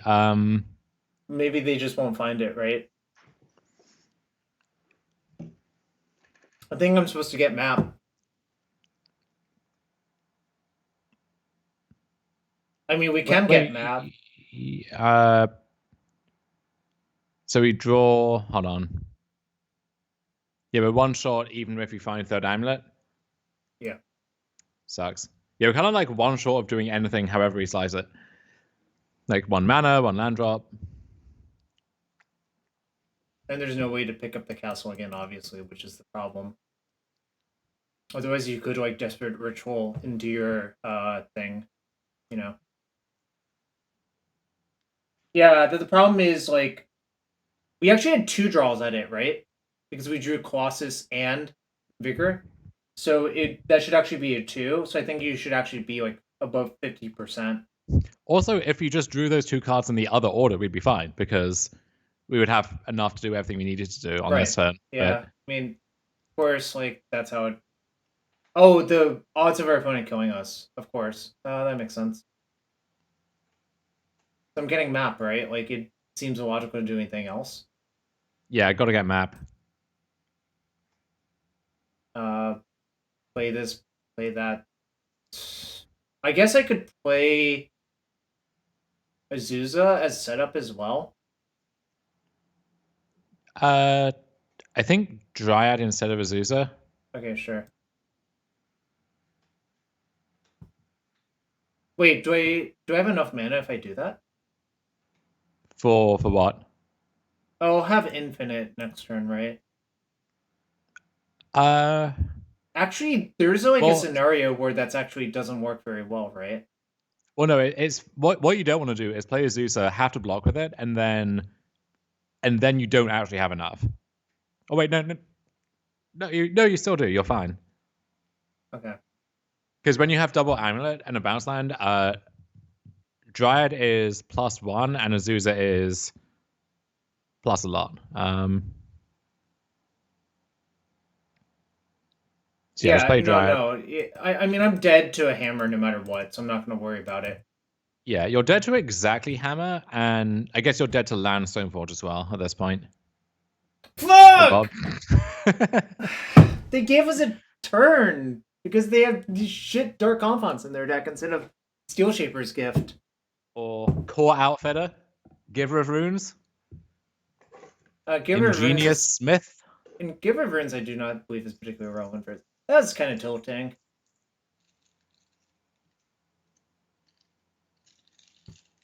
Well, we optimized for everything and nothing mattered. I mean, they had 3 draw steps. That's so many, right? Alright. What did we do? Oh yeah, fuck you, Colossus. Get out of here.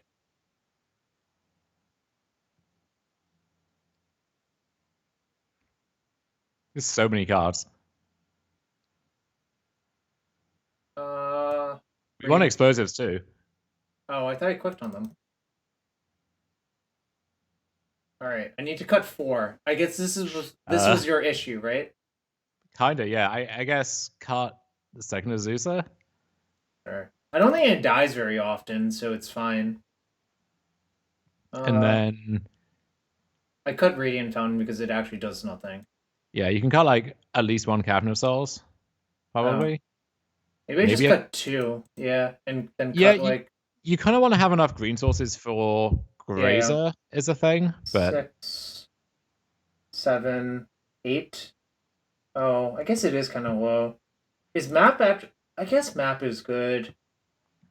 I kind of hate it because it's slow in the matchup, but I guess you just need it for the scenarios we got into, right? I don't think it's unreasonable to cut it, but I would probably keep it. All right, what's the last cut then? 61. Let's go. Okay, what's that? Slam submit.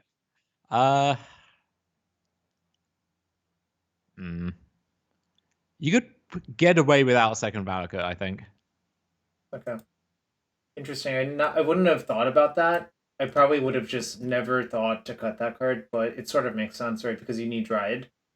Yeah, I mean, it's rare that you manually kill with it in this matchup, and then if you're going off with Titan, it's usually either overkill or you can set up like untapped fetch land with it instead. I think it's just for the games where you only have Dryad and a Valakut, where it makes sense to have 2 Valakuts, right? And like in all other situations, it's maybe the worst hand in your deck. Second Valakut to kill 12/12 comes up. Oh, I guess that actually makes sense. Whatever. That was really sad. We spent a lot of time thinking, and then we died.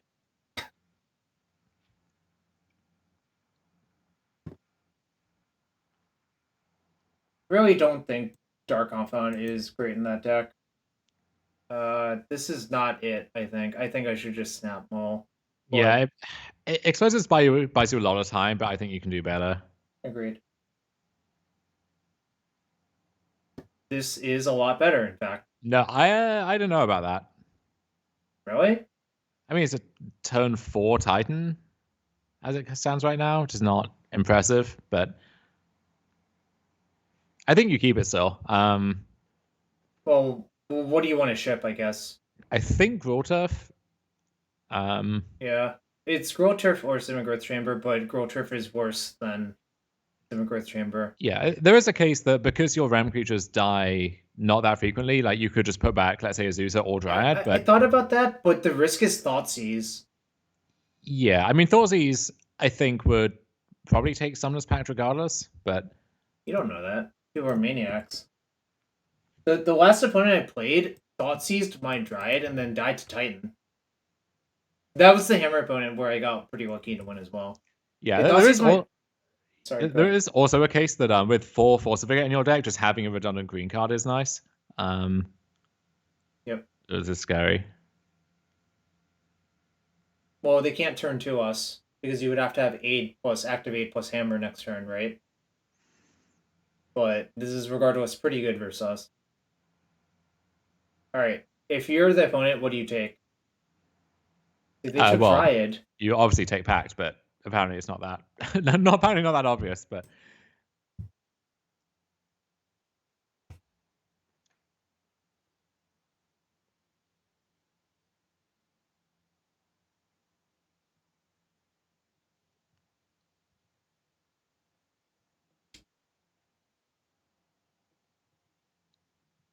Wait, are they stuck?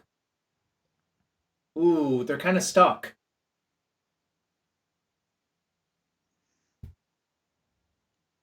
Okay, so this sets up the possibility next turn of transmuting TOS for explosives on one and cracking it, which is really nice. So let's see, we can. Well, I mean, I'm gonna play Azusa no matter what, right? Yeah, of course. I think what we do is we play Azusa, we Vesuva as Inkmoth Nexus, and then we Growth Chamber picking up Slayer Stronghold. Nice. I love it.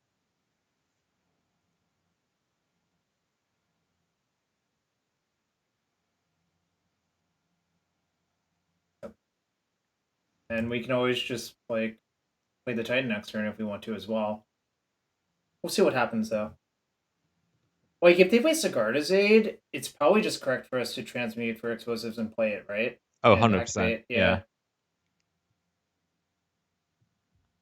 What happens if they play? Oh, well, that's a bro. That's a brick. I think they just drew that, right? Oh, they could have sandbagged that. Does Sure. that matter? Like, No.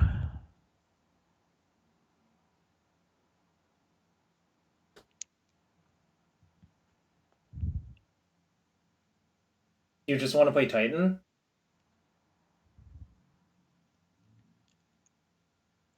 So let's think about this.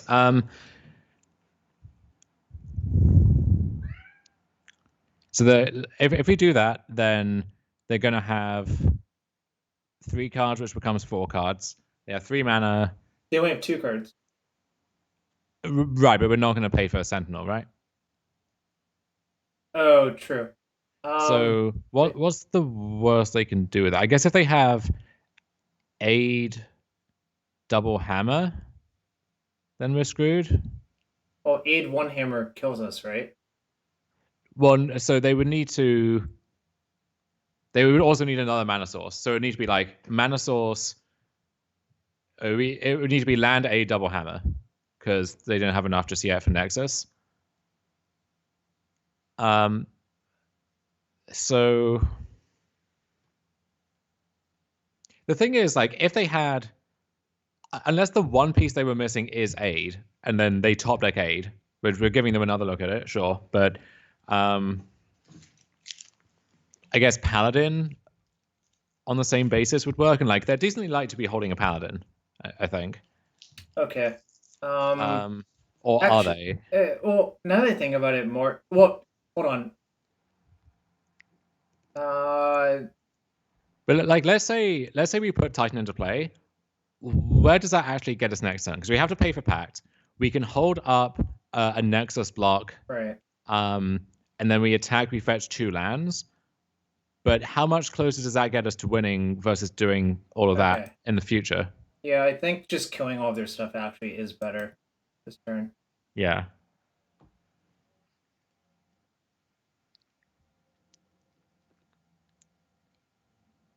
We're obviously not paying for the Sentinel, right?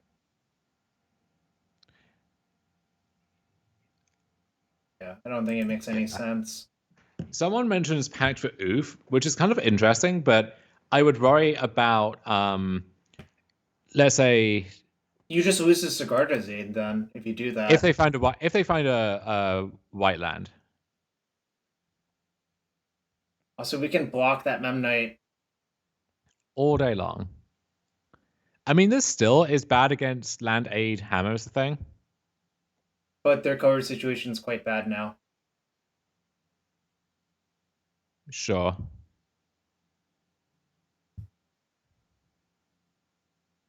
Those don't really do anything. I should just no. We packed. Play it in Saga. I mean, we don't get to search for lands, which is kind of unfortunate, but whatever.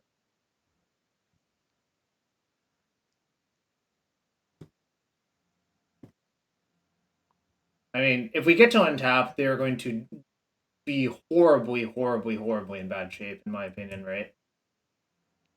Yeah, we can't convert into a kill. No, right but we can just like get. Oh no! Don't be path.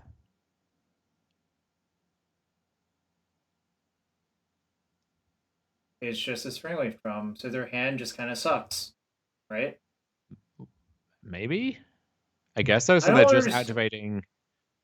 Seems okay. weird.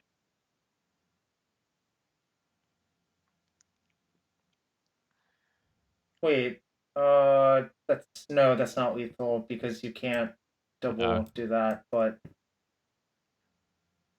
should I just? Oh wait, actually, we have a Zusa, right? So, Oh, so you want to pick up that? well, hold on a second. I think this is so. If they make a 4/4, um, can we activate Stronghold 3 times somehow? Yeah, we can because we just pick up Vesuva and play it a Stronghold, right? So if But you we only have white red, right? um I don't think that's what is gating us here, unless I'm mistaken. So let's see. We play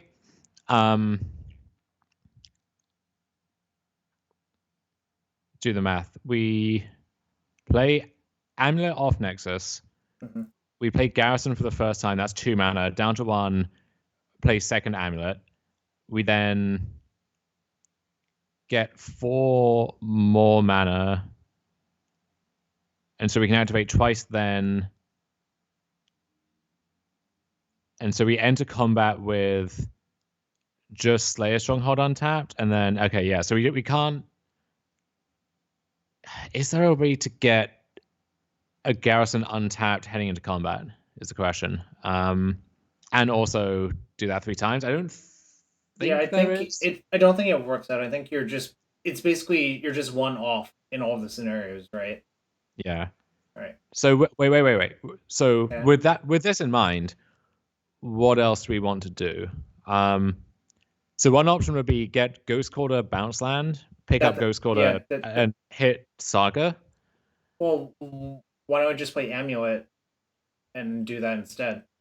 You can, but if we're doing that, play Amulet off Stronghold um, so that we can leave Nexus up. But if you have Ghost Quarter, what's you want to Ghost Quarter the Saga? Yeah, I think so. Yeah, Does that matter? Like, what could they even get that's threatening? like get another hammer and they draw Paladin, for example.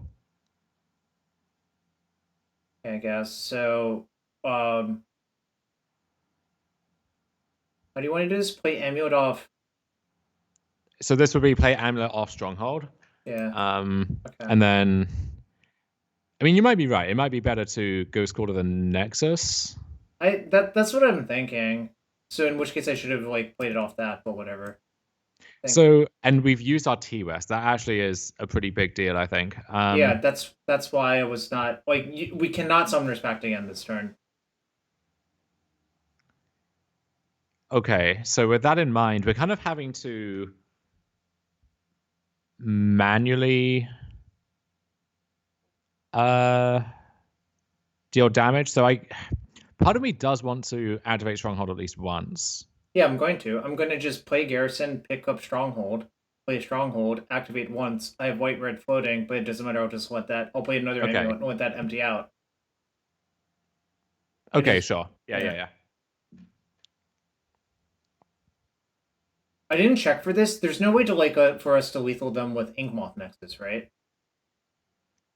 Oh, that would be funny. I don't think we have enough. But I don't. So that would be activate Nexus. I think you run into the same issue there. yeah, I think it's actually just the same issue. Just looks a little bit different, right? Though maybe not. That's well. So what one thing was the lines we were discussing involved picking up the Vesuva and recasting it, so we wouldn't get to do that anymore.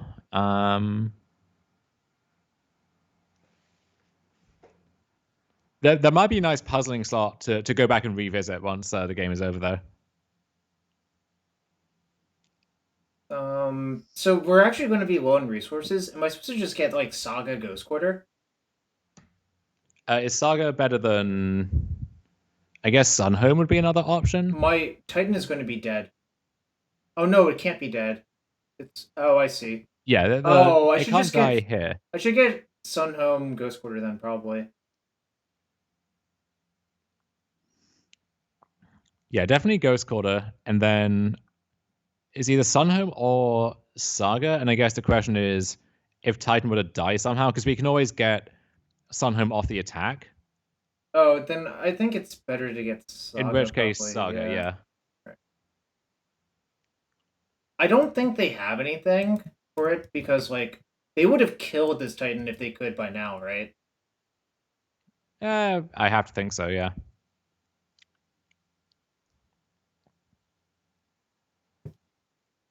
Wait, no. What are we Why? What are we doing? This plays around Pithing Needle. That's like the card I was concerned about. You don't need. How does it play around Needle? They just needle one of them, and you can use the other to block. But we could already do that if we didn't play the second Amulet. We animate in response to the Saga trigger, and then yeah, because now we don't. Now we have to choose. Is the problem? Well, I think it's going to be okay, but you are correct.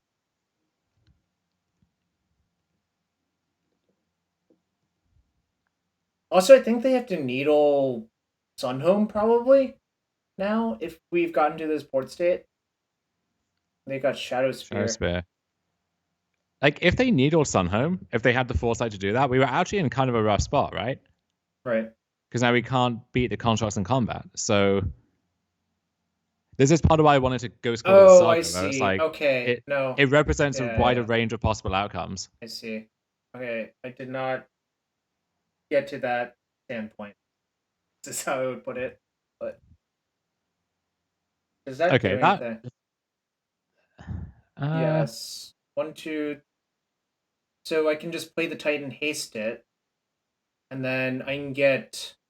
I'll have 4 triggers, so I can get Pleasant Sanctuary, Gruul Turf, Sunhome, and something else, right? Right. And I think that's pretty trivially lethal. And so we can leave. So once again, we can leave either Nexus or Ghost Quarter up. I'm gonna wait. Then I should leave up Ghost Quarter. Wait, no. I think you leave up Nexus because when we attack, I'll have 1 extra land. Yeah. Yeah.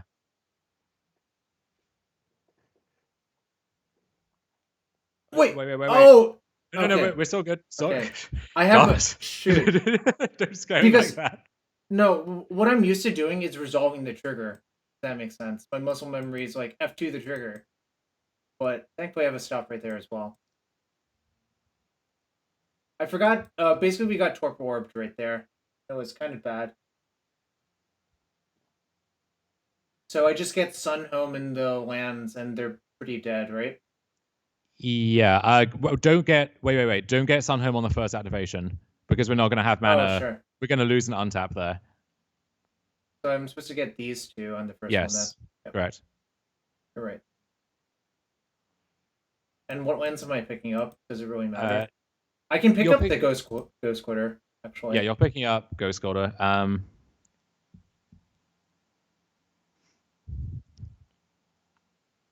We still have a game 3 to play. Sheesh. Yeah, we gotta be careful here. Yeah, it's okay. We'll probably just like nut them on turn 2. Although dunk us on turn 2. That is also a possibility. Yeah. I'll pick up Ghost Quarter and Stronghold, I think. Yeah, Stronghold. We could also actually I pick up Growth Chamber. Okay, sure. I don't think this actually matters. I think they're unfathomably dead. I'll just get Sunhome Saga, I guess. Yeah. Don't think it actually matters.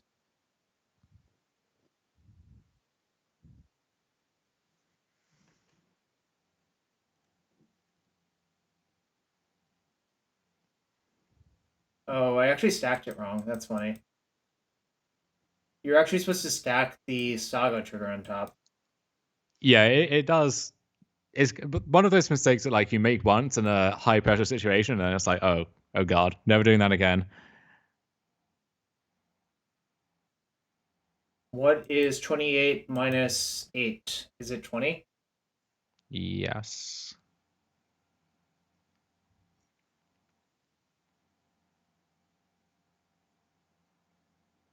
Someone said it's 42.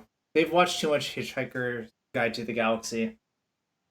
We still are kind of in a bad spot against Path, although they would have used it before this point. So, I'm not playing around Path by that point. It's like literally illogical. All right. No changes, right? Like whatever. Yeah, I don't think there's any like play versus draw consideration here, really. I mean, you just want to play every game as quickly as possible, so it doesn't really matter, right? I do like having actually, can we make okay. I was gonna say I might put a cabin back over a castle just to have another turn one Untapped green for land, Grazer. yeah. That's reasonable. But I think I hit submit already. Oh, this hand's really good, actually. Oh, So. this hand pops off, yeah. Keeping this. Again, we have the same problem as we did in game one. Oh, that we don't have enough bounce lands? Funny. Wonder if if only there was a way we could have prevented that. No, there's no way. You cannot rechange your deck in the middle of a league, Dom. That's ridiculous. Well, just hack Moto, Jarvis. Hack Moto.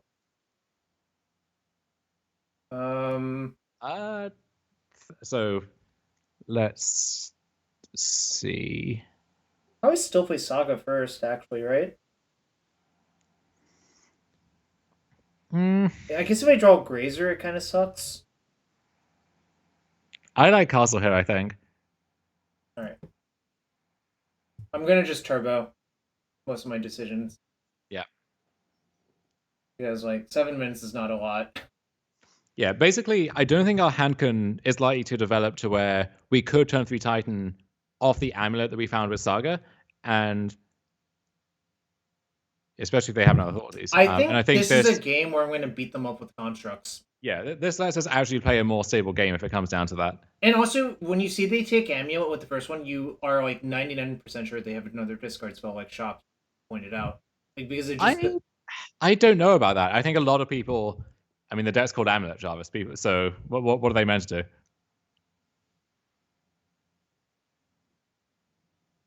do? Yeah, I think Saga still is fine. Next turn, am I playing Dryad? If you still have it, they don't have a third Thoughtseize, then probably. I think they're going to activate Urza Saga this turn.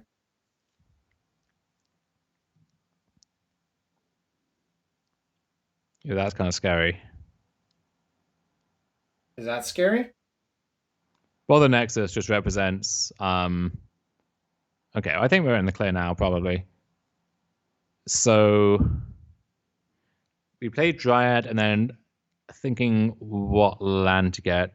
It might actually be... Do you want to Vesuva Nexus again? Oh, we need another green source is the issue, right? Well, we're going to have that when... yeah, our Saga's going to get Amulet. Okay, so what land should I play? But it's worth thinking about how do we hedge against, for example... Yeah. Well, either that dying or the Saga dying.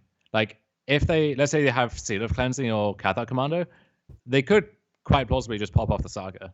Well, wouldn't they just pop off the Dryad instead? I don't think so.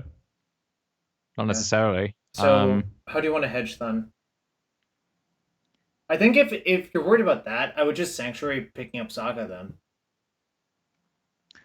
I think I like Sanctuary picking up Forest because... But oh, they can't remove both things most likely. Okay. Yeah, that's my thought. I'm fine with that. And you really need to pick up an untapped land is the discussion, you know. Yeah, because this lets us go off against either Dryad dying or Saga dying, so that's nice. And this is their tutor for the thing, so you know, I think we're... oh, and if we get to untap, all their shit's going to be dead, right?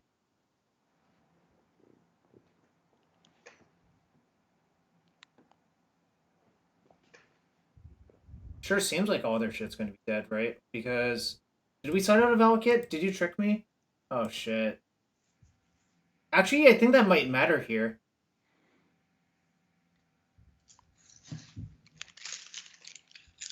Dom, I think you bamboozled me. Jarvis, I would never bamboozle you. Have faith, Yes, you my absolutely friend. would. I have faith that you absolutely would. This is still fine, I'm pretty sure. What's going on? What are they up to? If they equip their construct, I think we're in the clear. Oh, as in like defensive equip? Yeah.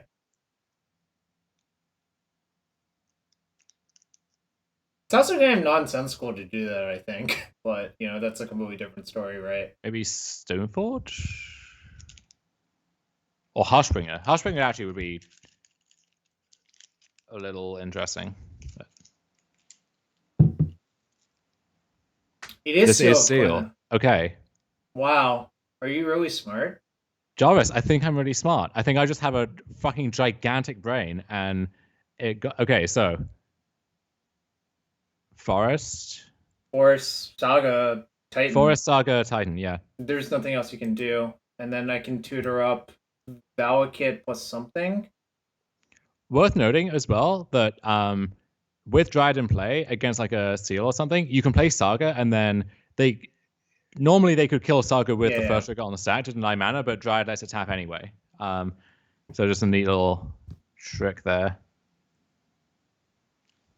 So should I just get Valakut fetch land probably? Let's see. Yeah, that's fine. Valakut and I guess T West actually.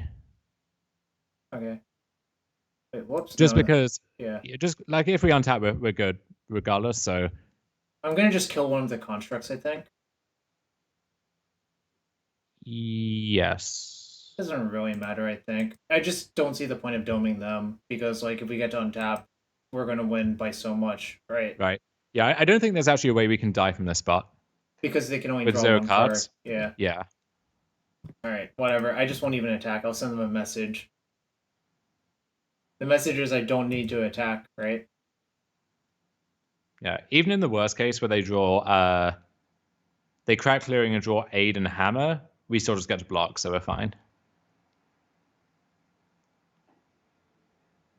Also, they can only hammer a ground creature, right? So it doesn't really matter. All right. Nice. Dom, we went to red time zone, but we defeated our opponent, so we are the winner. All right.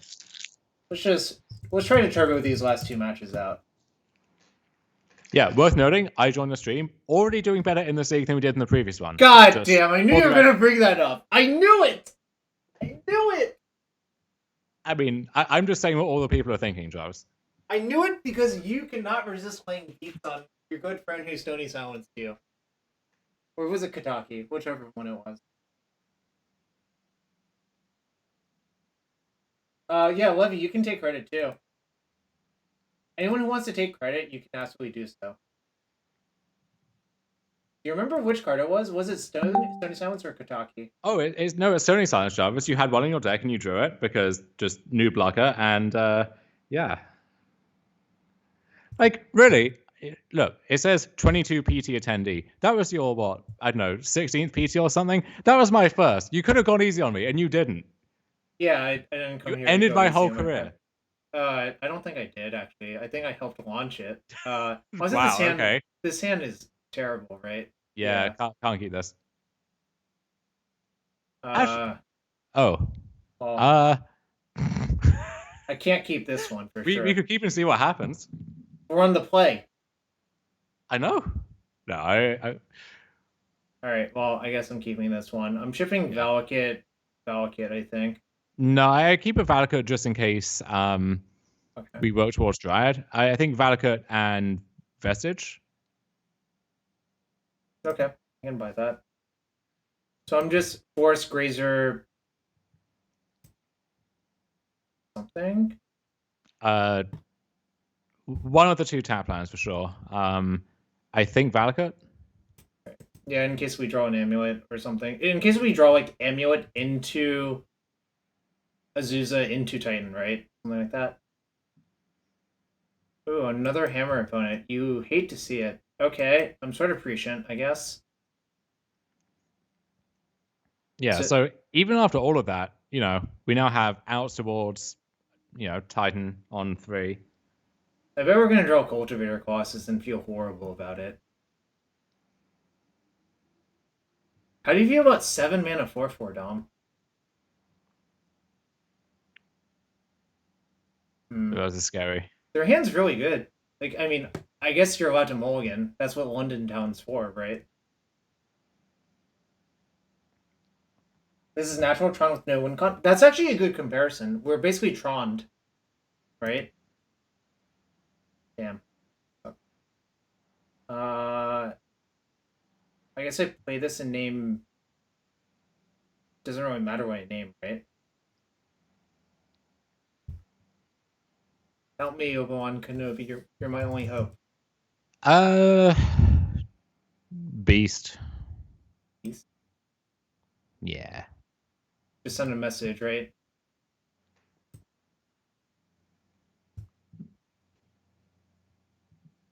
All right. Sheesh! They even have the Nexus rolled up for next turn.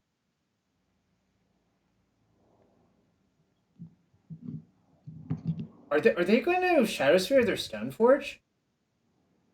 Okay. Never mind. Okay, Dak. You have to give me a good one. Is this too late? No, because... Oh no, I don't have a main deck Ghost Quarter, right? But I can Vesuva, but they have Shadow Spear? Is there anything I can do with this? Oh, They have Shadow Spear Hammer. Shadow Spear Hammer. And they can even get draw. Wait, hold on. So... Oh, I can get a fetch. Wait. Hold on. So Okay. Nexus with Shadow Spear and Hammer is 12 trample. So if we soak up with Grazer, we actually go to 9 poison. Okay. Which, okay, that's something. Alright, well, I can only take one game action, right? I would cast Meteor Titan, yes. Am I supposed to put the Growth Chamber in my hand? Or am I supposed to just, like, pick up...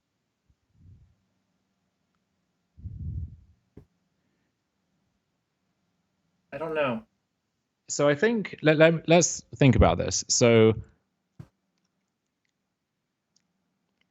what's their turn going to look like? They have Hammer Spirit already. They're going to get... Oh, I guess if they have a mana source, we just die, right? Because... Yeah, because it can double 23? hammer. They can hammer off the Saga as well. You just respawn, activate Nexus, put the hammer in, put the other hammer in, activate. Wait, no. 1, 2, 3.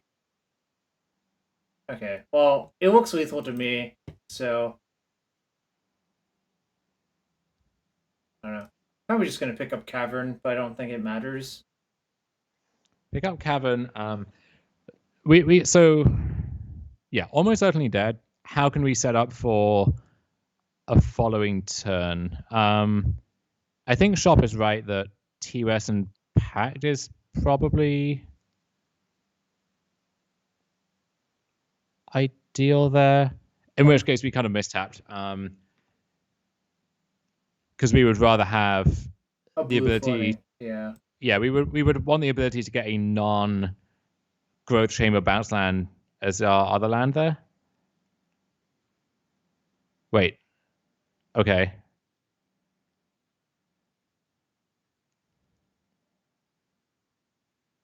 I don't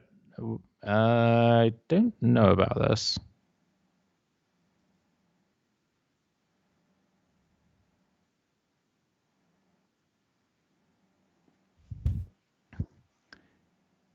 Yeah, I kind of like Shop's line more of just getting set up for next time with another pact, I think. Yeah. Because what happens now if they just put Shadow, if they just like make Mystic big and eat our Titan? Oh, I didn't even consider that. I see. Oh, I'm an idiot, I guess. Because we're like equally dead at that point, is the problem.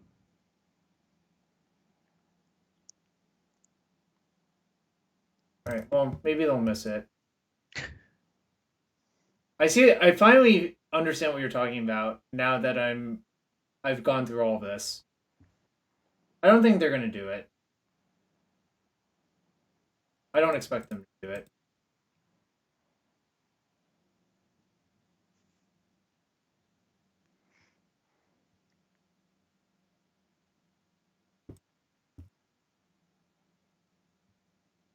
I mean, if they do that, isn't that like kind of okay for me?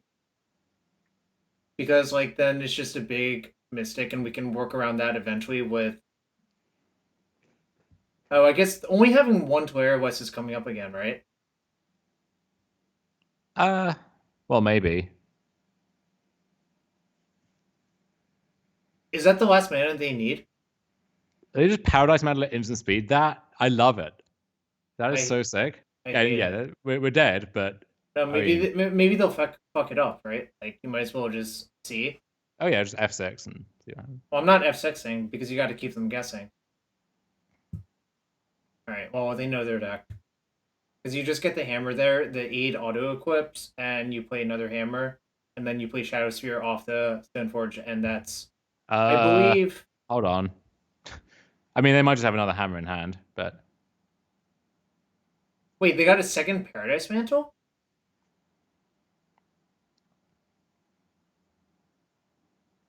oh, Do so most they people play have multiple steel? Oh wait, they don't have yeah, Lurus in their deck. this is the Nettle Cyst. This is a Crusher Bots version.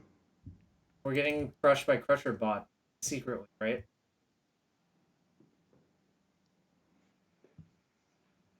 So I couldn't do anything about this, right? No.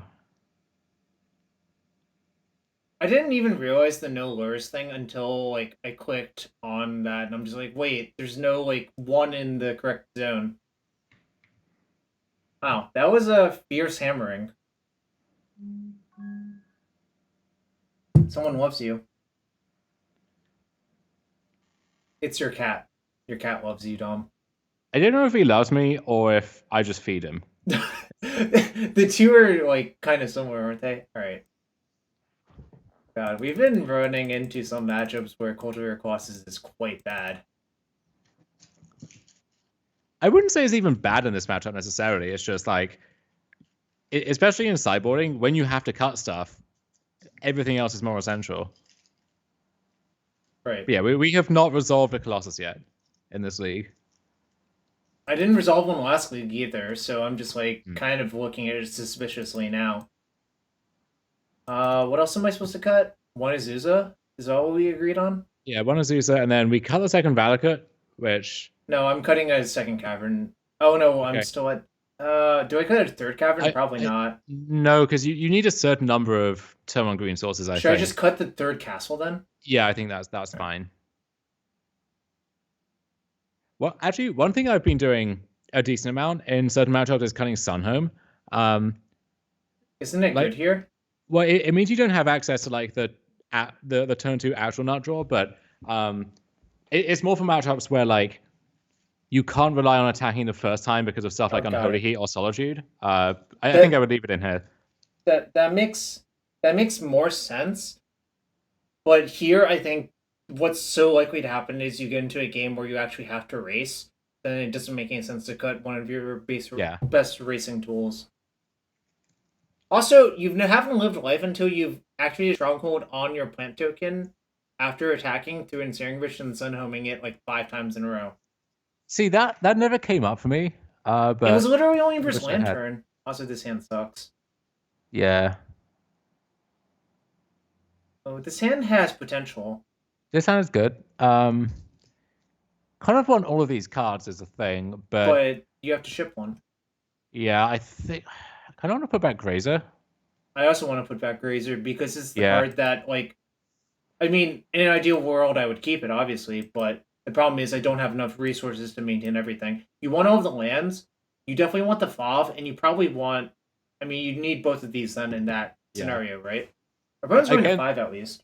again though, these low resource hands are why I love bounce land so much. We're like all this hand wants basically is to draw a bounce land.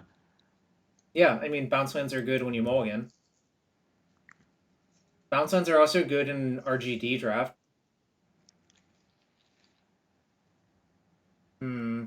All right, spare green card. Love to see it. That is, it has attribute, has color identity green, right? Yeah. This is kind of the other issue with shaving a castle too. But like if you're having to manually cast a Titan, it's pretty good, but all right, bounce land. That's the opposite of what I want, but we have a lot of fuel for this Force of Vigor. Not drawing a bounce land there is really tragic, I think, actually. Oh, if there's 4 Force of Vigor, I don't know why the list I had only had whatever. What was that? Never mind. Okay, so let's think with this on the stack. What do we want to Force of Vigor? So my instinct is I want to let it target and just kill the Nexus and the aid. Okay, I think I agree with that. It's what do we get punished by? We get punished by Paladin letting them rebuild sooner. But they only have 1 artifact in play. Yes. And they didn't play a drum or a Memnite, right? So is there any case for hitting the aid and the hammer? Not really, because I mean then because then they just have a Nexus with no equipment and no aid. So like what is it doing for them at that point?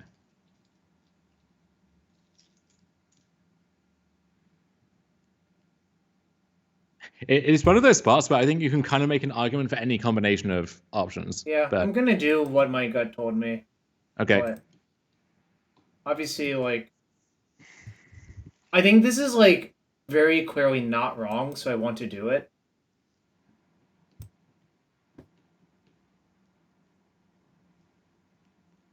So should I play the Dryad? I'm probably supposed to sandbag it, right?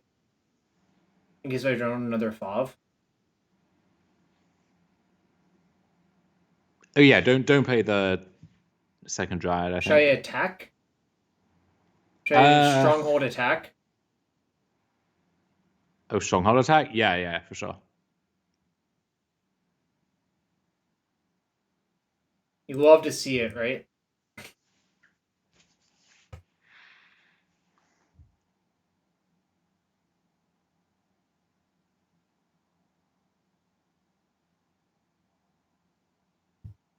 Okay, I'm fine with that. It's like minorly. It means like not playing the Dryad was a little bit worse. Right, yeah, well, but would have worked out the same, so we're fine.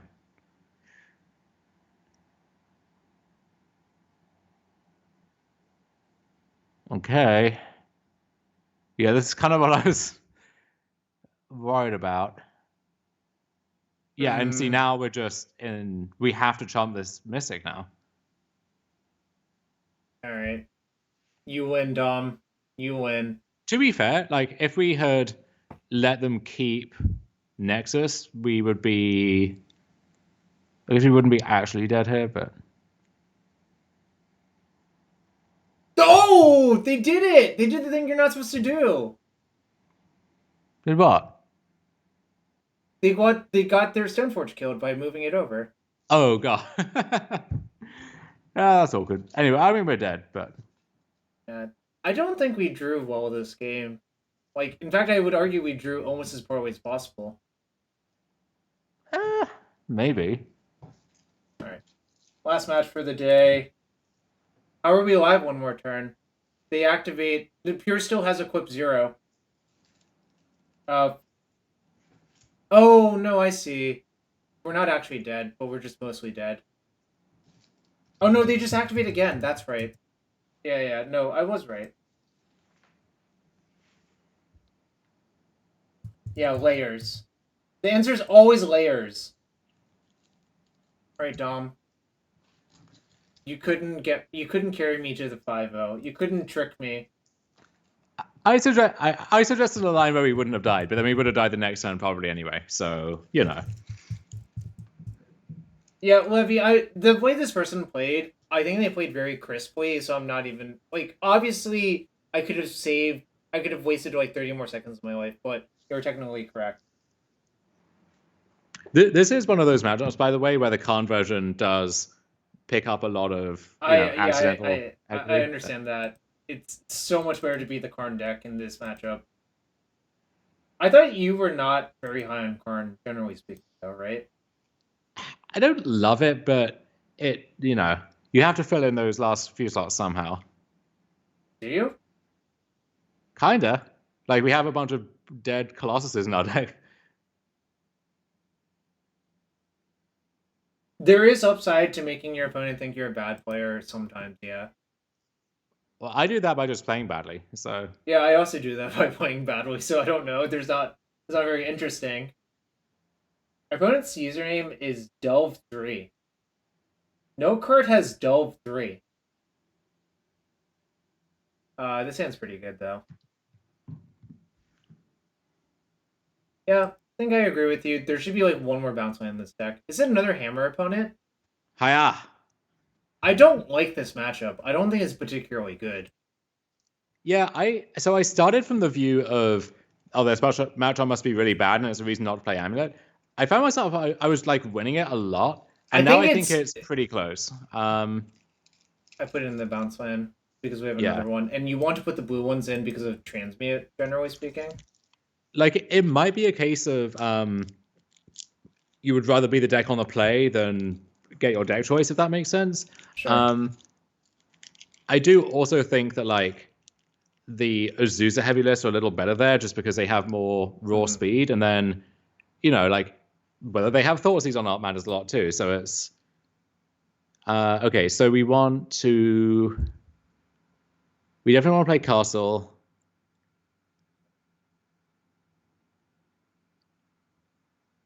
Does the next land matter? Well, so we want to have next turn. We want to have Castle and 2 other green sources, right? Yeah. With that in mind,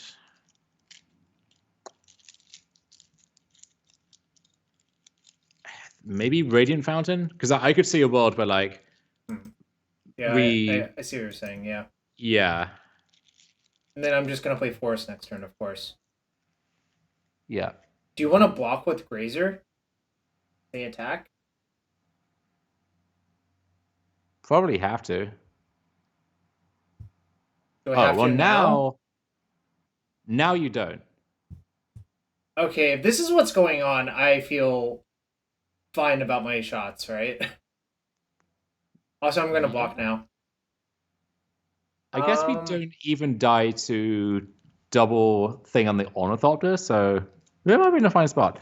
Okay, so we play Forest. Should I play Forest or Vestige? Well, Vestige is the same as Forest this turn, but then doesn't actually do anything for us next turn. Whereas we might be able to like play Vestige from hand to make some other color if we need to. So I think what we're trying to set up for is Transmute for Dryad, and then and then just like mow down their entire board, and then we win because we have board control, right? Yeah. So I should get Simic, Growth Chamber, and Toyer West, right? That seems right to me. Or actually, hold on. Oh. Okay, well. I mean. No, that's fine. That's fine. I think it was right anyway. Yeah, but obviously you wanted to think about it a little bit more.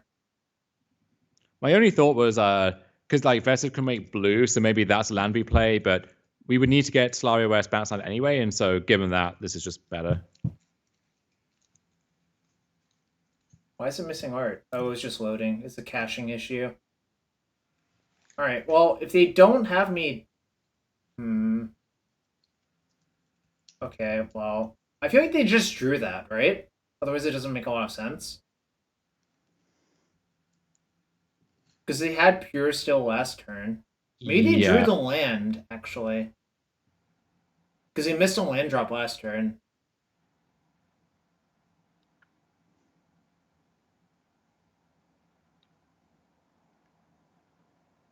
Yeah, it's their turn 4 and they only have 3 lands and they played Arid Mesa. So maybe they... Why would you sandbag that?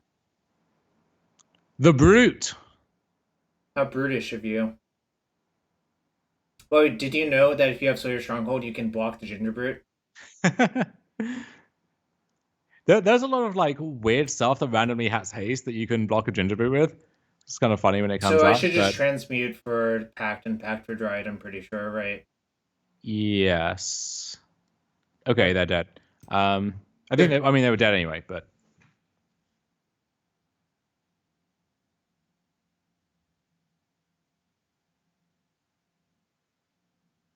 I can even pay 1, right? sure. Does anything actually matter? Oh no, I can't pay 11. Never mind. God damn it! I debated myself. uh, I can't pay 11. That is true. So I guess I attack first, get 2 Double Valakut, Valakut, yeah. yeah, and then just play the fetch and they're dead. Yeah. I mean, they were going to be dead anyway because we get 2 land drops with Dryad, but And all of their shit would be dead. well, no, they would be dead. Oh yeah, never mind. They're always dead. Why would you play Scapeshift when you could play this deck? I was actually thinking about playing Scapeshift too, and I'm just like, this is Scapeshift that has a slightly lower floor but a much higher ceiling. Actually, it's not even a lower floor, probably. It's a little lower, but Not a lot lower, right? Is the key part of the equation. yeah, I do want to look at the like the red green Scapeshift deck that had creativity for Titans. I think that's kind of an Yeah, interesting shell. I But suspect it's just worse than playing this deck most of the time. But I'm not interested. Like, the reason I think creativity is good is that deck, the 4-color deck, it has like interaction. It has Renin 6 and Teferi 3. yeah, I played the deck in the challenge yesterday to try it out, and I was not impressed. But I think that deck also has a lot of issues, mostly because you're a 4-color deck that plays Dwarven Mine. with 24 lands, you just can't cast any spells. Like it's so difficult. I would play like 26 lands in that deck. I don't know. I would just play Yeah. some cycling lands. Like, cycling lands are broken. Yeah, you kind of want more triomes for your Ren anyway, so.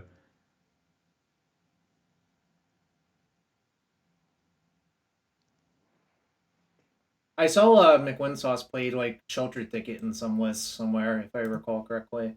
Yeah. Was I cutting one Azusa? Yeah. I'm going to cut a castle. Okay. Right. Oh, wait, the Ghost Quarter needs to come in. Shit. What else was I cutting? I don't remember anymore. My brain... Are you cutting Radiant Fountain, I think? Oh, yeah, because that card has no text. Yeah, like... Actually, it was close to having text that game, then our opponent died horribly, so... Right? Sheltered Thicket was my favorite land that I joked and I said I can't afford a third Taiga, but it was just awesome to crop rotate it away and loam it back. Those were the days, Dom.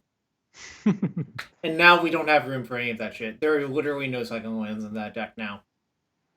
Yeah, I think lands kind of went through the same process as this deck, where it's like you went from having maybe a few flex slots in your land base to now it's like you have 34, 35 lands and it's still not enough. But I'm keeping. Yeah, this is a good hand. Yeah, this is the type of hand you want versus Hammer because you're also sort of resilient to discard, and you also have your bases covered if they try to like honk you, right? Did we play against Hammers 3 times in this week? I feel like we did, right? I think this is... Yeah, because we beat it once, we lost to it once, and now hopefully we're going to beat it again. How do you feel with these Ornithopters? As an affinity aficionado. I really like the just the Antiquities ones. So do I. That one's goated. It's just Saga Amulet, right? Yeah, Saga Amulet. Yeah, we're just going to go for a turn 3 if we draw a bounce land.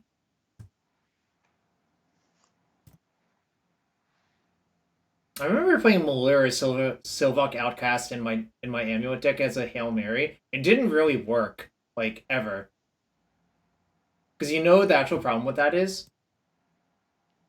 You're always dead before... You were always dead before you could actually pact for it.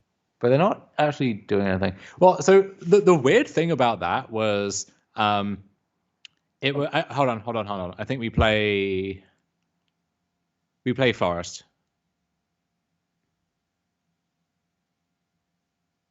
I'm not sure why, but Oh, are you planning to hardcast the... Potentially, yeah. Oh, I see. That's the reason to do that then. Yeah. Okay, that actually does make sense. Also,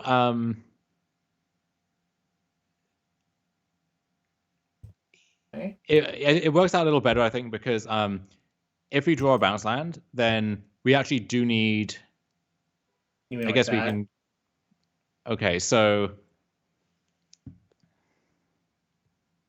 we get Amulet, Well, I'm definitely and then getting yeah, we're good. Amulet. And then let me make sure the So mechanics are correct. the issue potentially is we need to make sure we can pay for 2 packs. So we're gonna have 2. Yeah, we can pact for Azusa. That's what This I'm is thinking. we can pack for Azusa and Grazer, or maybe it's 2 Grazers. So right now we have 2. Vestige takes us up to 4. We packed for Grazer up to 5. So you basically have to double pact to cast the Titan, right? Yes. And if you pact for Azusa, you end up with only 4. So it doesn't really work, right? Well, both Azusa and Grazer are +1 in this spot. But then you're spending 2 mana to go +1, right? 2 extra How mana. well, no, because Azusa is it's +4 -3, so Yeah, it's net no, 1. I meant you could either pay 1 to go +1, or you could pay 3 to go +1. With either Grazer or... So we can cast a Titan, but can't pay for double pact? Well, no, we can. We can basically Grazer and Azusa net the same amount, and we can still pay for I think we might need to get 2 Grazers here. So yeah, we'll what we do is let's just pack for our Grazers. Are you sure we're going to have enough lands in a play to pay for We all are. Well, this is where Vestige actually comes in handy. So what we're going to do is we're going to play Vestige. We're going to then graze in the growth chamber, which will bounce the Vestige. And then the second grazer puts the Vestige back in. That gets us to exactly 4 GG. We're going to have growth chamber, forest, Vestige. That's 4. Titan's going to resolve, get stronghold, bounce land attack. That's 6 after we bounce the land. Then the Titan attack gets us 2 more lands, which brings us up to 8. And we do need to make sure we get 2 green sources on the back end. Okay. But that is going to work out. So what am I supposed to do? Play this first? So yeah, play this first. Make a green with its trigger. Oh, so this is the reason Vestige is good, huh? One of the many reasons, yeah. It just opens up a bunch of lines. And I Grazer in the growth chamber? Yeah. And then that's going to bounce the Vestige. Yep.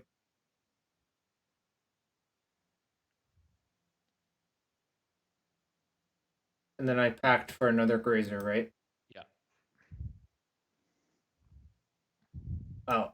A Royal Grazer as a Rite of Flame is something else. It's so good. Yeah. One thing that does happen sometimes too is you you end your turn by getting T-West bounce line, transmuting for pact and pacting for Grazer, just just as a blocker. It's your Coney Garden equivalent, right? Yeah. So we get Stronghold, Boris Garrison. And I'm gonna pick up the Crumbling Vestige. Yeah.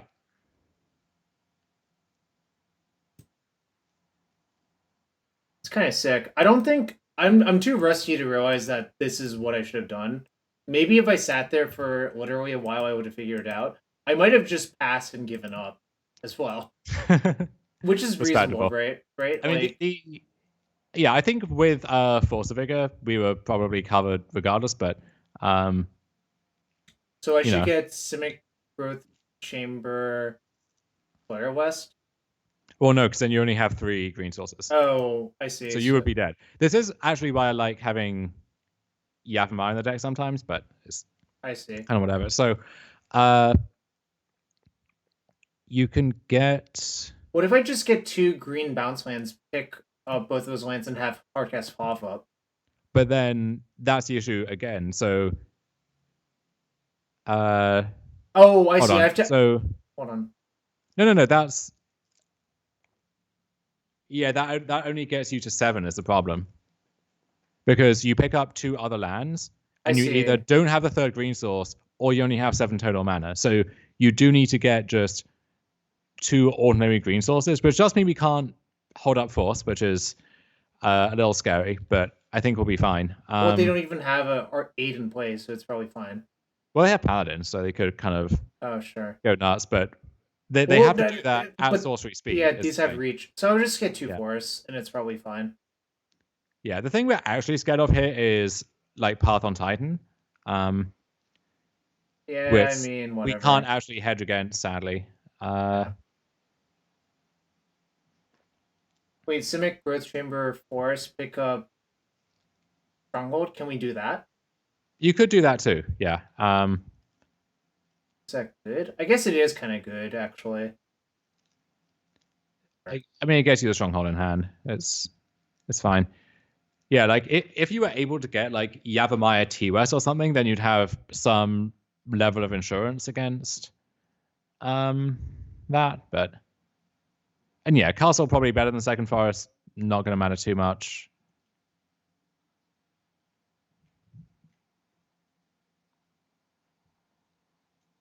We are 100% dead to Blood Moon, so it's irrelevant.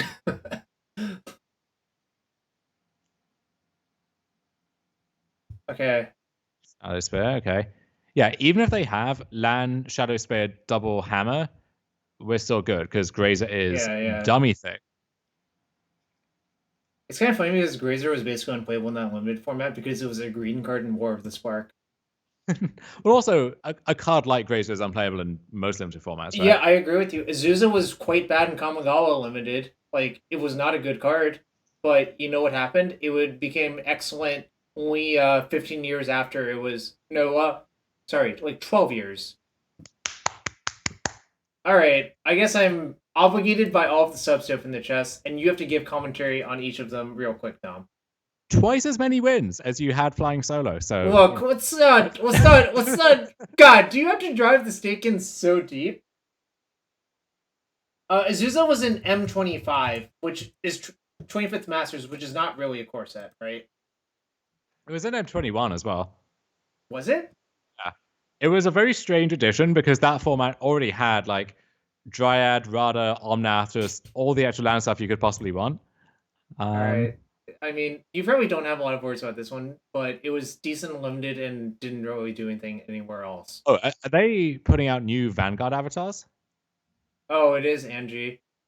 But does it do anything? Does it have powers? No, it's blank text. Oh. It's kind of sad because I think it was kind of cool to just give it random. Now it's just for, like, display. Is that actually a way to play Vanguard on Modo anymore? Yeah, you can challenge, like, freeform Vanguard. Oh, okay, sure. Ooh, okay. The better Colossus for Amulet. Well, these two are also, like, weirdly symmetrical in that this always blocks that, but it's also a ninja. But these also, like, both ruin their limited format. Let me tell you something about Fallen Shinobi. I think this card is fucking horrible to play against in limited. It's just like, if you get hit by it, you almost always lose unless they hit 2 land. How do you feel about it for a cube? Sort of the same problem, except what happens is the power band is shifted upwards in terms of the cards you hit. And it's kind of hard to, like, avoid it hitting you sometimes, especially from a fucking blue-black deck that's just full of removal. I think the problem for me is the decks that this goes in Vintage Cube tend to be pretty bad, and so the only way you win is by connecting and high rolling with your Fallen Shinobi. So it's like, oh, no, I thought you meant for, like, a Legacy Power Level cube. Oh, I think for those cubes, I don't know, I think it's a cool card. I don't know. It kind of depends on the texture of the cube. Like, I think this is so much better than Ink Eyes, and it's kind of funny because it looks like Ink Eyes on the surface, but it really isn't. Yeah, Ink Eyes, I think the way Ryan Overturf put it was, it may be the card most cut from the Magic Online cubes over the past, however many years. Because it's really bad. But the Comedian classes, like, that card used to be a staple of the Amulet sideboard in the Grixis Shadow days, but like it's I think unbeatable. Like putting that card in your sideboard may be the most percentage you could gain in any matchup with a single slot. So this is a mythic rare from Gatecrash, but it costs 7, which means it's actually unplayable in Gatecrash Limited. What if we, Jarvis? What if we put that in our deck? Do you think it's better or worse than Cultivator Colossus on average? It did exactly as much as Colossus would have done in those matches. So we never actually cast the Colossus. It's kind of sad because, like, I've seen screenshots and it looks so awesome, right? We also boarded it out in at least we win 3 hammer matches. That's literally the opposite of what you want. Like, anyways, Giant out of age. It wasn't good. So I don't know if you remember this. Gatecrash Limited was super fast because the 2 best decks were either Boros Blitz or Red Green Blood Rush and Draft. And Orzhov Extort was fine. And Dimir and Simic were kind of like, whatever, I don't want to draft those decks. Yeah. But for as much shit as people gave Dragon's Maze, I think the full block limited format was actually pretty interesting. I didn't get to play much of it, but just the way that it all fit together was kind of intriguing. And RTR draft was exactly fine, I think. I think me, more so than other people, I don't really like the guild-based draft formats because it limits the number of decks that can exist, generally speaking. Like, RTR and Guilds of Ravnica are basically committed to only 5 decks in each of them, you know? And the issue, too, is, like, normally if you have a limited format, that you have the usual 10 color pairs and so on, and sometimes it makes sense to look at it as just through the lens of the 5 colors. And so if, like, black-green is unplayable in Kaldheim draft, well, okay, maybe the other 9 color combos are fine.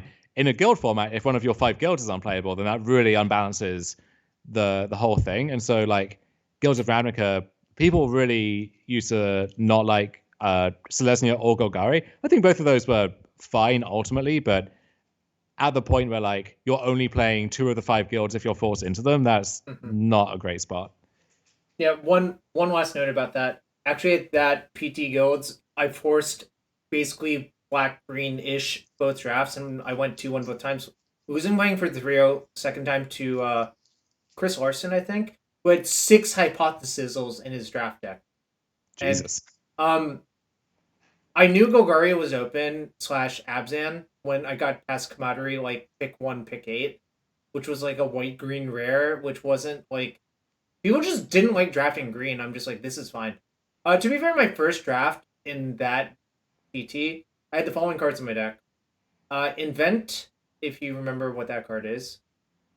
This is Invent Invert, so yes. You flip a creature's power toughness, or you search for an instant and a sorcery. Is that it? Yeah, I cast Invent for Find Finality and Hypothesis, and cast both very easily. My opponent's just like, what the fuck is this? I'm just like, well, it turns out when people pass you black-green rares, you can just put it in your deck and just, like, it...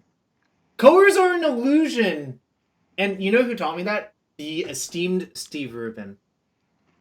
Because what he basically said at one point, I forget when it was, he was just like, he thought people didn't splash enough for powerful cards in Booster Draft. They're just, like, too risk-averse. So, yeah. That's my story about Abzan and guilds, and I fucking hate guild formats.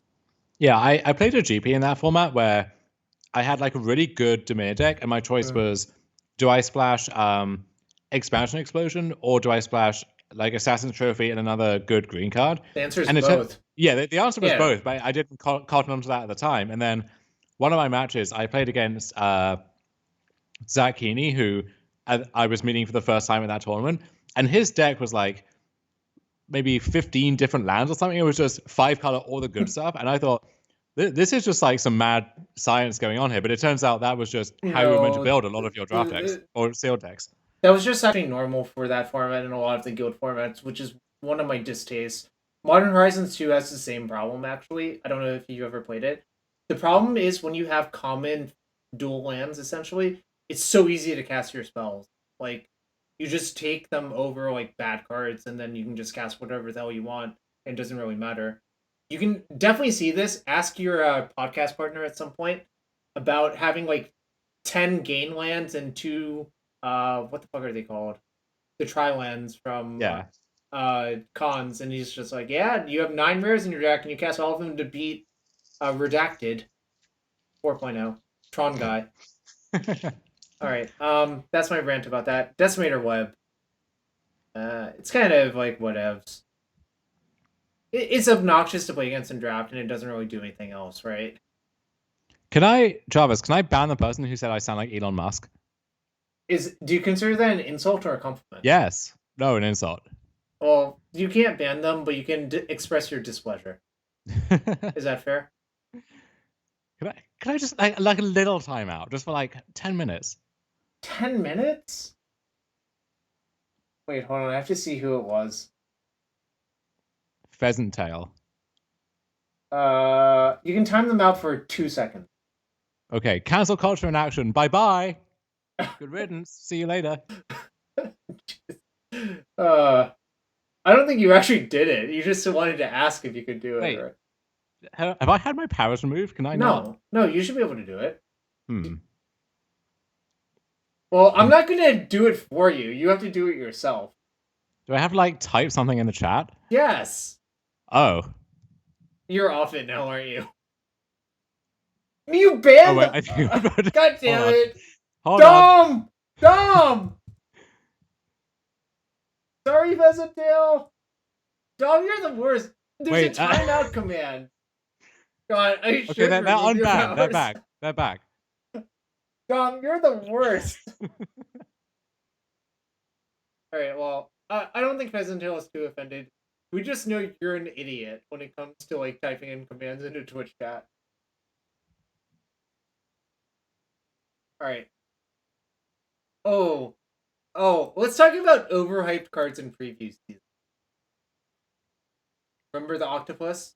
Oh, the octopus. Yeah, I was really hoping there would be some kind of mutate deck, but there was so much other. Oh, there was a mutate deck. It just did not operate on that axis. It operated on the axis that things had to rotate first, off the throw nonsense had to leave, and then someone found out, in general fashion, that casting spells for free is stupid as hell, essentially. Yeah, I was thinking more of I know Willie Adel, maybe it was like an Arena Open or a PTQ or something. He did well at some tournament with just blue-green mutate, and I was kind of hoping that deck would pop off, but yeah, it turns out the way to use mutate is turning Goldspan Dragon into like KCI somehow. Yeah, it was nonsensical, and I don't know. I am not surprised that card eventually got broken, and it's just kind of like, well, this is what you signed up for, because like when it says cast something for free when something happens, someone's going to like just sit there and think about it for a long time, and maybe it doesn't work, but if it does, it's going to look exactly like how it did, right? Yeah, that mutate deck is one of the coolest decks in Standard maybe ever, but kind of a nightmare to play on any online platform. Yep. Well, that being said, I'm happy that Box Diamond served us well, and the Mox Diamond is obviously serving me well. It looks really nice, honestly. You should what's your favorite Temple Garden? Yeah. Do you have a big Temple Garden, or do you just have the print or a painting? I just have the painting on my wall. I don't know how I'd go about getting a big one. I don't know which of those cards are available or where from. Well, I suspect if it was for a Temple Garden, it would not be the OG printing, and I know how you feel about that, so it's like kind of pointless, right? Yeah, I mean, original Temple Garden art is completely beautiful. Is the art that got me hooked on Magic. Like, Guilds of Ravnica Temple Garden is like mediocre digital art. Like, it's fine for what it is, but it's, whatever. Ooh, it looks like we have the vintage champion from yesterday working in the chat, Cookie Kid 00. Welcome to the chat, and congratulations on winning a Mox Ruby. I don't even know what it looks like. Actually, we should... Well, let's see if I can find that real quick. Mox Ruby Eternal Weekend 2021. Yeah, I know. I saw your Facebook post. I didn't know if I wanted to spoil your name or not. Let's just... Wait. Oh, this is the Wasteland that Stefan won. I love this one. I don't know. The body's like whatever, and the Sylvan Library's like whatever. I kind of like that Sylvan Library. Pretty nice. Congrats. This is probably worth quite a bit, you know. The Time Twist is pretty cool as well. The one that Mox Abe won. Emerald, I'm kind of medium on, honestly. I don't know why, but whatever. Honestly, I would be modding if I won the Mox Emerald instead of the Mox Ruby. Because that Why? Emerald is like, okay, I guess we have some cleavage and like a tiny little jewel, and then the Ruby is like, here's a Mox Ruby. Like Okay. the center of the art is very different. Well, one last thing. How do you feel about this Bayou? Where is it? I'm still sharing, right? Yeah, but you were on the Time Twister. Okay. It's cool. It almost looks more of like a blue Greenland to me, though. Yeah, that's why I don't like it. I'm imagining like pixies or fairies in some kind of enchanted glade. Fair enough. Anyways, I don't really like the emerald. Well, that's unfortunate, but I think you're gonna do pretty well out of that transaction. no, I think he won the Regardless, Ruby. so. He won the Ruby. Oh, you won the Ruby. Okay. Well, hey, you could sell that for pretty penny too, I guess. I don't. Congrats either way. It's kind of funny. I'm not sure how many people are actually going to keep those. If I actually won one, I probably would just keep it. And Louis said he would have kept it for sure as well. But I don't know. It's kind of weird. All right. That being said, let's start wrapping it up. Who should we send our fine folks to?